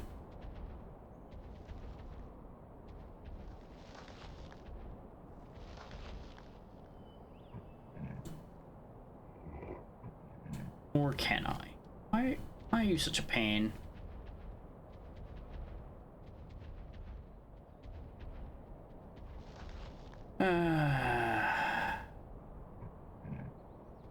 All these fandom pages have gotten so fucking bad over the years. This used to be the easiest page for me to go look at for Monster Hunter information, because it has the series all in one place. Ever since they started just filling it with ads, it's become, well, basically, put one more letter in ads and you'll have what it's become. Yeah, let's see. Rathalos, Rathian, another Rathian, double Gendrome, 3 eggs. There's the Iodrome. And yep, there's Basarios. Placeoth is up here. Monoblos. And then there's the Rathalos Rathian double quest. There is a Kezu. Diablos, Gravios. Yeah, that's all of them. That's all the big monsters that are up in tier 5. As you can tell, not a super long list, but the biggest problem out of that list is going to be that double Rathalos-Rathian fight, almost certainly. Especially with how much trouble we're having with Rathalos by itself right now. But of course, you know, as soon as you start gearing up more, it becomes more doable to fight a lot of that stuff. But you also have to remember, the sword we're using dead ends out after the next one in line. So that's the peak of power for that. And it's going to require us doing a lot of work to get the other ones up to snuff.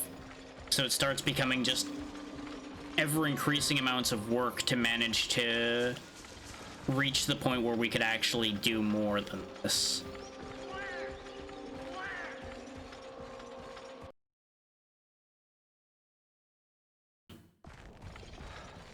And like, if I really thought I was like dead set on completing tier 5 of this game, I probably could like grind over the weekend and achieve a better position that would allow us to manage to do it. Also, I don't know where this Rathalos is. He's hanging out somewhere.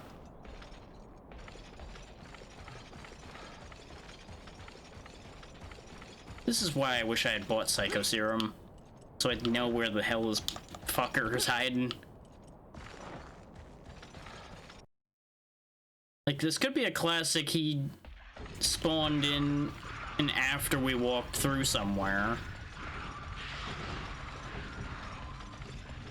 The alternative being he's over here in 6 for some reason, and he's decided to just hang out here again.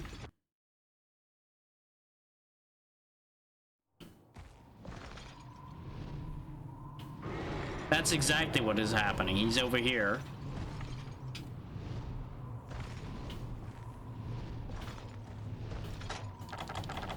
Well, while he figures his life out... Fuck me. Got an Earth Crystal for it, at least, but fuck me.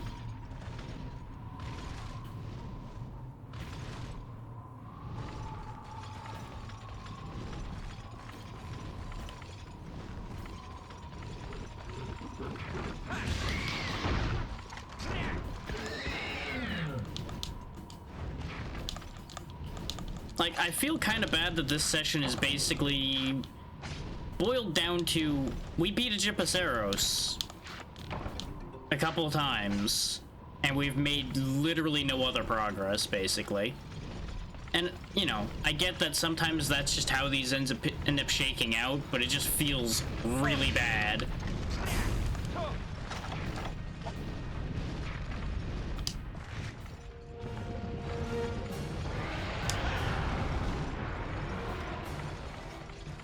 Especially when I literally spent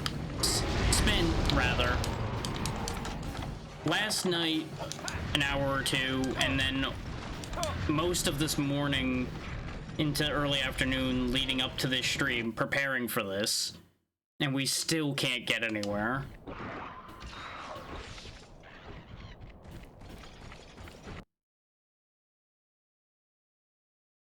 Yeah, I feel like that points to a deficiency on my part at this point. Are you fucking kidding me? You were already on the ground. Why do you hit me at that point? Fuck's sake.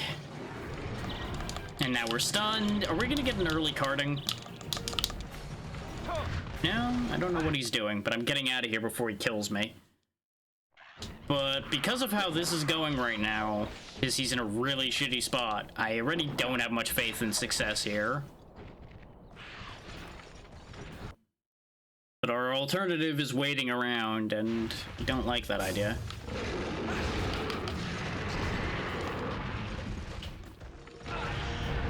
I'm really getting tired of some of the jank that's happening with this fight in particular, though. He's got some weird animation skips that happen occasionally.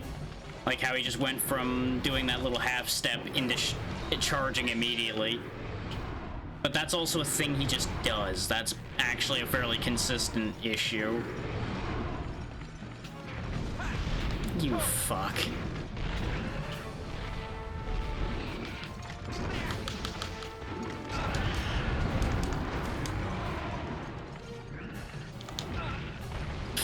Fucking hell.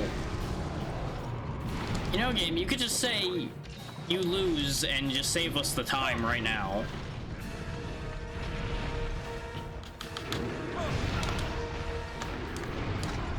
Because it really feels like the game's just decided already. Like, no, you don't get to win this round.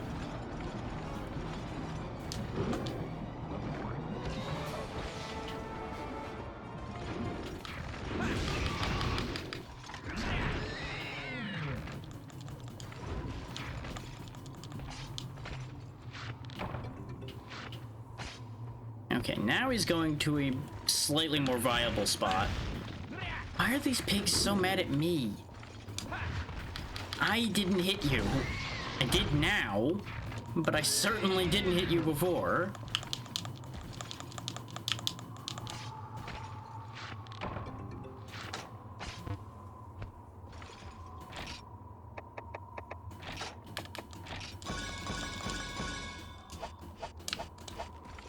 Like, right side, we have maxed out potions again. Downside, we've already burnt through basically all of our first aid meds.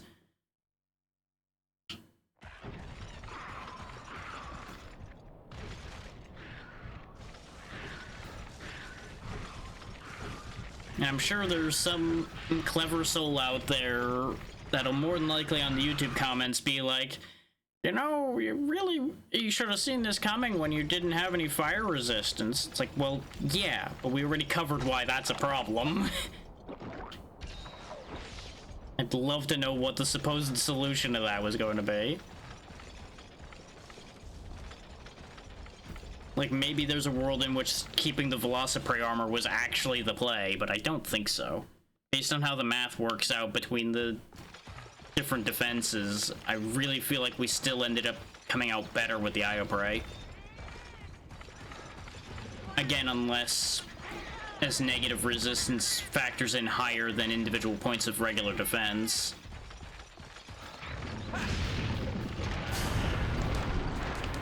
Why are you charging so much this time? Like, he is super charge happy.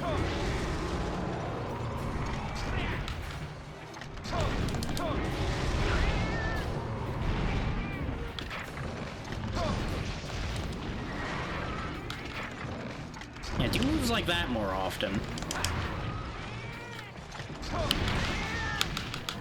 Of course, I gained and lost that potion in literally the same animation, huh? Interesting.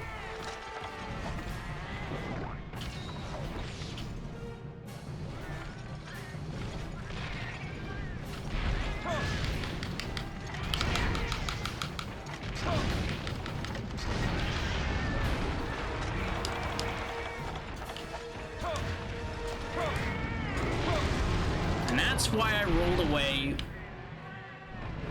So he went somewhere other than where I thought he was going with that jump. Hi. Interesting. This is a really bad place to be fighting him. And I know that doesn't come as a surprise to anybody. But you know, I gotta say it.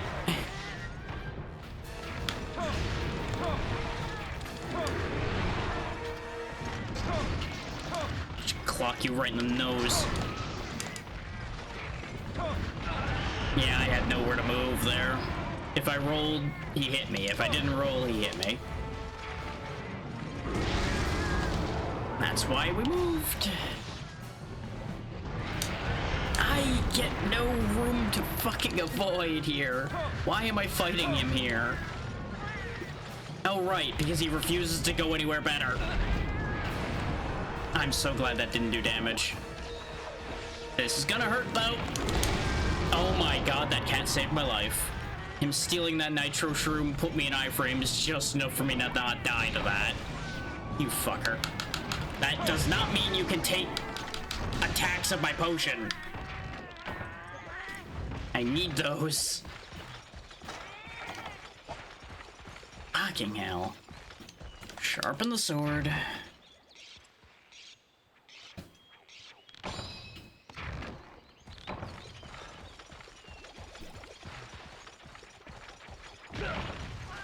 Where the hell did you even come from? Like, they knew what they were doing when they set the camera angles for this room. This is like, ha, your own model will block you being able to see this cat coming. Ha ha! There's no way we did enough damage that he needs to sleep. There's no fucking way. Because we barely managed to make headway.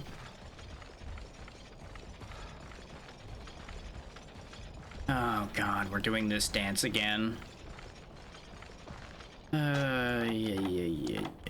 And here I thought I needed to rush to sharpen. I'm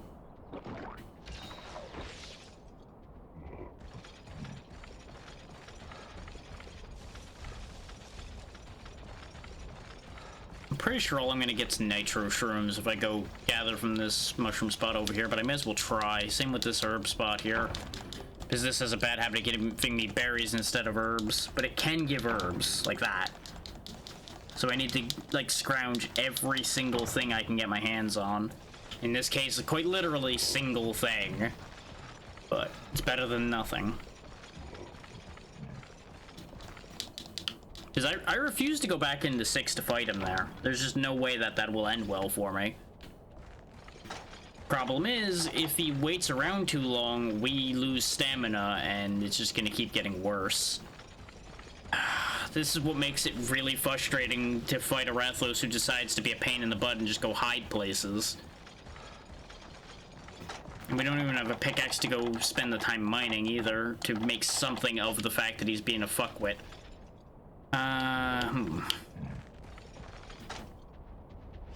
He's sitting there an awful long time.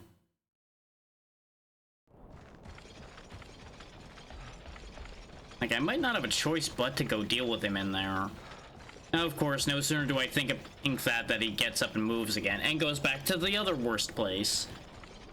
Yeah. How would you come over here? How would you come fight me? Hey. Hey, you. I know you can hear me, you red-scaled fuck.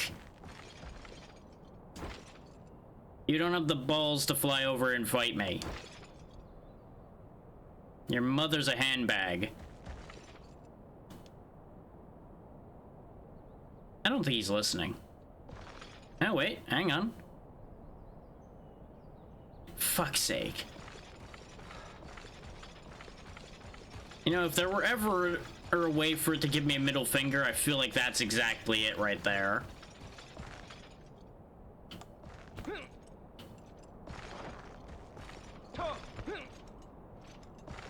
This is a bad idea too, but you know what? If he's at least in reach here, maybe I can get his attention enough that he'll do something.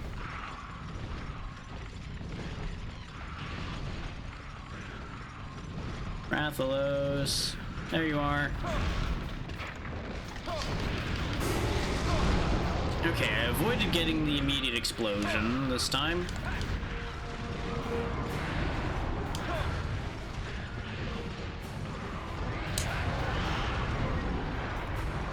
Problem is, the camera gets, like, extra fucky in here because it's a small space. Because sometimes when you see that double turn, that's not me doing that. I will turn it once, and then it'll turn again because it doesn't have a valid spot for the camera to be. That was a good hit. And thanks to getting jammed up on all this garbage that's in here, I couldn't roll away from that. But the right side, the chaff definitely blocks fireballs pretty well. Nope, I'm not going in there after you. Nope, that's a sucker trap. And I may be a sucker sometimes, but not this time.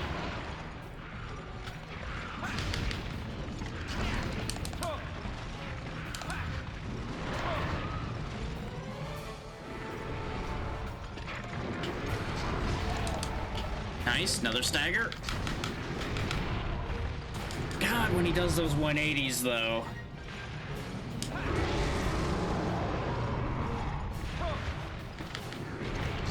Quit being a Beyblade, you fuck.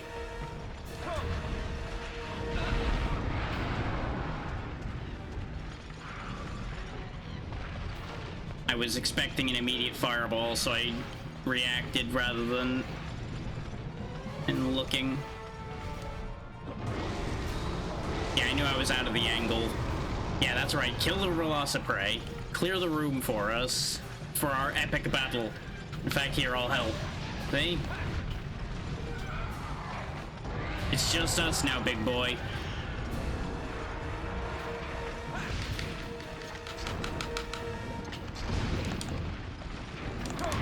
Of course you did that attack. The one attack that going there would not stop.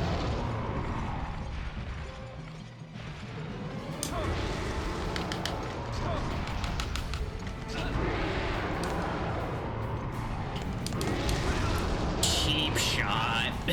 Because there was literally nothing I could do there.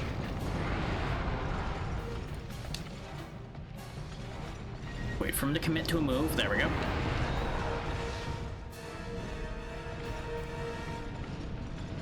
He's still floating, so go ahead and heal again. This way we got some safety. Because he's going for fireballs.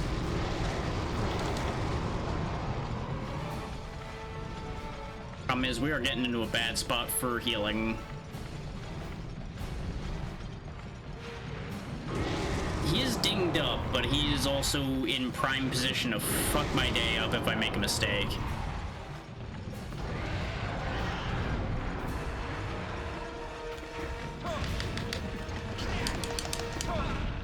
That's fine, I'll take that hit. That's better than the fireball hitting me. Like that one. Get the health we lost back.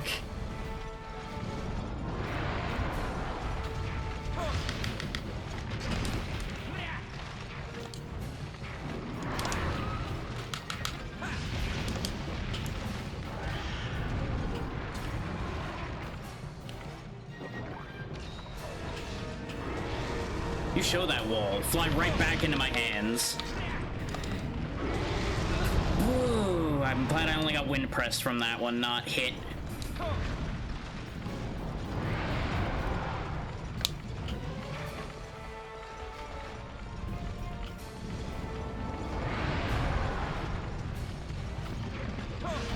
That's right, spin right into the attack.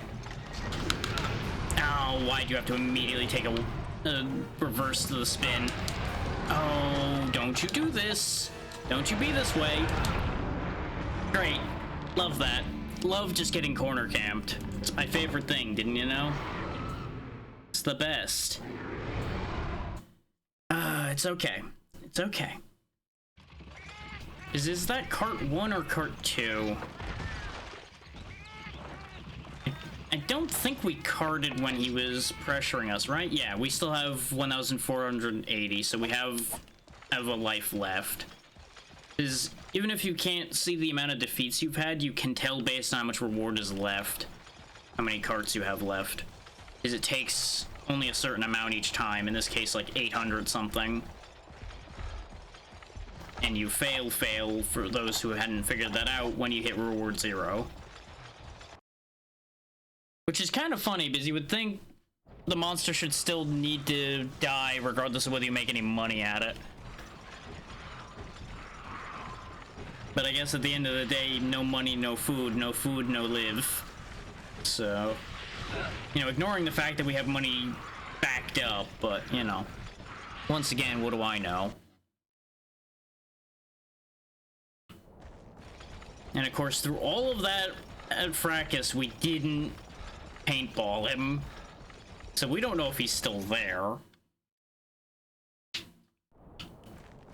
But with the amount of brawling that happened there, and the fact that I'm pretty sure at least one break did happen, he might actually be a bit worn down. So I feel like we've had rounds where we did more damage than that, and he wasn't worn down enough yet, so hard to say. Is he still in here? Yeah, he's sleeping. So at the very least, we heard him.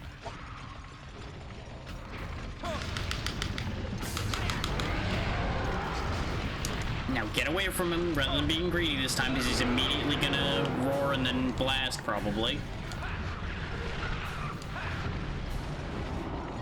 No, he's roaring and then flying. Okay. And he left. This fucking guy. Also, there's a lot more Velociprey in here than there were before. Okay, we have no idea where he scarpered off to, but I'm just gonna kind of hope he went this way. And if he went into 6, I'm gonna cry. That's basically where we're at right now.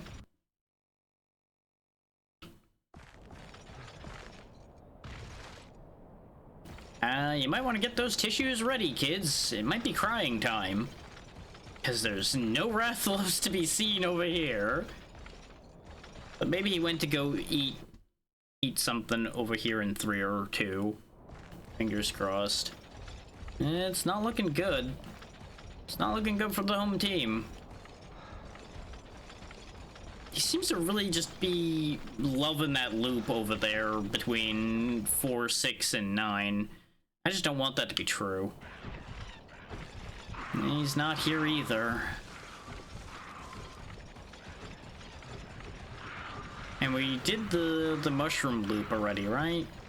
Pretty sure we did.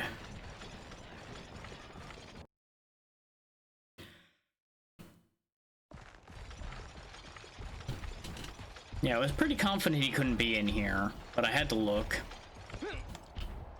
And we'll check to make sure I have grabbed those mushrooms. I'm pretty confident I did, but you know, well, we didn't kill this pig. Maybe he'll drop a mushroom for me to get one more potion out of.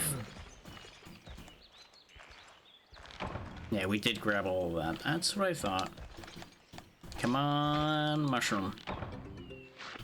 Well, it is in fact a mushroom. I have to assume he's either in 6 or 9 then. He's in here.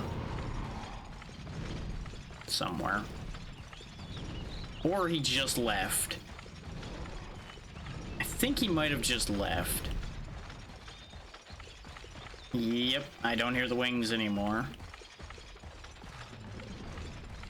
Wait? Or did he land back right behind us?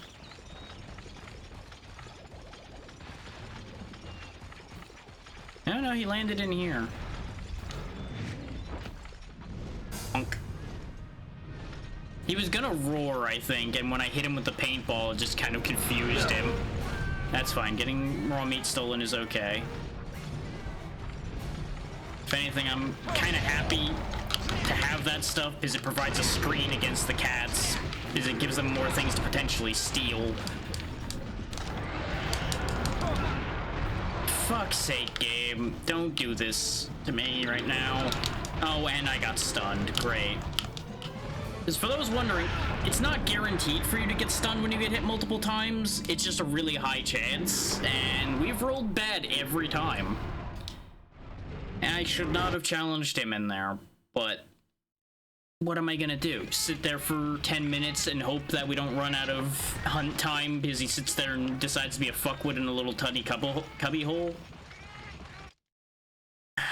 I just keep getting these no-win scenarios as far as that goes. Based on the fact that we haven't needed to sharpen a second time, I'm very concerned we haven't actually done enough damage to him. But the fact that he slept leaves me with a question mark.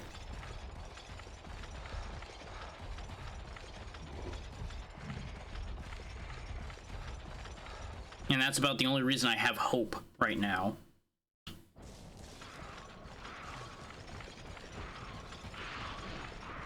And the worst part is we have basically drained everything from this map now. We have no herbs left. We have no mushrooms left to pick up. Like, there's no resources left. It's just knock down, drag out with him now. So what we have is what we have, which is one potion.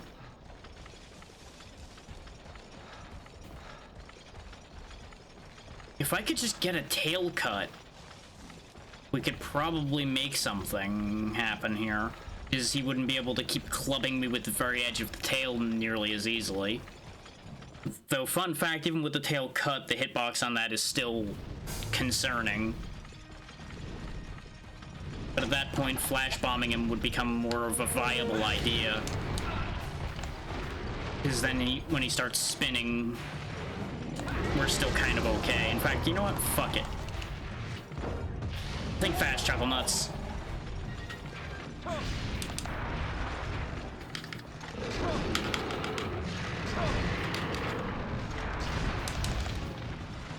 Ooh, he might be in an AI loop right now, actually. Hang on, we might have something here. Because rather than being stuck in spin mode, he's stuck in roar mode. Oh, I shouldn't have said anything. Oh, no wonder he came out of it. Think fast. Oh, I think he might be immune while he's mad, or I just caught him at the wrong angle.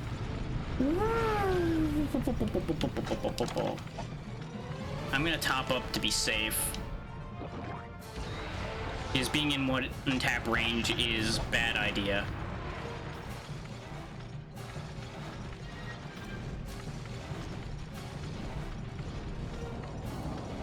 Where are you going?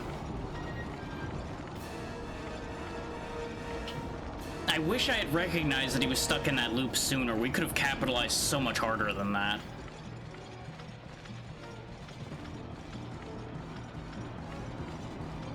I think he's going for a dive, so I need to boogie to somewhere safer.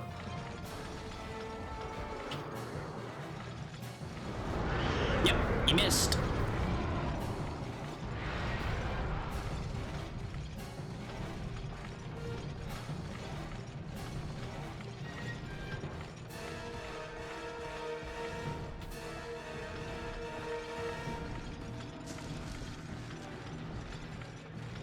Yeah, he had a long climb there to do to get back up after he did that.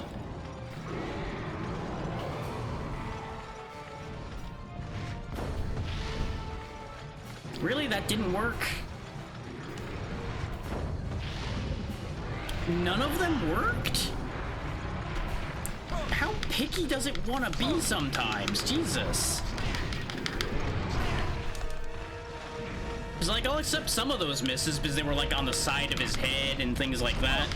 But one of those was like right in his eye and it didn't count.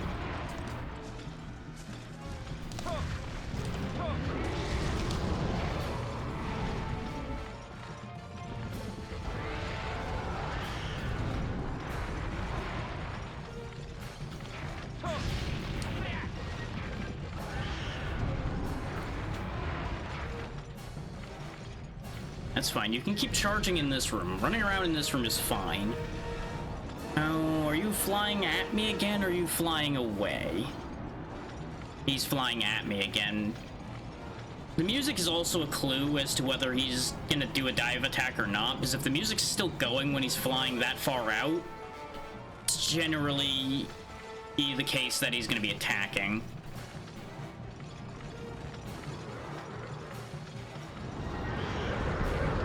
Like, that's the fucked up thing, is I understand Rathalos' behavior pretty goddamn well. I just am failing to capitalize on it so consistently.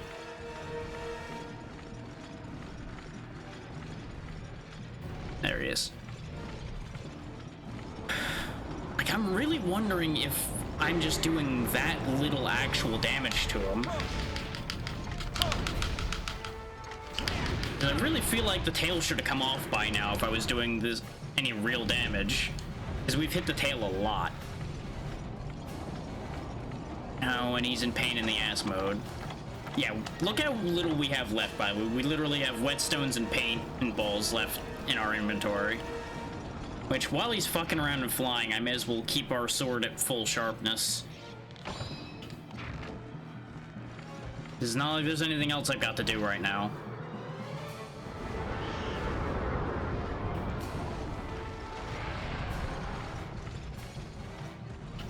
I can't believe, like, 4 flash bombs all failed. They must have, like, temporary immunity after they get flash bombed once in this day and age. Because I want to say that varies. Like, I could have swore I've seen times where people could just, like, flash bomb it back to back. But I don't think it's this, you know, I don't think this one has that capability. Wow, that tail's still on, huh?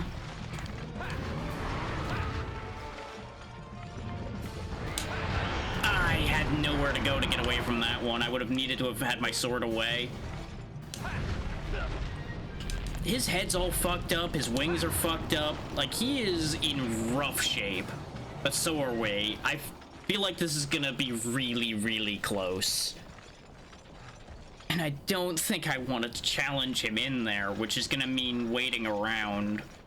But at this point, it's close enough that I feel like I kind of have to.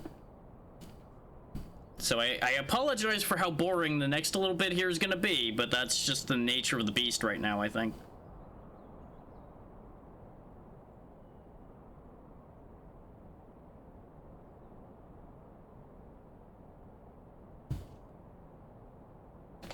Because here's the simple facts of the matter right now. He's gonna go eat. And I don't know if he gets health back from that. But if we challenge him in there again, we could very easily end up just dying. Not that we can't easily die from fighting him anywhere at this point, because our health is gone. While he's messing around over there, though, I just remembered something we might be able to do, and I don't know if it's available in this one or not. But I'm gonna go try, because this might be our last play to give us a chance to do this at this stage of things.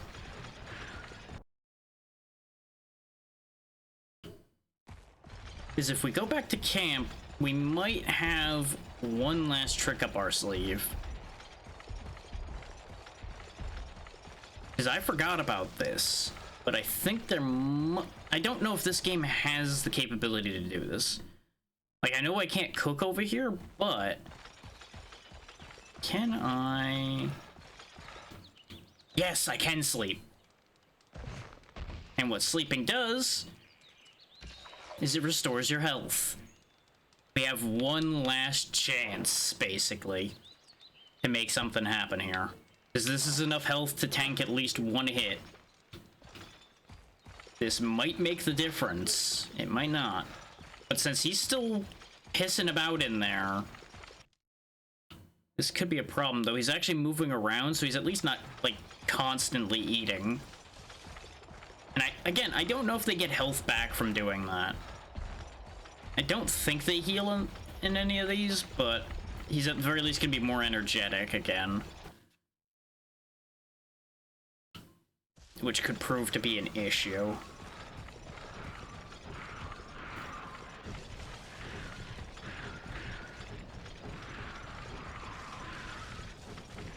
I might just go gamble on the drop table of the couple bits of fruit that we didn't touch, because I think some of them can have herbs. And I've just not been interacting with them because I didn't figure they would have herbs, because I'm pretty sure they just have berries. But, like, I have no real recourse left at this point, other than to hope.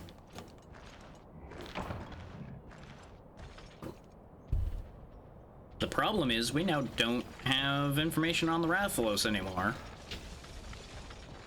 Like, I'm pretty sure I pulled from this plant already. And we're also in a position of diminishing returns regarding stamina. Yeah, we did pull from that one already.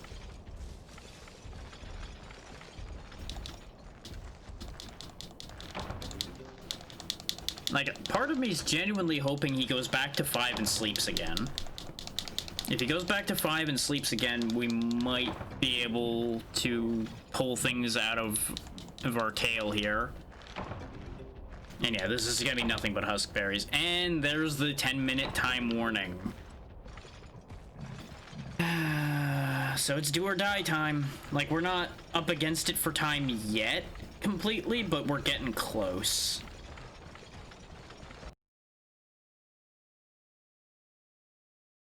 You still in here? Or did you leave? It's quiet enough in here, I think he left.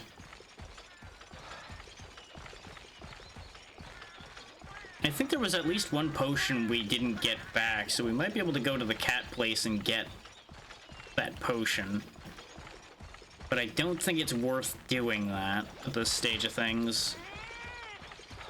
Like, the odds of that making the difference with our currently diminishing stamina seems highly unlikely, and I don't think we lost any rations that we didn't get back.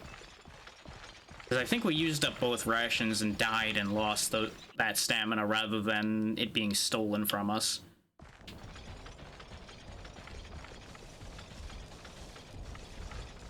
Yeah, since he's had his meal, he almost certainly went and took a nap then.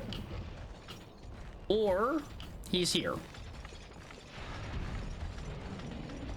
You know, or we're back to this song and dance over here again. That's a cheap shot and you know it. Well, one good turn deserves another then. And with him staggering from that hit, that's not a bad thing, but I don't know if that really means much. Come on out of there. Not quite the way I meant, but you know what? That's fine. I shouldn't have tried to paintball him. He says as he does it again anyway. I want to be able to track him when he's flying. That's the whole reason I'm trying to paint him. Yeah, he's gonna go for flying fireball, I think. And there went another chunk of our max stamina. Yeah, I think stamina is gonna be what's gonna kill us. That's such a shame.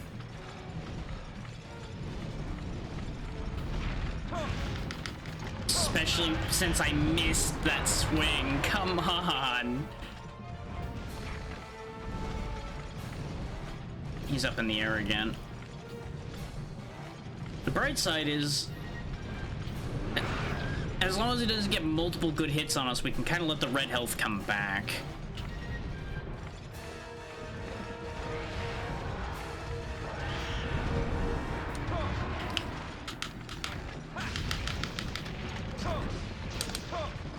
That's the wrong way to roll. Oh, come on. We're gonna lose this one, I think. Because now I basically don't have health left and he's too close.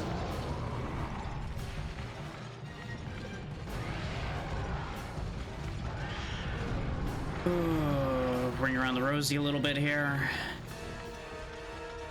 Like, I can at least get some glancing blow protection here, and that's about the best we're gonna be able to do now. Like, no one can say that I did not give everything I have to trying to win this fight. Aside from being good at it. I didn't give any of that this time.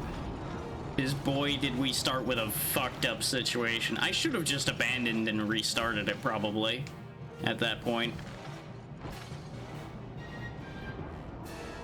But just think of how cool it'll be if we manage to turn this one around. Just think of the ratings, man. The ratings.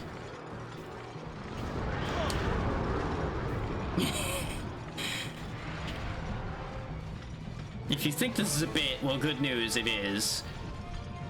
Bad news, it's also a bit, so, you know. I might be getting extra loopy at this point, which is going to be what leads to my death, probably. Is one good hit and we're donezo. And I don't think he's that close to death.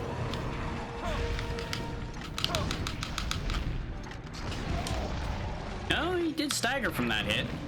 And, ooh, I thought that was gonna be death. Wait, enough time this time, stupid. I missed again. And there's the tail. Damn it. I can't do it. I just can't manage to do it. The only way we're gonna manage to pull this off is if I came in here probably with mega potions in addition to all the regular potions and meds and everything. And extra food. God damn. I just cannot close the deal on this.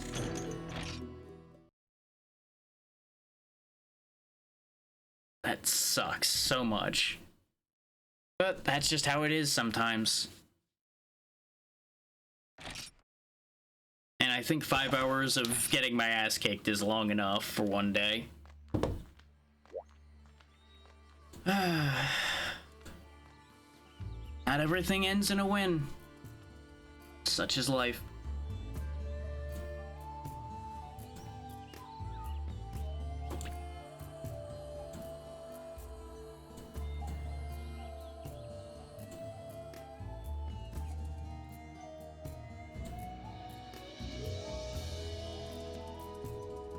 So it does sting extra to have a Rathalos be the thing that beats me when, as I was talking about before, I'm so used to being able to beat those consistently without it being a major ordeal. But I suppose with that also comes just forgetting your roots a little bit. And forgetting the days where Rathalos was actually a threat. Which, fun fact, that's these days. Oh well. Y'all have gotten to see basically the entirety of this anyway, aside from a handful of big fights that we will end up seeing in future games anyway. So, I think that gets the idea across well enough. So, as I had said, we will be doing 7 days, give or take, anything going wrong tomorrow. I have hiccups now because of course I do. Monday we will probably start Monster Hunter Dose. If for nothing else, I kind of want to try to wash the taste of how this played out and just be able to move on.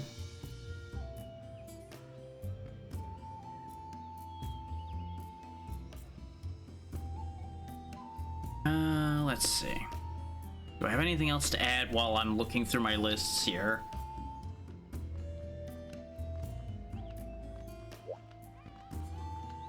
I feel like there was something else I was gonna add and my brain's just rejecting it. Because I don't have any other things ongoing right now. Monster Hunter is basically the one ongoing thing we have. I mean, obviously, stream schedule could end up wildly shifting because I am still on the hook for jury duty in case people forgot about that one. I'll be making the call about that tonight to find out whether I'm fucked or not.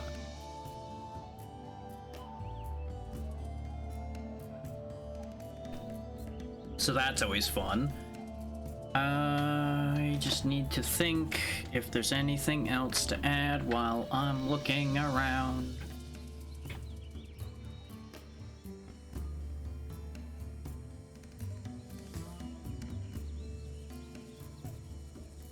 I could send everybody over there, but more than likely time's gonna line up the same way it did the last time we tried that, so we'll hold off for now on that idea.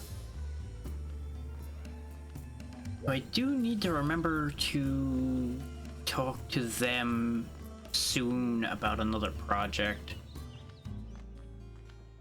There's so many potential plates I could be spinning that I keep not doing because I get distracted and then forget to message people about things.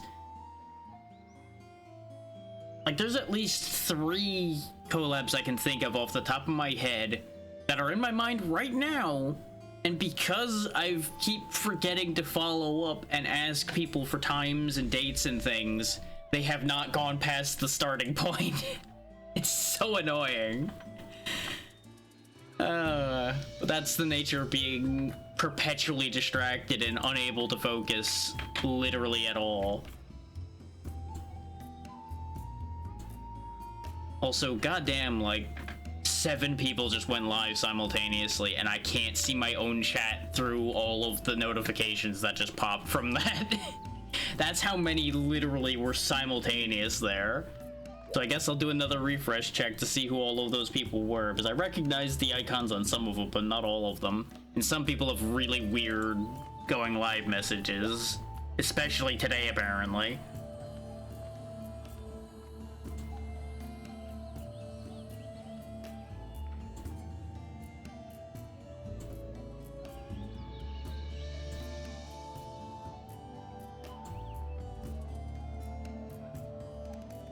Okay, they're doing that challenge still. So that's not super exciting. Oh, that's ironic. Most of those people are all doing a thing together. Oh, that's always interesting how that ends up playing out. You just see an entire collab come together or at this moment. It's like, oh hey, they all started to do the same thing. Oh, that's a neat thing that happened, huh?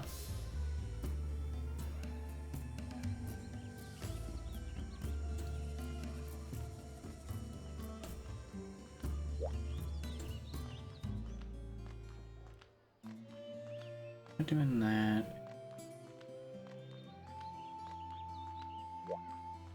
Yeah, you know what? It's been a while since we've gone to see Crystal. We'll go over to Crystal. You may remember Crystal from basically the one time we played 8 Helldivers on this channel. But they were fun to hang out with, and I keep meaning to talk to them about doing other things, but we're both busy people, as basically is the constant with that kind of thing. But with all that said, thank you all for taking the time to be here. I don't really have anything to add to the schedule discussion and such that we had a moment ago. Don't be surprised if next week's schedule has a couple surprises in it, because if I actually do get my fucking shit together and actually ask people about things, I may pull a surprise collab or two out next week if I can get things to happen.